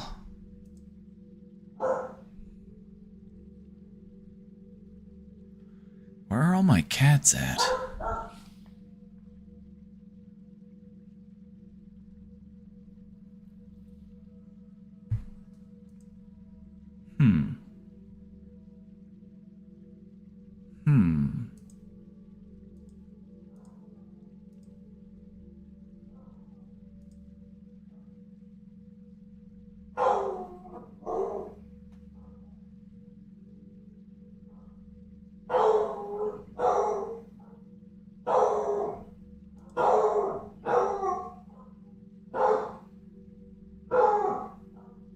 What are they barking at?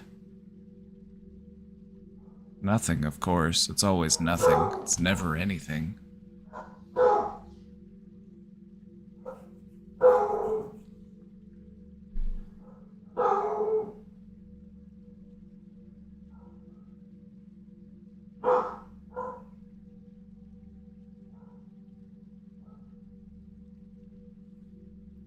Are we done?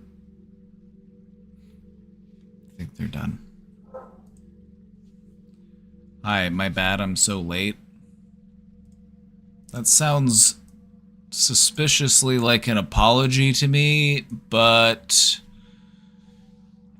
we're gonna let it slide this time. I'll let you off with a warning.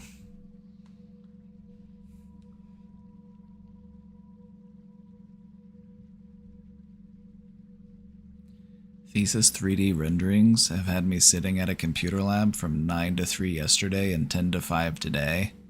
I don't eat until I'm done, and boy, my body's tired. I need some tips. I'm falling apart. Eat. Eat. You gotta take breaks, and you gotta eat. It's essential to your productivity. Like, normally we might assume that if we just sit down and keep working that we will get more done, but actually taking a break, having a snack or a meal, can actually help you to be more productive. You can actually get more done by taking regular breaks than you could if you just sat there and tried to force yourself to work the whole time.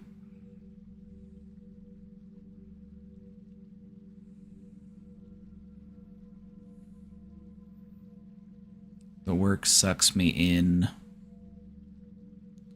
It'll be done soon, I guess, and look great, but I've completely put my own needs aside and can't get out of this funk because we need to print our posters for Monday.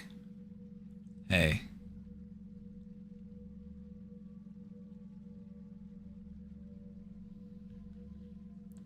Piss Gaming 03 is right. It's all about the Pomodoro technique. You gotta take a regular break about every hour or so. Even if it's just to get up and stretch your legs. Like, your brain needs it. And it actually helps you to get more done and be more productive. So I'm telling you, take breaks. Make sure you eat. Set a timer for an hour. And then every hour, just get up and stretch a little bit, or go to the bathroom, go get some water, get a little snack, do something for a couple minutes. And then sit down and get back to work. It'll help you get more done than if you just sat down and tried to force yourself to do it.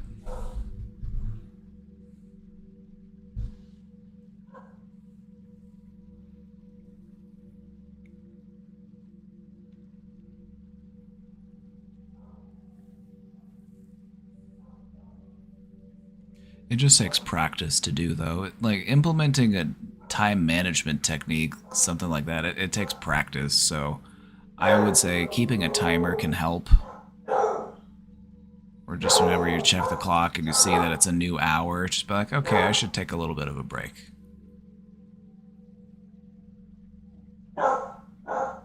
Dogs. They're just yapping.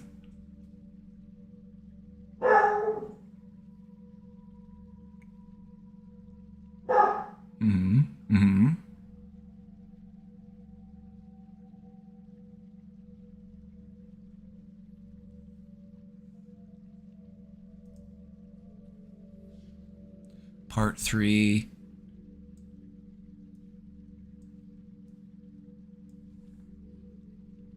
P.S. My dad didn't leave, he just didn't have empathy like me. That's how I read it when you said before that you didn't have empathy just like your dad didn't have empathy. Do you think that it was inherited? Do you think that it's genetic? I don't necessarily think it's genetic. I think it's something that we learn. Like, if you had a dad who was empathetic and they modeled the importance of empathy to you, then it would make sense that you would be more empathetic as an adult because you learned it from him. But instead, you learned from your dad that you don't have to be empathetic.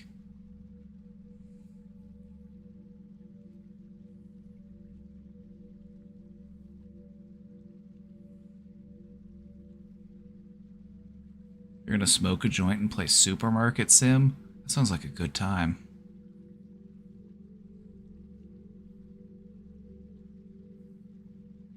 I haven't played games in weeks.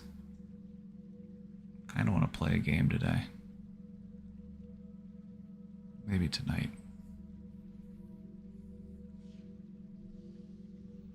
I do have 2 events with animals. My cousin took me in front of a snail and poured salt on him, and I laughed. When it comes to stuff we do with animals, from a psychological perspective, there's a line that we draw between bugs and other animals. A lot of kids do weird stuff with bugs. A lot of kids like to, put salt on a snail, or they'll lift up a rock and see a bunch of roly-polies and start squishing them or something. But when a kid, starts harming, dogs or cats or, other small mammals, that's typically much more concerning. So that's why I asked. I just wanted to make sure.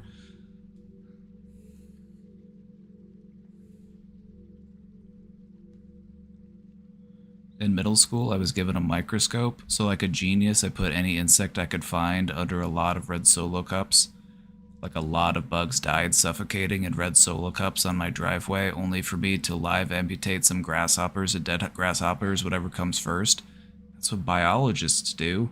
That's what entomologists, people who study bugs, do.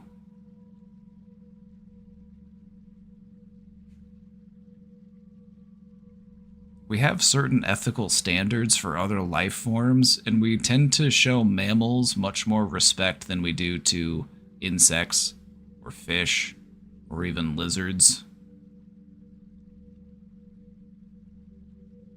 Not that it's okay, it's all another life form, but it's stuff scientists do, and it sounds like you were a little scientist.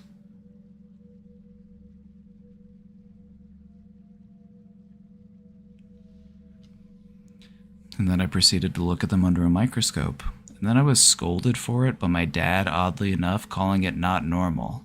Looking at bugs under a microscope? They bought you a microscope. What did they expect you to look at?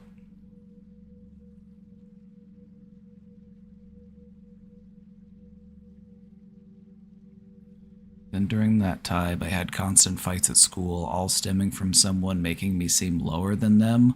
Oh. Well, now you understand why you are the way now. Now you understand why you are the way you are now. You have an issue with somebody making you feel lower than them, which is why you have to try so hard to feel above other people.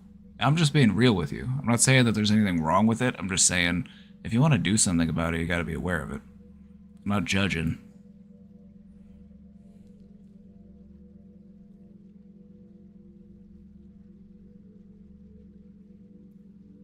And I would be the aggressor afterwards and get into a fight, then always play the victim card to get out of trouble until it didn't work. Well, it sounds like you were a smart kid, and smart kids tend to be more manipulative. Smart kids know how to bend the rules.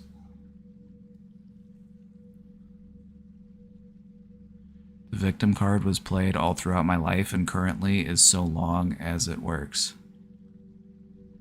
I don't have any other experiences with hurting animals because I knew I would get in trouble.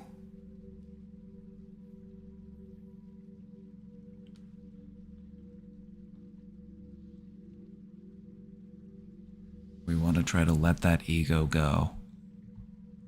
Our ego can give us the illusion of self-worth, but our true self-worth is defined by how we help others. Our self-worth is not determined by how we serve ourselves. It is determined by how we serve others.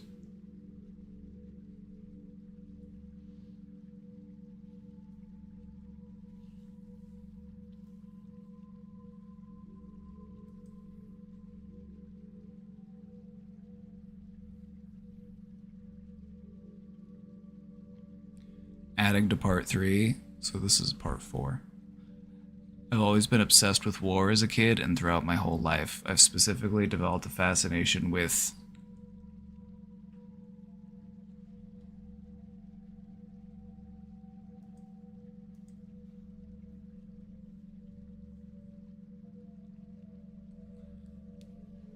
bruh.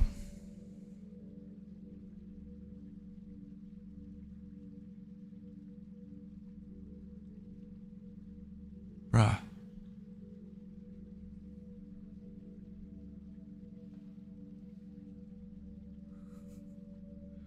Not a good look, brother. Not a good look. I wasn't watching, I was listening.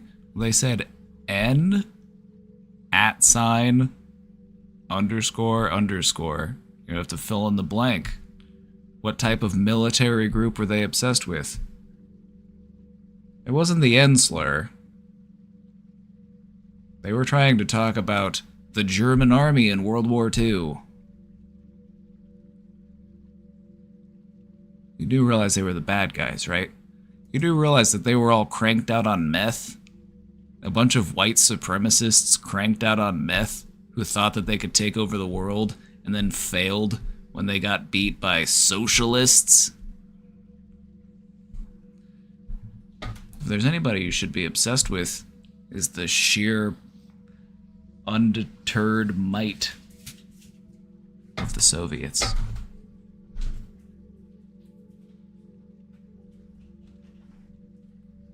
This is edgelord behavior. We want to avoid this.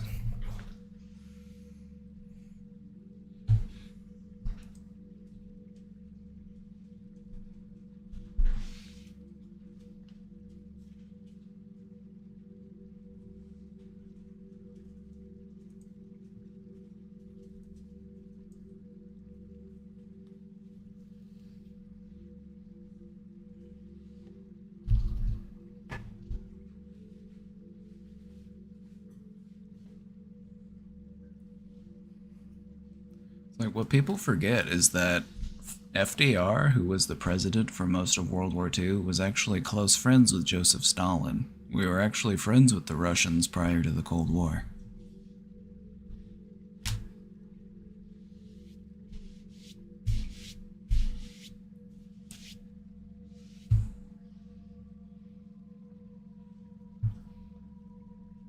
And a large reason why the Allies won in World War II was because of just the sheer manpower of the Soviet army.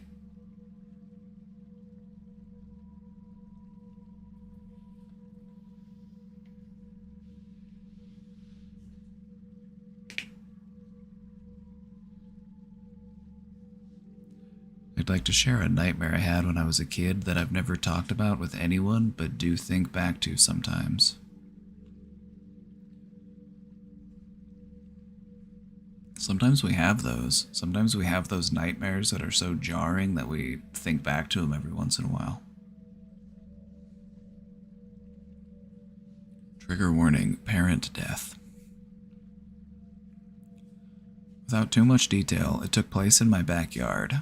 I saw my mom on the ground not moving, and I ran over to her. I was on my knees, holding my mom in my arms, crying. I looked up, and Jesus was standing there. He said he had to take her, and I just cried and screamed until I woke up. It makes me wonder what happened that influenced this dream. Like, maybe this was around the time in your life where you were learning about death. Maybe you were learning about, and maybe you were taught the religious approach to it. You know, like Jesus comes down and takes you. When you die, what happens when you die? Oh, you go back to Jesus.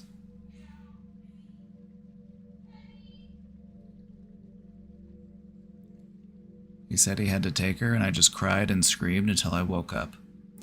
My mom has had thyroid issues my entire life. I believe when I had the dream, she was currently or about to undergo surgery for that or her gallbladder. That makes sense why you might have a nightmare about it, because you were worried about her.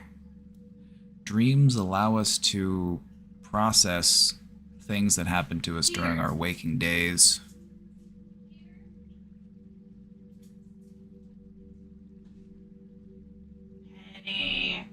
Penny? What did she do? Come on, let's go outside, Penny. Enough. Did she have an accident? Again.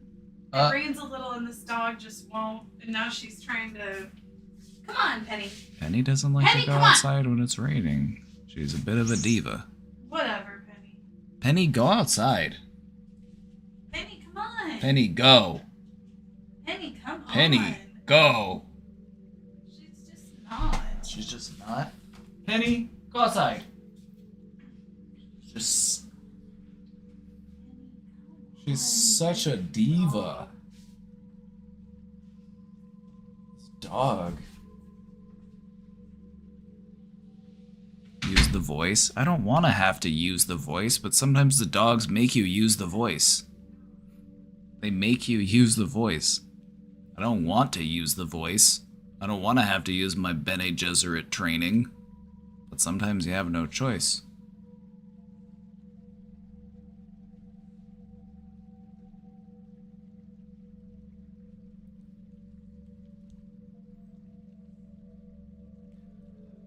I know it was just a dream, but I feel the weight in my chest and on my heart when I envision the dream while remembering it.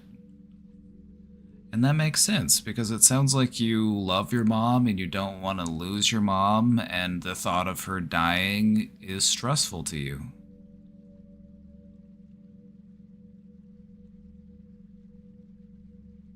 And it doesn't sound like that's changed, and that's why the dream still bothers you.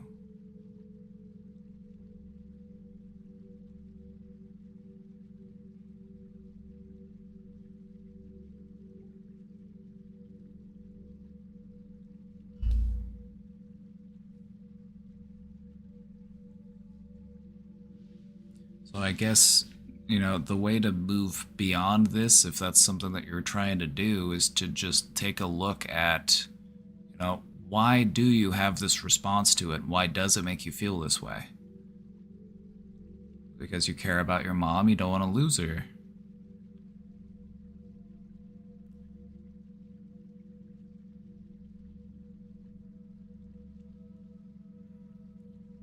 I've had bad nightmares where my parents attack me. I don't know if it's past trauma or what. Dreams are weird. Dreams are weird. Dreams can be reflective of things that have happened in our life. They can be reflective of things that we have repressed, or they could just be completely made up. They could just be a manifestation of our fears. A lot of people have dreams, you know, where their significant other cheats on them or something like that, and it's just a expression of a subconscious fear.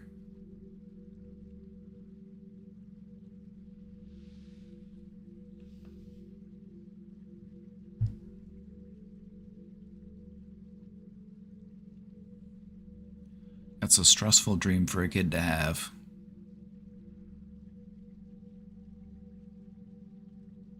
Go hug your mom.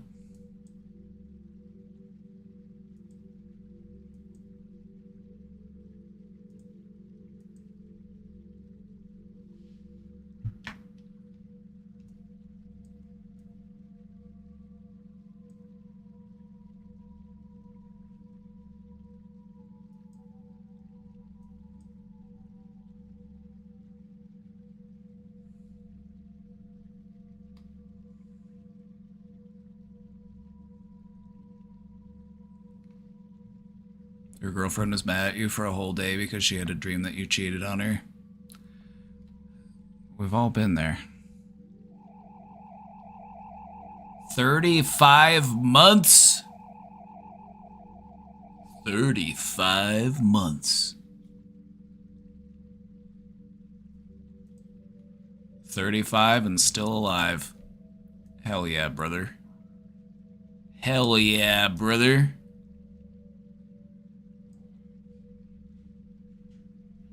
It'll be 3 years. It'll be 3 years next month. How is that even possible? How is that even possible? Does that mean I need to make new sub badges? I might need to make new sub badges.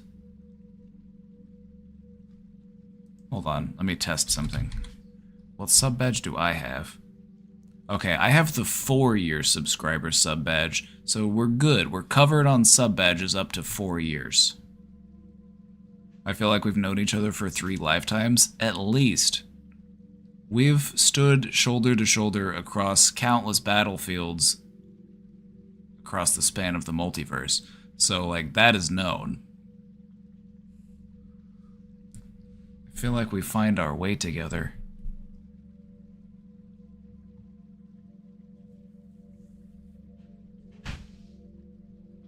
We always end up finding our way back to each other. My battle brother.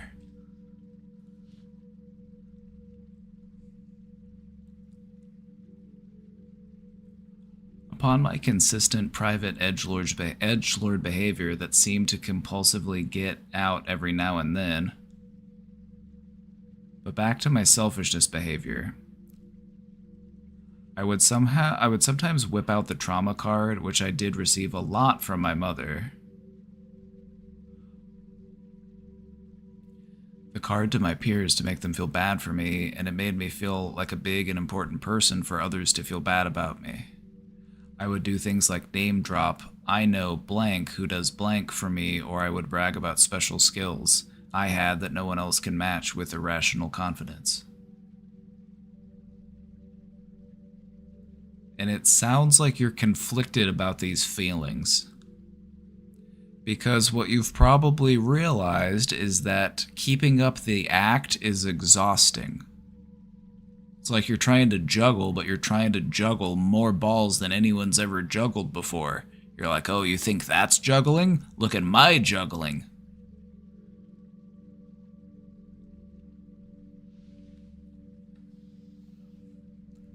I thought the rainbow was the 1-year badge. I'm confused. The 4-year one's different. It's like an electric rainbow.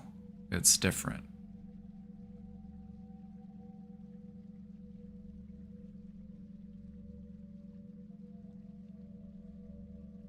It's different, okay? I mean it.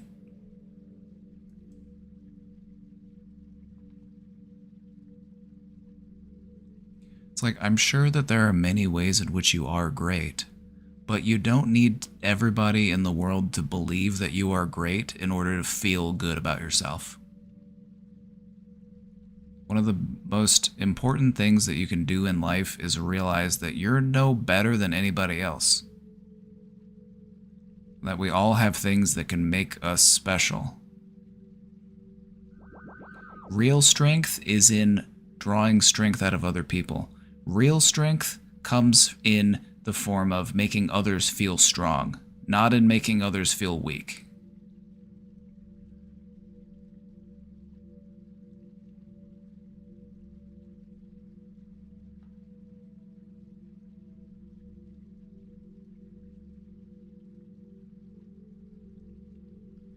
You matter, keep grinding, King. Thank you, Brian Lyon. I will, brother.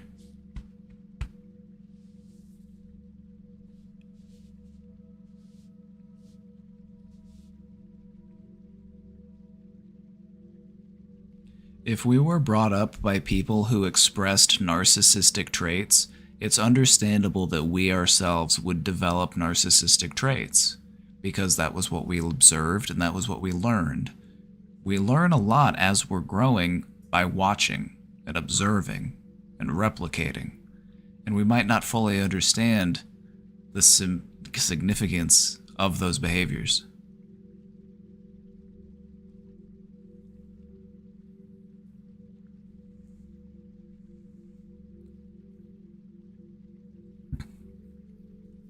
Being honest and genuine is more fulfilling than being the best. Because nobody's the best forever. And then what happens when you're not the best anymore? Things start to collapse.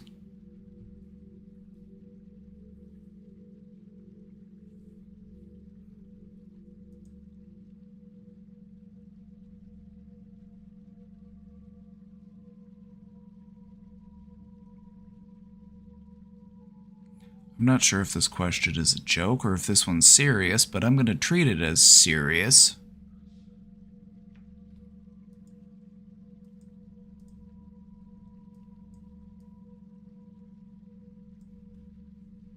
Although what you're describing here is sexual assault, so that's not it. That's not good. That's bad. I sometimes hold my penis sexually while sleeping.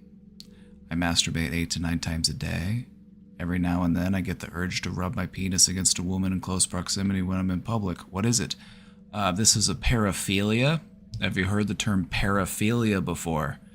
It is a disorder of your sexual function.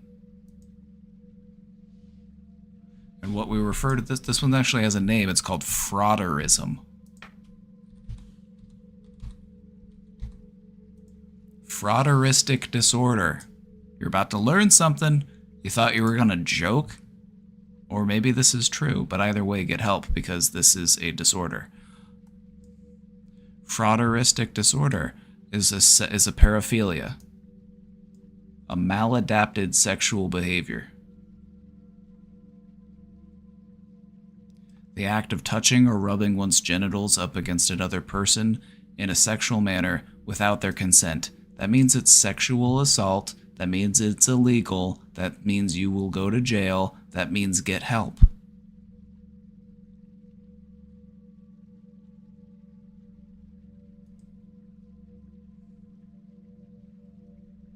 You thought you could come in here and catch me off guard? You thought you could come in here and sneak one past me? I knew what this was called off the top of my head.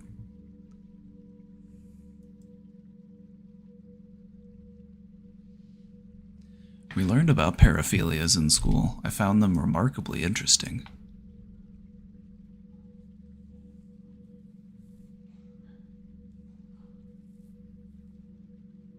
So yeah, go to therapy.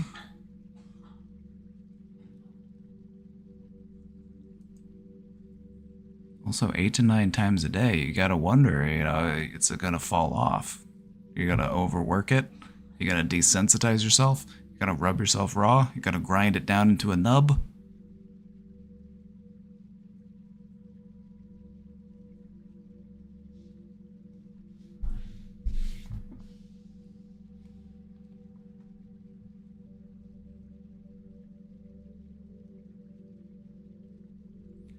I find whenever I feel really depressed that I have a strong urge to just sit. Sorry, let me start over. We're making fart typos today. We've had farts, we've had poop, we've had so many different typos today that I'm starting to do it. It's been happening all day in chat today. And now I'm starting to do it.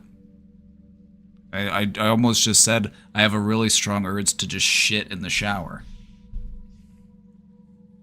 They've infected me with their typos.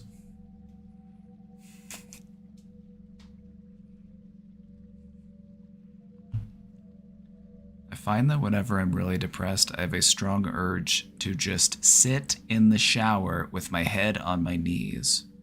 I'm not feeling that now, but it did just start raining and I want to go lay in it and sleep. Thanks for listening to my thoughts.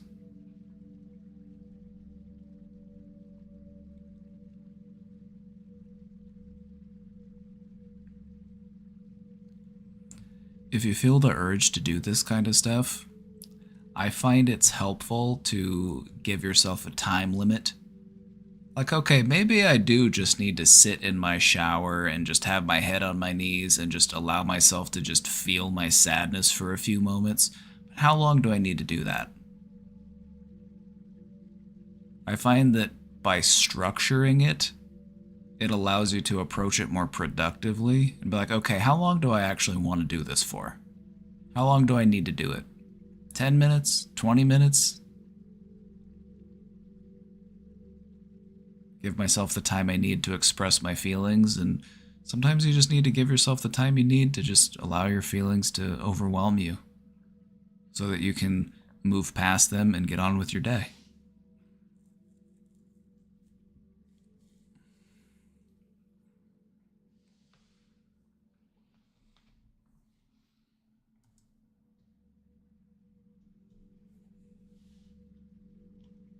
Part 5. I'm getting a lot of updates.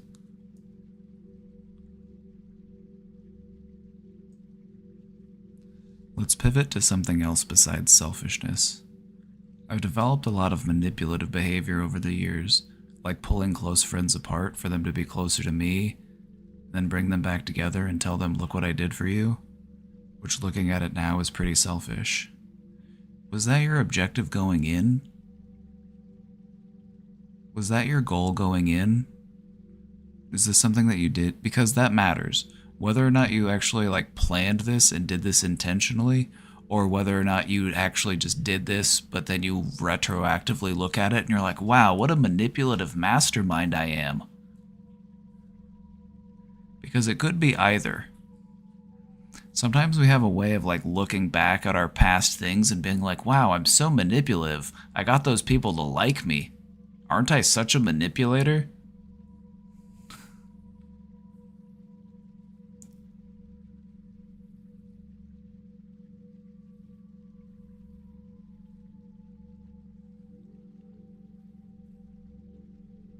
I would consistently do this to people until I got caught and forever became paranoid about being caught again. Yeah, that's because you want people to like you genuinely. People aren't toys. Don't treat them like toys. Treat them like people. People, not playthings. That's abusive behavior, brother. That's manipulative behavior. We're trying to outgrow it.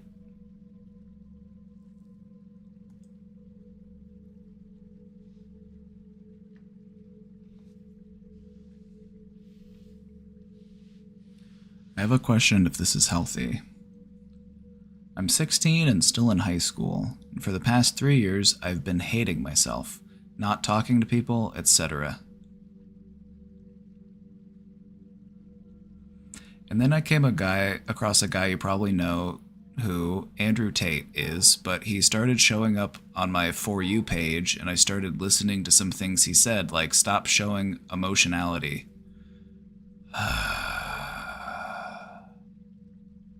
Go to the gym, stop scrolling on TikTok, stuff like that. See, a broken clock is right twice a day. A broken clock is right twice a day. So the thing... I'll finish the question before I really get into it. Is it healthy to listen to this and do this? I'm confused and need some answers. I've got some answers for you, alright? The reason why a lot of these manosphere grifters are able to do what they do, and I refer to them broadly, I'm not just talking about Andrew Tate, he's just a prime example of the manosphere grifters. They take advantage of lonely or depressed or isolated men, and then they sell them on an idea so that they can get them to buy supplements or t-shirts or whatever it is. They're just trying to get money from you. They don't actually care about you. They don't want you to be healthy. In fact, they would rather you stay sick so that they can keep making money off of you. It's a scam. And so anyway, the way that these predators, because it's predatory behavior, they hook you in because they offer some decent advice in some areas. And because some of their advice is decent, you make the assumption that everything they say must ring true because they gave me some solid advice. You know, they said, you know, if I would feel better if I started working out more, and that's true. If I stop doom scrolling on my phone, I will feel better. That is also true. But that's just how they hook you in, and then they start selling you on these terrible ideas, these terrible mindsets.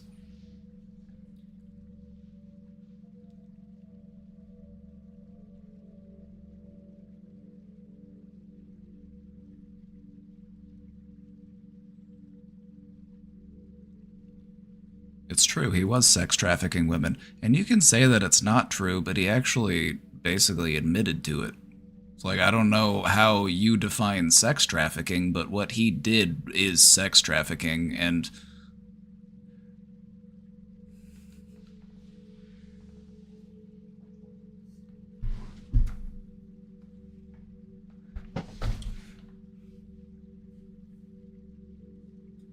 like, if you want to understand Andrew Tate psychologically, he's a guy who was probably abused by his dad, and he resents his mother for allowing it to happen. That is my theory on why Andrew Tate is as messed up as he is, and why he degrades and looks down on women so much, is because of that type of abuse. Because a lot of men get fucked up by their dads and then they blame their moms for not protecting them from their dad. And so they grow up to resent and degrade women. And it's actually the shit that their dad did to them. And so the type of stuff that he will promote is the belief that, like, your emotions don't mean anything. No one cares about your emotions. You shouldn't talk about your emotions. And that is what leads people to dwell and fester and get worse. Actually experiencing your emotions and talking about your emotions is what helps you to heal.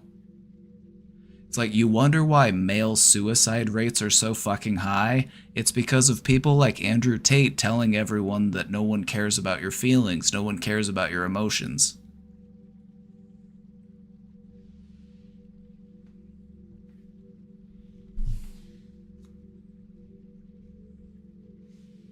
It's toxic behavior. It takes more strength to be kind than it does to be cruel. Embracing your emotions is a strength. It's not a strength to just not have emotions. All that says to me is that you are afraid of your emotions.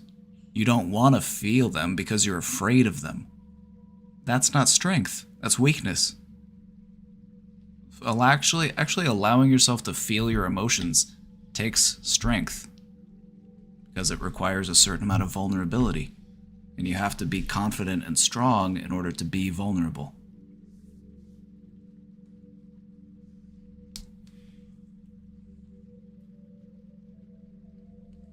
It's just a really outdated viewpoint to just tell people that your feelings don't matter.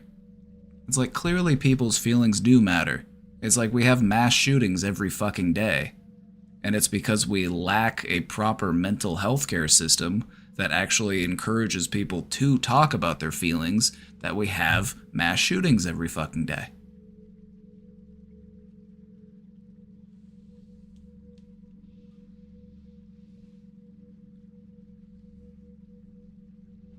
So when I see guys like Andrew Tate, I see somebody who on a very deep level is emotionally insecure, and they project this image, they project this persona of strength in an effort to try to convince them that they are strong. They're trying to sell themselves on their own bullshit.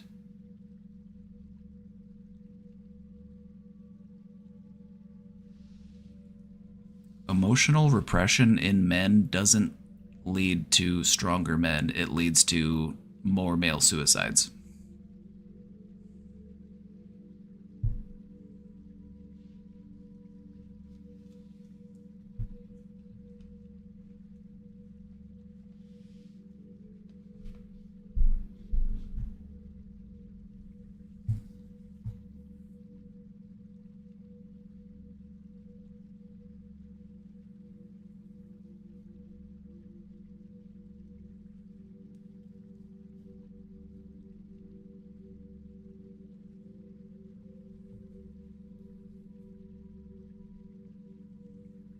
So yeah, if anything, I just want you to realize that these men don't have your best interest in mind. Any man who tells you that you shouldn't feel your emotions, they want to exploit you. Full stop. Any man who tries to convince you that you shouldn't feel your emotions, they want to exploit you. Just like these alpha male boot camps where they pay people pay $15,000 to basically get tortured for a week so that they can feel more like a man. Now that's just the stupidest shit I've ever heard of.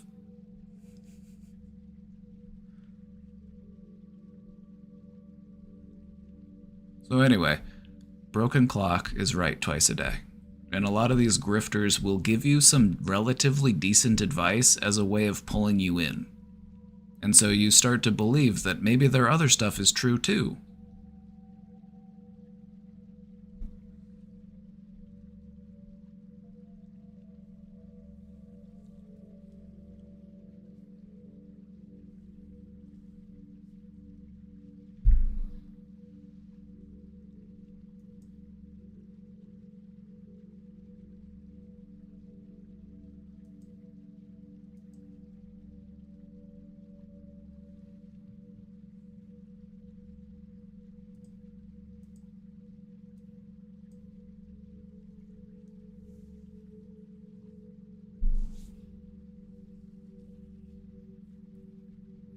Staring at the computer for so many hours on end makes it so that once I'm back in my dorm room and trying to unwind, I can't use my laptop.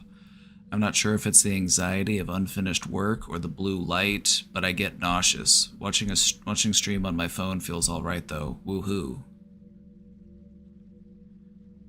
Yeah, you know, sometimes you have to adjust the blue light levels on your screen because that stuff really does tire your eyes out.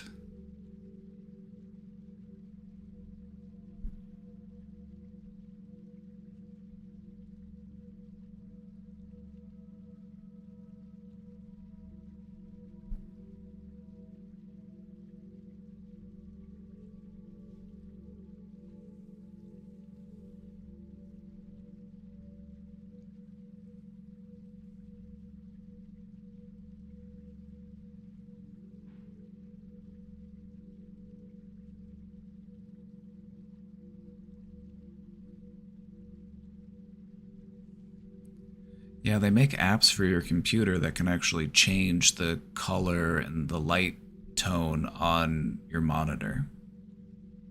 And it's free.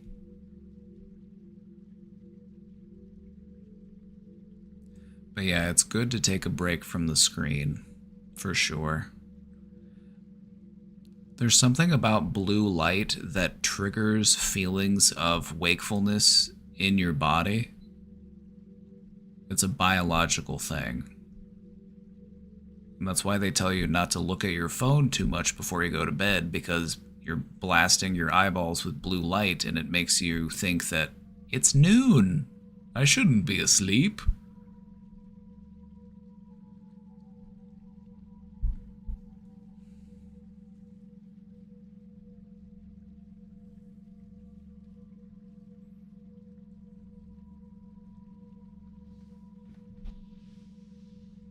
Also, it might be, so it's probably partially due to the blue light, and it's also partially due to the fact that if you just spent hours working on a computer, what association have you formed between you and a computer? You are now associating the computer with working, and so when you sit down at a computer, it reminds you of that work mode that you were just in.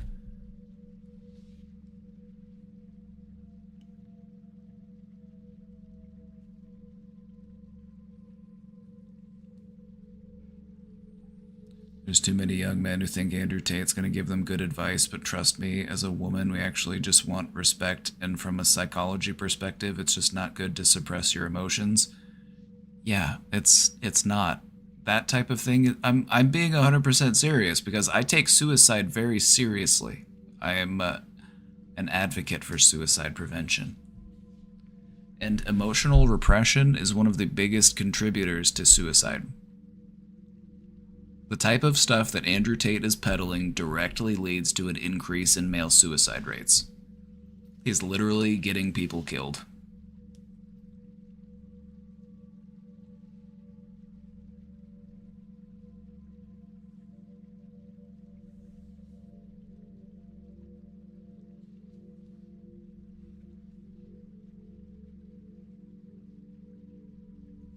Andrew Tate doesn't want you to be strong. He wants you to be weak and malleable and vulnerable and manipulated, because that's how he continues to exploit you and continues to make money off of you. He doesn't actually want you to be a strong person. He wants you to be a weak person so that he can continue to exploit you. So that's what will happen if you follow his advice. He will have you right where he wants you. Is Stoicism BS then? Stoicism is actually a really important thing to learn how to do. But I feel like you're disrespecting the actual founders of Stoicism if you're attributing that school of philosophy to Andrew Tate.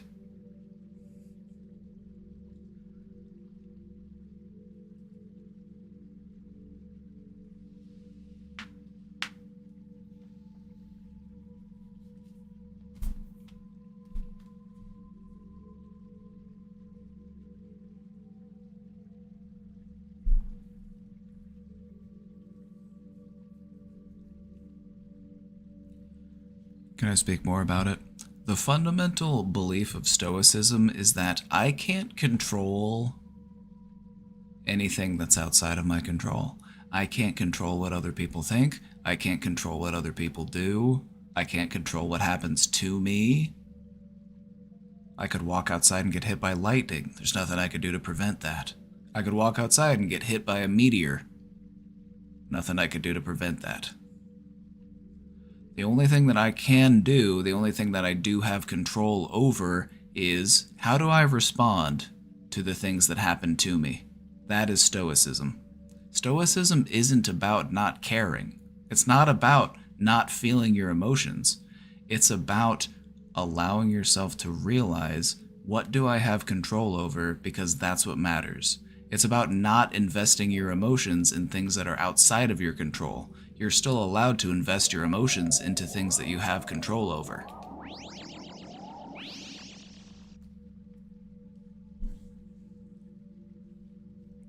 Anonymous, thank you for gifting that sub to Clutch Cake.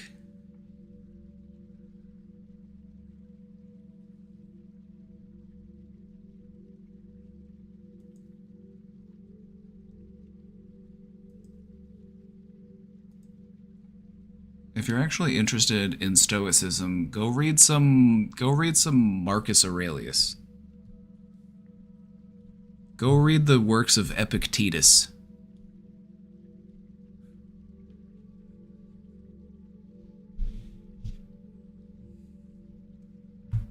Like, believe me, I fuck with the Stoics. What was today's presentation? It was Trauma Day. We went through the trauma slideshow.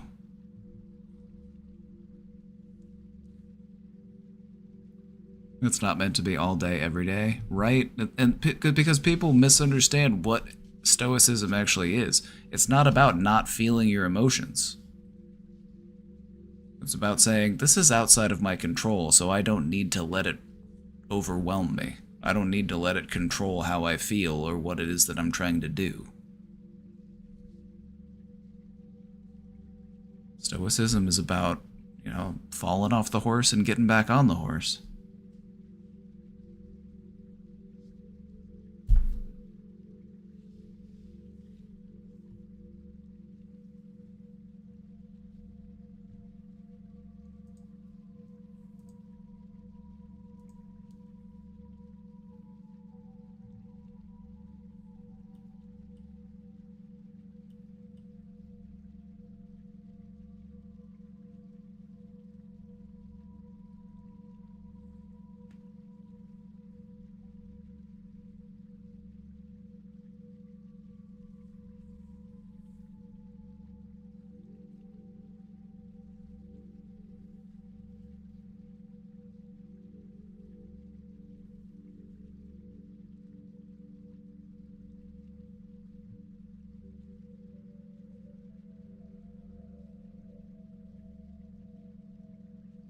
Also, a life devoid of feeling is a sad life.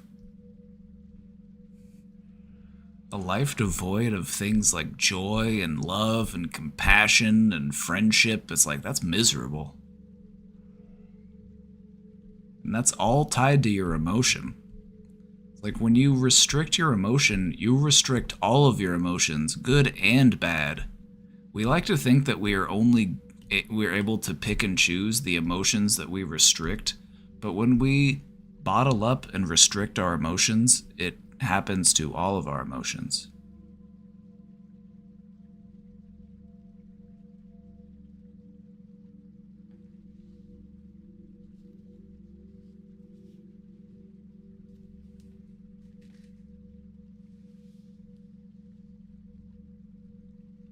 What's the strategy when someone you're financially dependent somewhat on is in denial and making terrible investments? Then you might need to find a financial advisor. Sometimes in those types of situations, you need to get someone who has an outside perspective. Because if it's just you and this person talking, it's like, sometimes you need to bring in a third party. You know what I mean?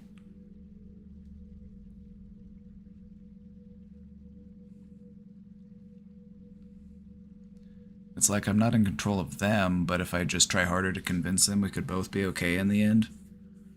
Sometimes it's not about how can I help this person. Sometimes it's about how can I get this person to talk to somebody who can actually help them.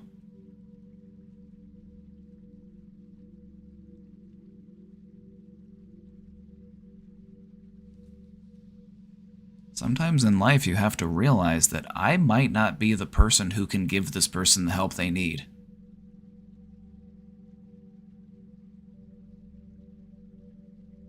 And that's a really important thing that you learn in becoming a therapist, is that you can't help everyone, and if there are people that you can't help, you have to realize that you might be better off, for their best interest,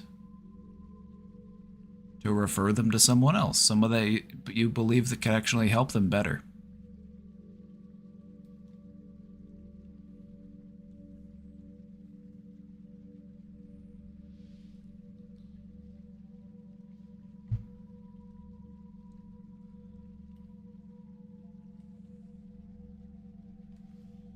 Thank you for the advice.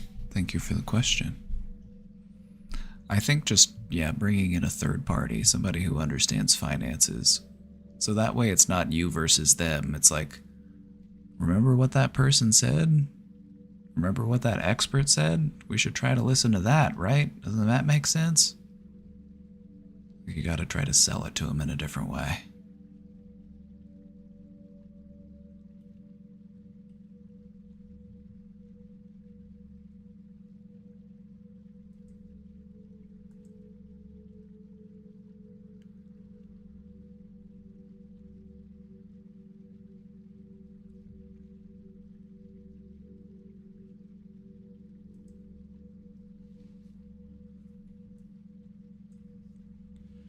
What if I actually am liking myself again after listening to him? I've wanted to commit suicide since I was 13 and listened to him and I started feeling better. I joined his online school and it was legit. I made my money back in 2 days. So I'm very confused in this. I'm just looking for different advice, as one should. Thanks for listening to me. Well, even bad people can have some good advice. And the fact is that just fundamentally and characteristically, he's not a good person. He's not really somebody you want to have as a role model. Can you learn from somebody like this? Absolutely. The Art of War, Sun Tzu. Know thyself, know thy enemy, and you will know victory across 1,000 battles. We want to learn from our allies, but we also want to learn from our enemies.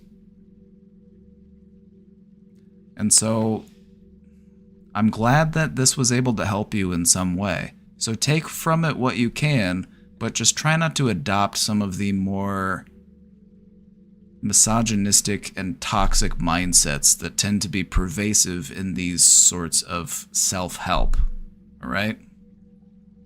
Because the truth is, Andrew Tate doesn't give a shit about you. He just wants your money.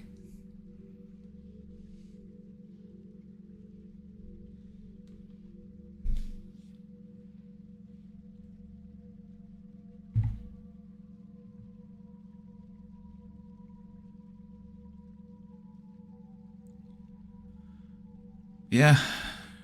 No, you're right. Like, the problem here is that young men don't have good role models. And he has a way of appealing to young men. But what you'll come to find is that as you continue to grow and learn, what you'll realize is that some of what he's teaching is harmful. The way that he treats people is harmful.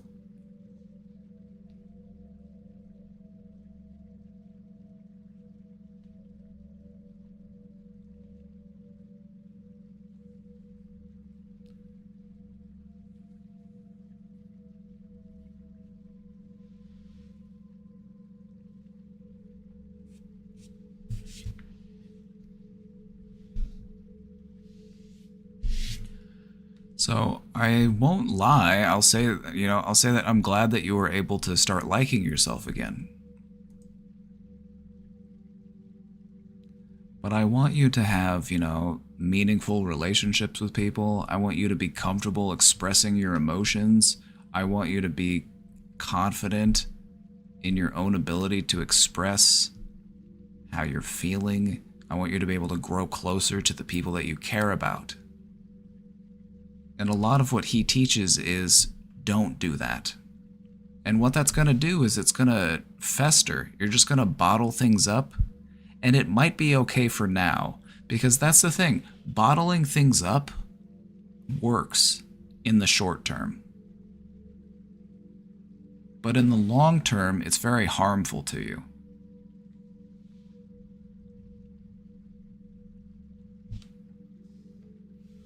I'm here to help you with any question that you might have, alright? So if I could help you instead, please let me know. Whatever I can do to help.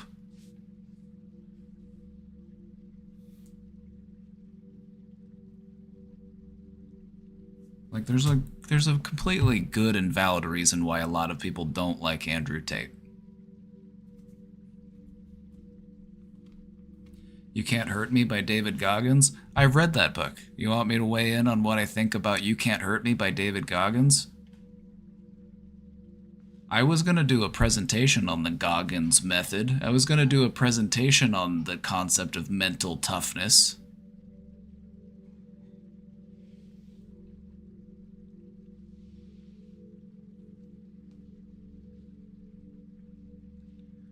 You can learn a lot from David Goggins. He's got some good techniques, but you also have to remember that he's not a psychologist. He's a talented guy. He's a remarkable athlete. He's very skilled at what he does. But as far as understanding, neurology and psychology and trauma and human behavior, not an expert in those things. David Goggins, the title of his book is You Can't Hurt Me. And basically, his approach to things is, nobody can hurt me? I've already hurt myself worse. He'll talk about things like you have to have mental calluses.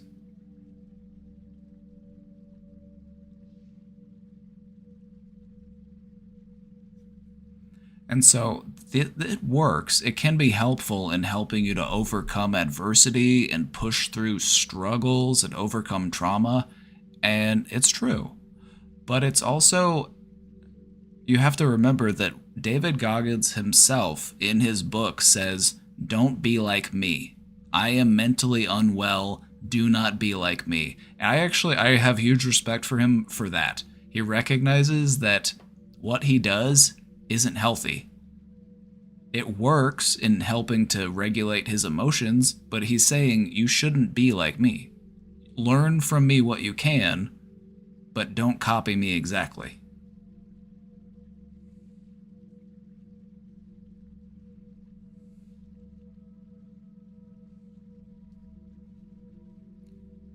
We're talking about dose sizes for mushrooms in the chat. Let me weigh in on this a little bit. Average dose, 3.5 grams. Anywhere between 3 and 3.5. That's about an average dose. 1 gram is what we would refer to as a threshold dose. To actually start to feel a psychedelic effect, you have to take at least 1 gram normally. Anything larger than 5 is what we would consider a heroic dose.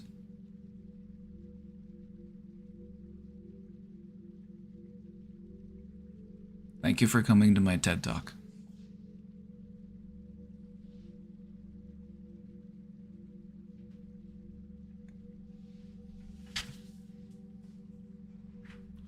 David Goggins has some good advice, but one of the things to remember is he kind of perpetuates this mindset that other people can't hurt me because I've already hurt me first. And what that teaches you is you fall into this behavior of finding ways to hurt yourself, finding ways to feel pain so that you can overcome that pain. Just preemptively wounding yourself. And people do this. A lot of people do that. They protect themselves from other people's criticisms by being overly critical of themselves. It's a defense mechanism.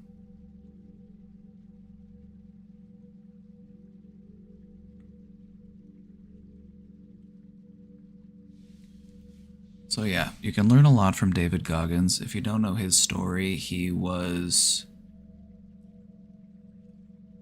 an exterminator. He was unhappy with his life, he was out of shape, and he decided he wanted to join the Navy SEALs. So he joined the Navy SEALs, went through BUDS training, which is one of the hardest things that a person can do. You have to be awake for like 2 weeks straight, and you have to run miles every day, and you're basically just getting tortured. He had to run on broken legs. He used to get up early in the morning and duct tape his legs, and then use his hip flexors to run because his legs had microfractures. He had stress fractures from all of the running they were making him do in BUDS training.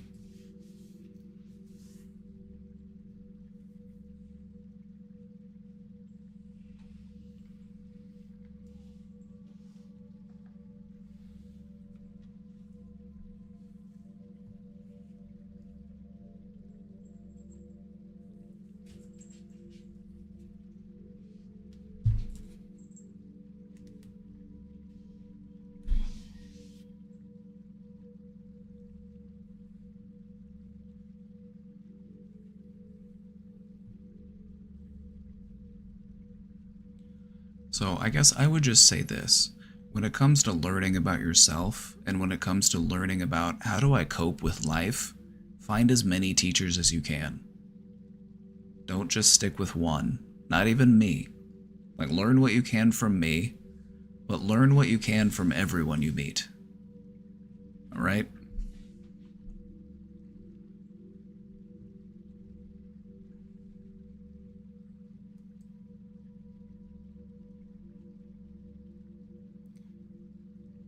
Sorry, I'll take the bonk that I almost made you say you have a urge to shit in the shower when you're depressed.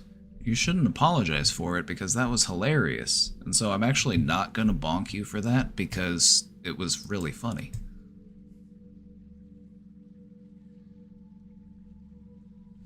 I was just suggesting something that might appeal to this person because I used to listen to Tate, and David Goggins and was who I went to for help, and it was my withdrawal back to reality is all I was doing.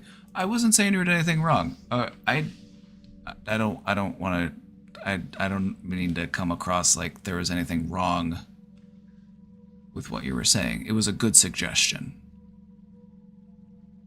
It was a good suggestion. The way you just try to remember the way that I approach these types of topics, and the way that I approach these types of, you know, like people who try to help other people, you know, on social media or, you know, like self-help books and that type of stuff. I approach it in a little bit of a different way because I work in that field. So I think you had a good suggestion. I would 100 times out of 100 rather have somebody read David Goggins' book than listen to Andrew Tate's podcast. 100 times out of 100. Absolutely. I agree.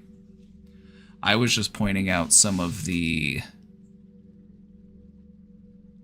things that I found to be, you know, like, okay, learn what you can, but also change what doesn't work for you. And I was just pointing out some of the things that I noticed in his method. It's a good method, but most methods have their pros and cons. So just try to learn what you can from everyone you meet and have as many teachers as you can. A lot of people just get stuck. They have like one teacher. They have like one person and they're like, this is who I'm going to model my life after. This is who I'm going to model my approach to my own mental health over.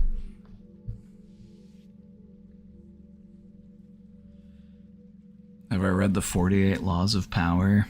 I've heard of it, but I don't know if I don't think I've read it.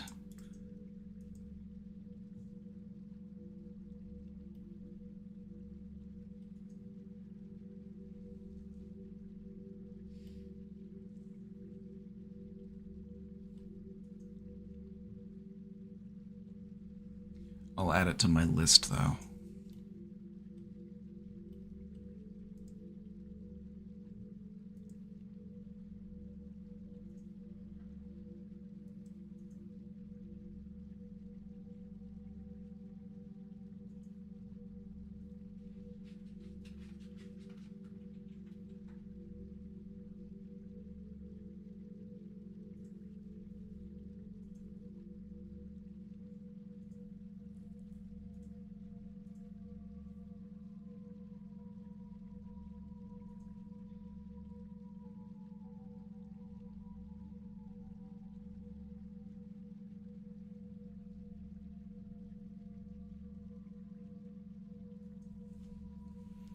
I have my feelings about the 48 Laws of Power.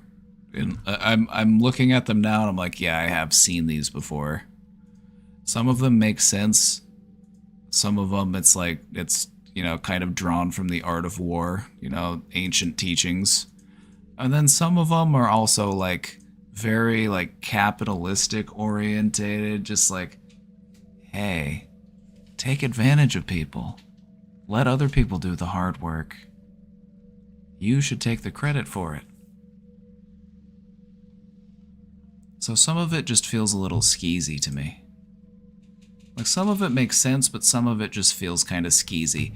And that's kind of what I've found to be true in a lot of like male-focused self-help is there's some good advice, but some of it's also kind of skeezy. It's like, do this, but also do this to take advantage and to exploit people. It's just kind of like, eh.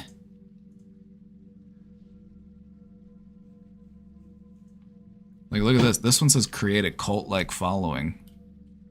Interesting. Let your victims feel smarter.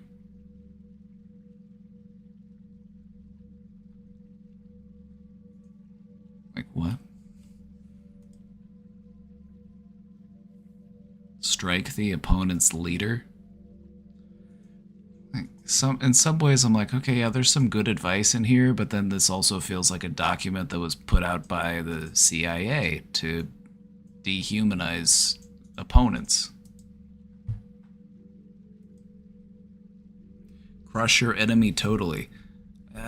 Why not try to make your enemy into a friend?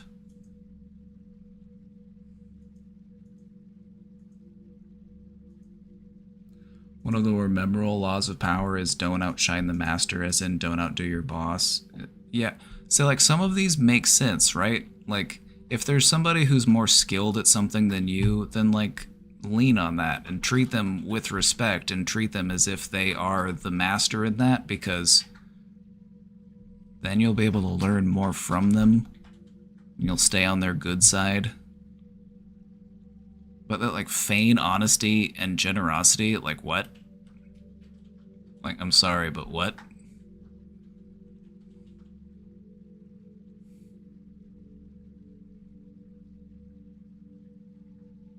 Like, I don't need to have power and control over people. I want people to feel a sense of power and autonomy in their own life.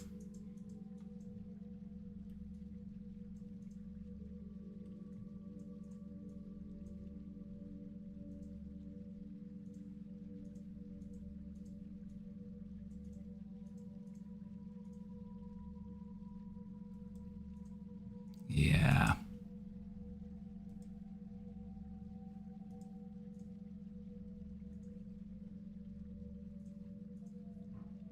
This is a guide to being manipulative. In some ways it is. In some ways it is. I feel like people tend to misunderstand manipulation in general.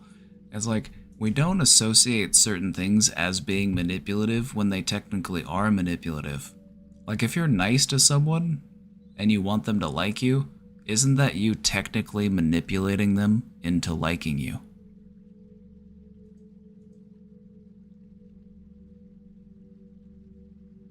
To manipulate is just to change. It's just to sculpt. It's just to influence.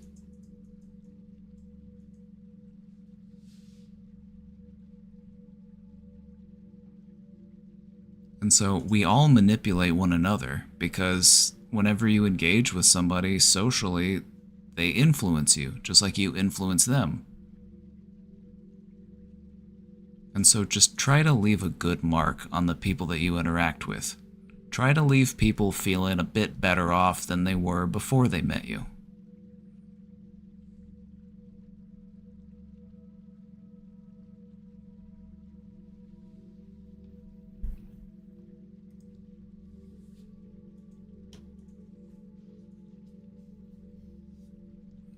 Do I manipulate others when I give them a false compliment? Not necessarily. See, the thing about that is you don't necessarily know how somebody's going to interpret a compliment. People might interpret a compliment as genuine and they might think, oh yeah, thank you, that was a nice thing to say. Or they might view it as, why are they complimenting me? Are they just trying to get me to like them? Are they trying to manipulate me? Some people avoid receiving compliments because they feel that they're trying to be manipulated. Manipulation means you're trying to get something out of it though, right? What if it's companionship? What if it's friendship? What if it's quality time? The thing about manipulation isn't inherently bad, but people manipulate in any number of bad ways.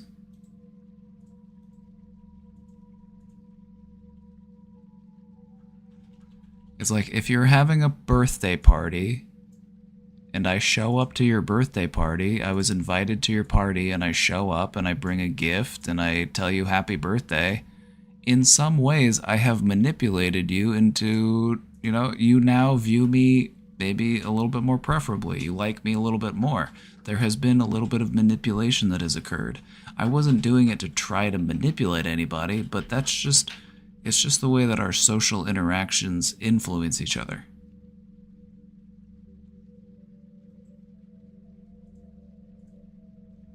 I'm just speaking of manipulation in terms of when we interact with other people, we change.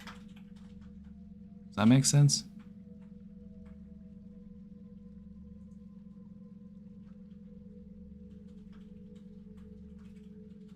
I wish someone would manipulate me into winning the lottery tomorrow. Why would you want to win the lottery? You're this close to spiritual enlightenment. You're this close. And then once you get there, you won't need the lottery. So, just keep going. You're so close.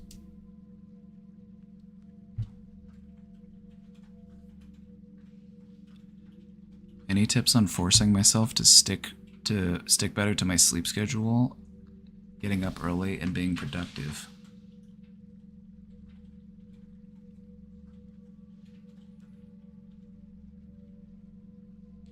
When it comes to sticking to any type of schedule, consistency is key.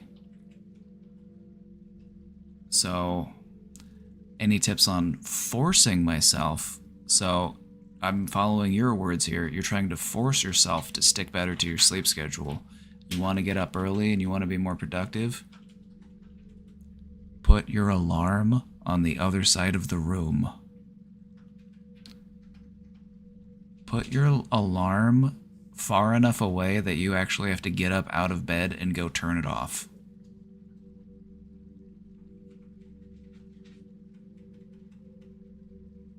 Also, if your alarm is your phone, this serves a dual purpose, because one of the things that we do that can kind of, and I'm guilty of this as well, is you wake up and you start scrolling on your phone.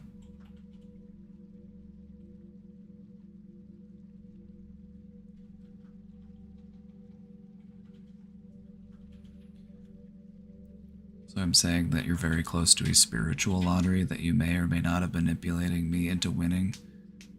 Yep, your number's coming up. You're gonna have a great sleep tonight, and you're gonna wake up tomorrow feeling like a new man.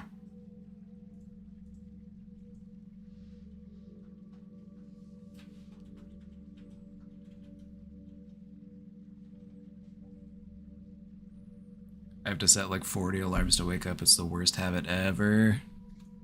Right? We can get addicted to that snooze button. Something I find helpful in feeling more rested and more awake is after I would wake up normally, rather than fall asleep for 30 more minutes, try to meditate for a few minutes instead.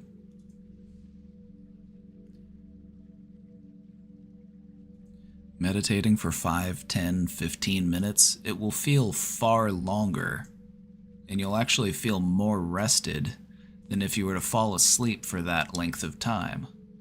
Whenever you fall asleep for 15 more minutes, it feels like 2 seconds. Whenever you meditate for 15 minutes, it feels like an hour.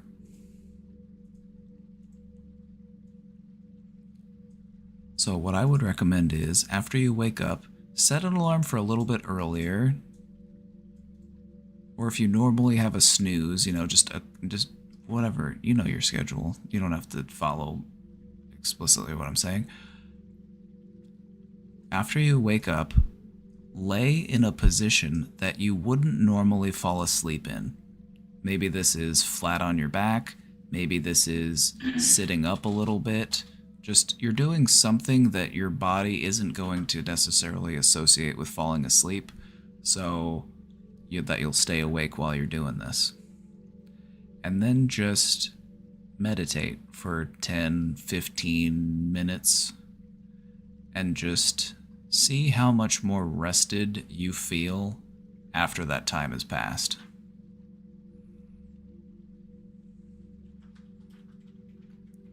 Morning meditations are a good way to allow yourself to feel more wakeful. So if you're trying to get up earlier and be more productive, I would recommend morning meditation.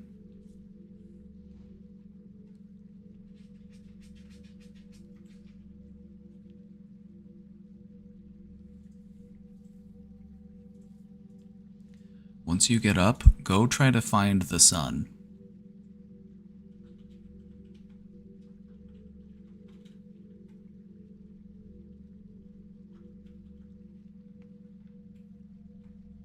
One of the best ways that I've found, and I've learned this from, neurologists, productivity experts, they say one of the best things you can do after you wake up, if you're trying to wake up a bit more, is to go find the sun.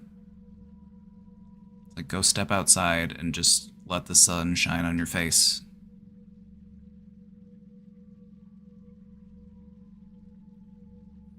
You try to sleep for 8 hours and get 5. Try to sleep for 6. Just don't go all the way up to 8. Just try to go from 5 to 6. Your circadian rhythm tends to operate in 3-hour cycles. So it would be more restful to get 6 hours of sleep than it might be to get 7 hours of sleep. Because if you get 7 hours instead of 6 hours, you wake up in the middle of a sleep cycle.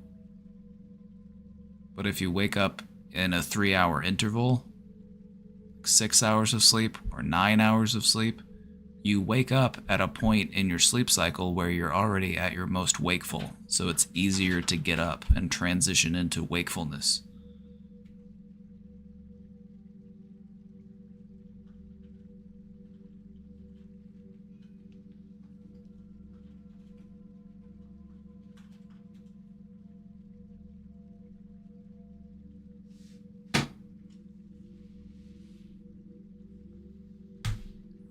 Just keep working on it, and I would just say try to incorporate, if you're making a bunch of changes into your schedule or you're making a bunch of changes into your routine, like you're trying to do a bunch of new stuff, just do it one thing at a time. Incorporate one new thing into your routine at a time and then build up from there.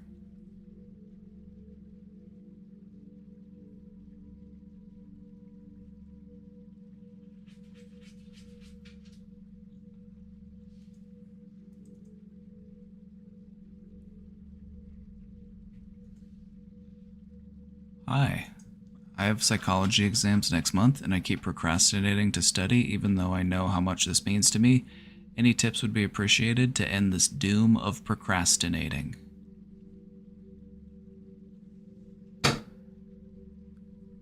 Break down your big goal into smaller goals. You want to have your goal, because when it comes to procrastination,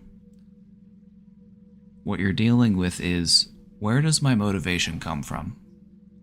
When we procrastinate, we're basically waiting until the last minute so that panic can motivate us to do what it is we need to do. What we want to try to do is train ourselves to not rely on panic as our motivator. And so that can take some time to learn and to, as we're trying to build this internal motivation within us. And so if you have a lot of studying to do, break it up into chunks and just try to do a little bit every day.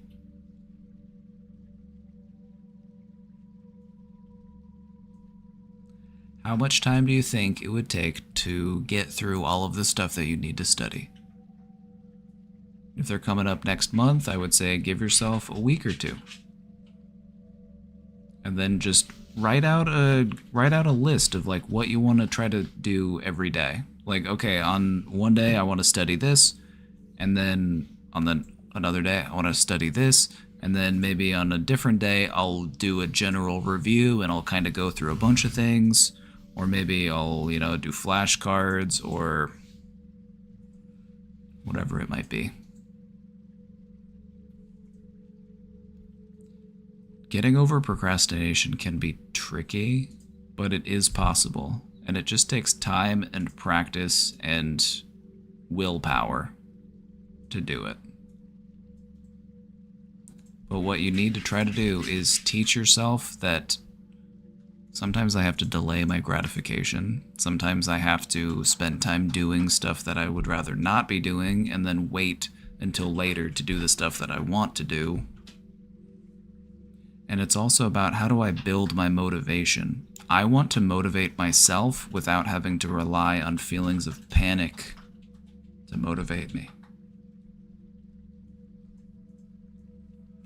Because when you procrastinate, panic is your motivator.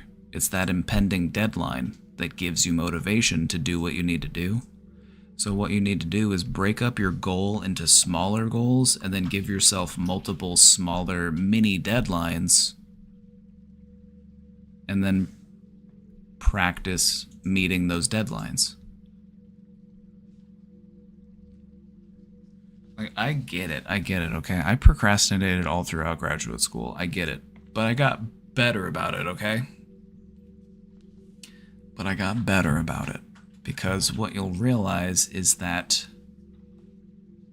you know, the further you get in school, the less you can get away with procrastinating. Some projects are just too big or take, you know, too much time. There's too much to them that you can't really do it in one go. So what I found to be helpful was I start off by organizing an outline, like what is everything that I need to do, and then I break it up into different days so that way I don't feel overwhelmed by it. And then you set aside a time out of your day that's your study time. So what time of day do you feel like you study best? And then try to study at that time of day every day.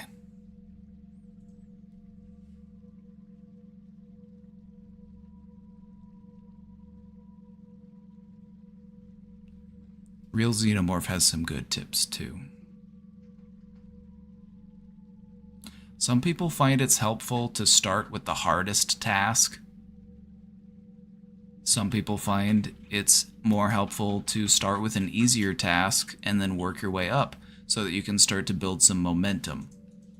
Both can work. It depends on your personal preference and what works best for you. Some people find it helpful to get the hardest task out of the way first, because then after you get the hardest task out of the way, everything else is easier. But some people have a really hard time getting started if they're trying to start with the hardest task. And so for other people, it might be more helpful to start with something easier so that you can get some momentum, and then the hardest tasks might not feel as hard because now you're warmed up. So there's validity to both ways of doing it.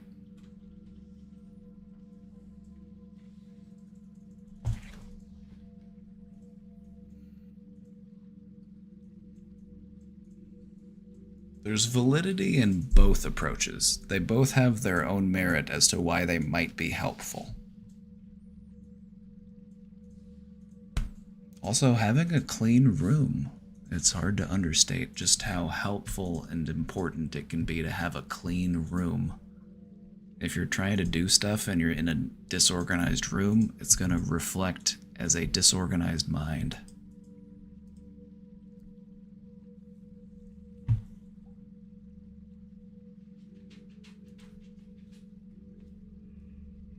Ooh.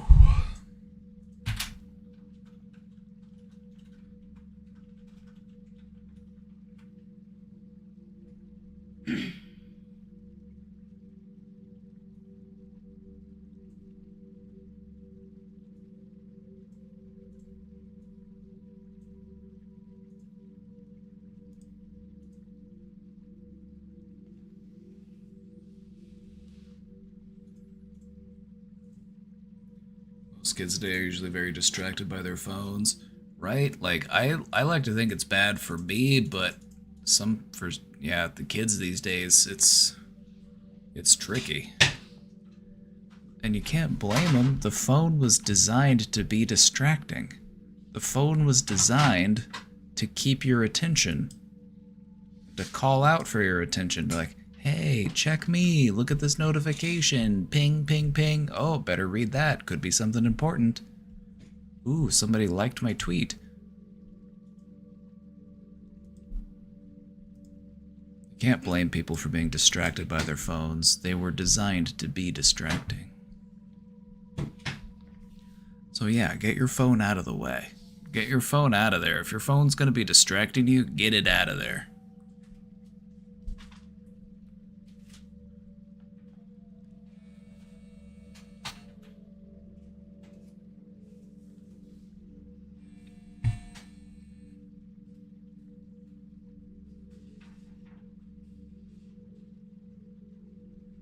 I like that you all are using your planners. I have a planner and I struggle with using it. I have a hard time writing things down on paper.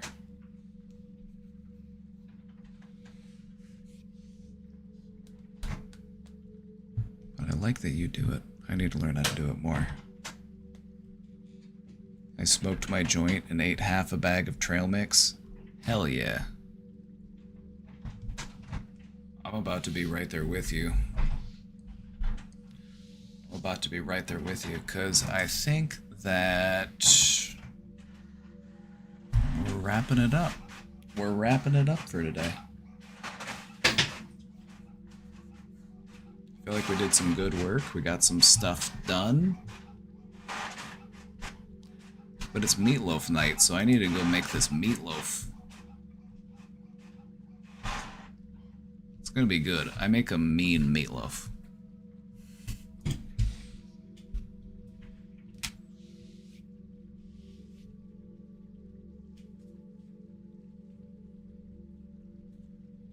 For the stream. You're welcome for the stream. Thanks for being here. You know, I don't lose sight of that. I don't lose sight of that. You all could be anywhere right now, and you are choosing to be here with us, and I appreciate that. So thank you. Thank you all for being here.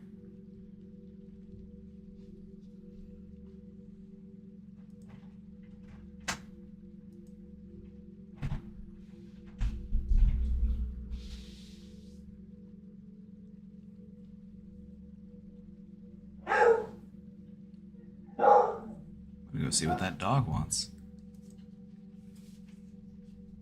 I'm actually in the gym right now. Hell yeah.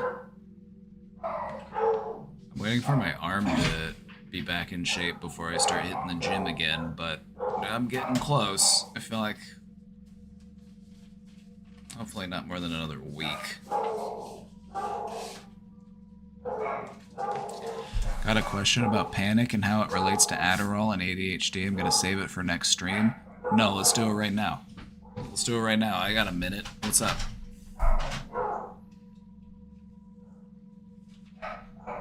What's your question?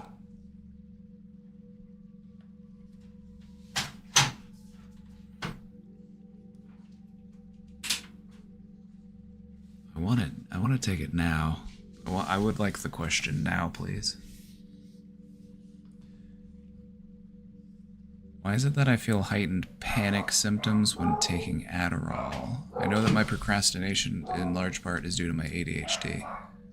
Only feeling the urge to do something, even things that are important and have real impact on my present and future options in life, I only find myself capable of working on those tasks if either I have been burned or not doing one ahead of time / on time before, or if I have heightened panic symptoms. Is there a clear route for people with severe ADHD to find motivation before having to be punished for lack of care? I'm going to return you to step 1. I'm going to return you to, you know,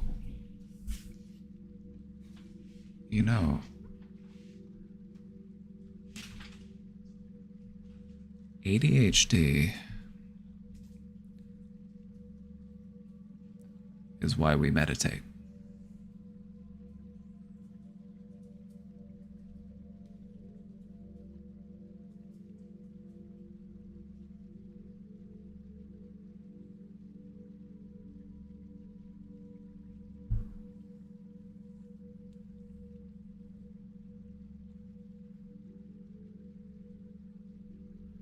What Adderall does is it increases the amount of dopamine that your brain releases, which means that tasks that you might normally find boring or mundane or unenjoyable have suddenly become more rewarding because you're getting more dopamine.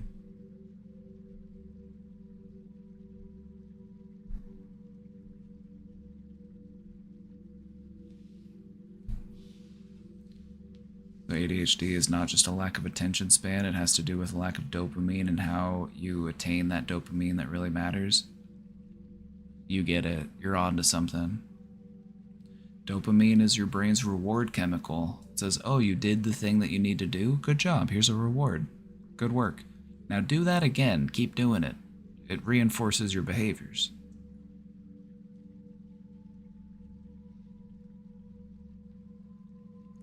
And so for a lot of people who struggle with ADHD, it's not because they can't pay attention, because I've met a lot of people who have ADHD that can pay attention so long as it's something that they enjoy or something that they're interested in. And what normally happens is they slurp it all up. They hyper focus. It's like, oh, I found a new book series that I enjoy. I'm going to read every single book in the span of 2 weeks. I found a new comic I like. I'm going to read every single one in a week. I found a new show. I know what I'm doing for the next 2 days.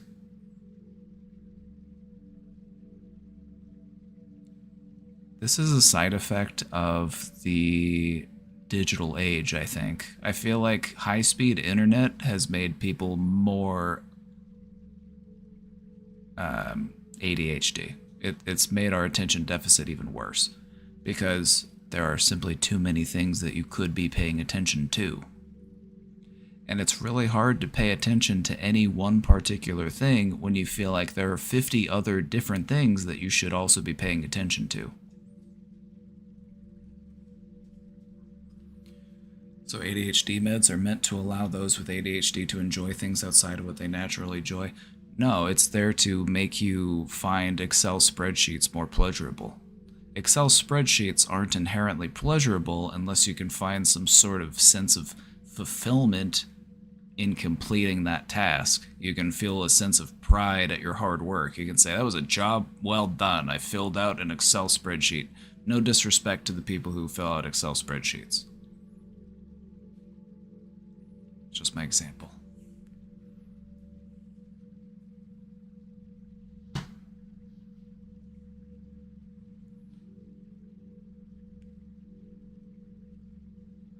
If you look back in history at where amphetamines came from, you'll understand why people are prescribed stimulants to help them get their work done.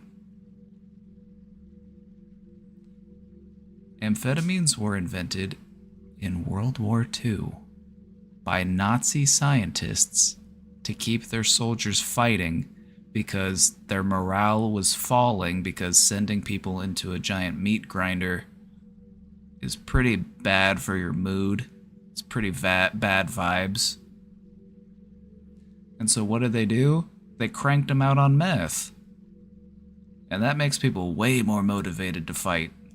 They now have way more morale. They can go for days. And now they give it to people because they have a hard time responding to emails in a timely manner. So, the more you know.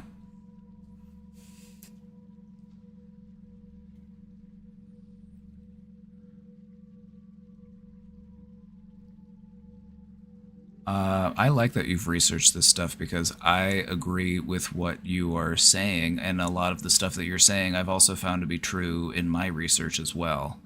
Because it feels like every day I find more and more people who are like, I have ADHD.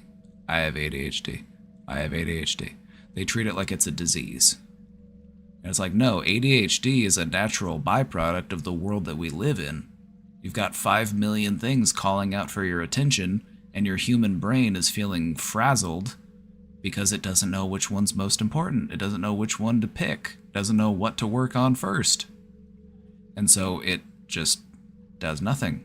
It just keeps scrolling. It just spaces out. It just dissociates.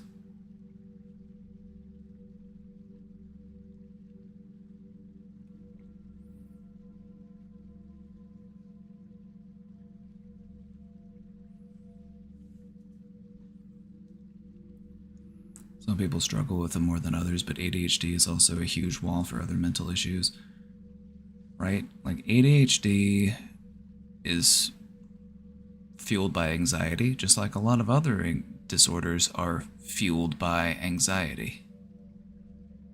It's almost an anxiety of indecisiveness.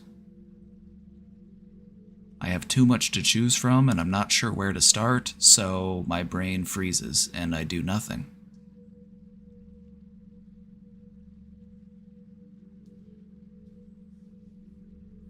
I found meditation to be far more helpful in helping me deal with my own symptoms of ADHD. And this is coming to you from a person who was previously prescribed medication for ADHD.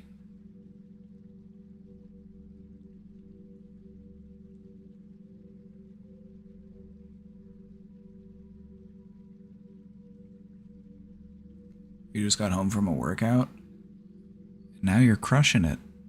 A few minutes ago, you were having a hard time getting out of bed, and then you went out and worked out. Look at you go, Dean. Dean. Woo! Dean! Let's go, Dean. Let's go, Dean.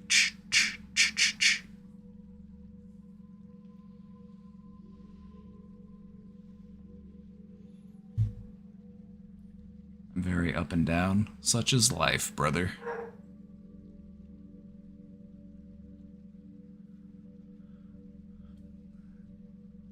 Connor, I talked all of that nonsense about ADHD and Adderall and stuff, and I don't know if I actually answered your question.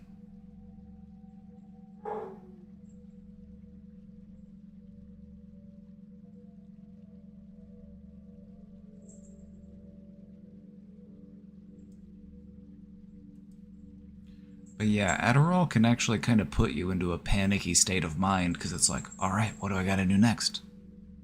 It's like you're dialed up to 11. You're like, all right, what next? Productivity.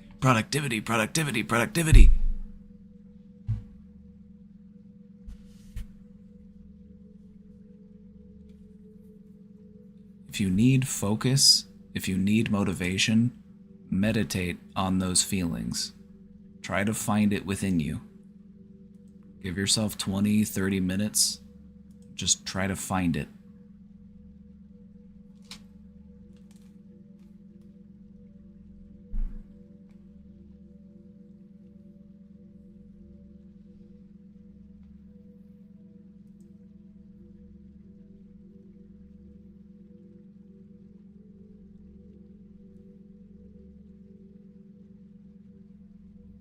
Your brain has the stuff that you're looking for inside it already. Sometimes you just have to spend a little bit of time looking for it. You know, like before you start working, just be like, all right, before I start working, I am going to meditate for clarity. I'm going to meditate for motivation. I am going to allow myself to just clear my mind, and in this 20 minutes, I will find whatever it is that I should start working on first.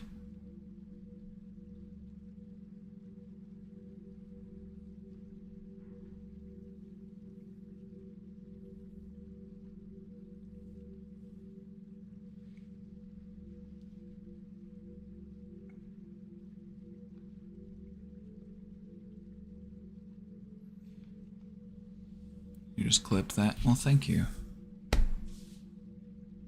Nah, I'm already cooked. If you're cooked,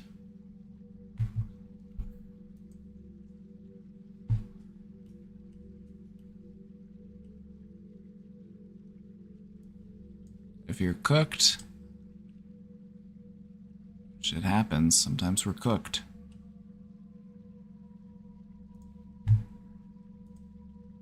When you have a bad day, give up. Go home and sleep. Fuck it. Try again tomorrow. Not every bad day can become a good day. Some days are fucked and cannot be unfucked. When you have a day that is fucked beyond repair, that is the universe speaking to you, sending you a message. Listen to the universe. Go home. Save your energy. Tomorrow is another day. For now, just fucking chill.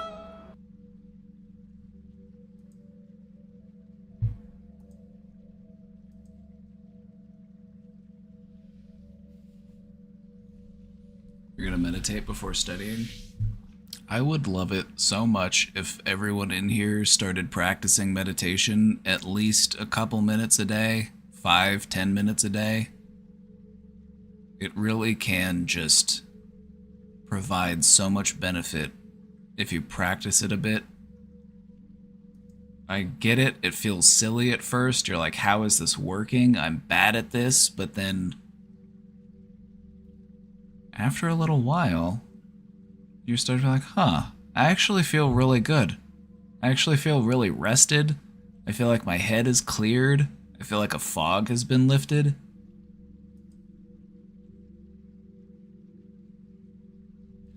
Like, if you want to clear the fog in your mind, sometimes all you need to do is give yourself time to rise above it.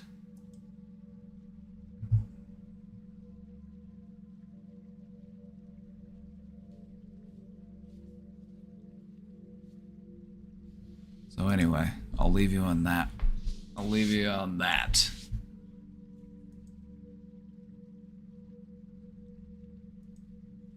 Alright, gamers, it's bicycle day tomorrow, so you know what? It's bicycle day. Maybe we'll talk more about psychedelics tomorrow. It's bicycle day. How about it? You're gonna talk more about psychedelics tomorrow? I'd be thrilled to talk about psychedelics with you.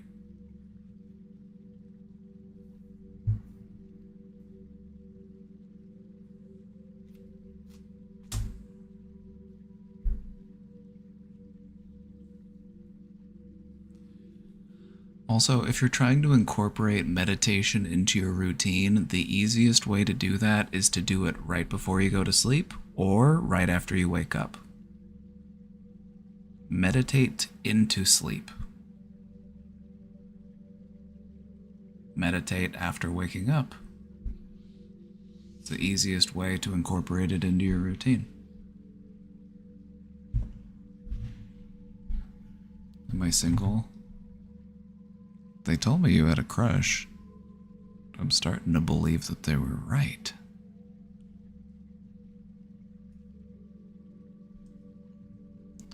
You're gonna make me blush, cowboy.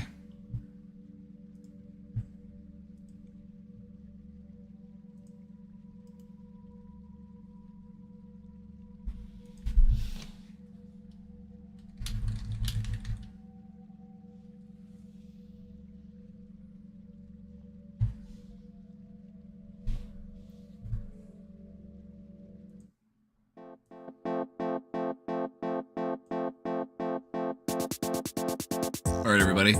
We'll be back tomorrow. Have a great night. Take good care of yourselves. Stay safe out there. I love you all. Goodbye. See you next time.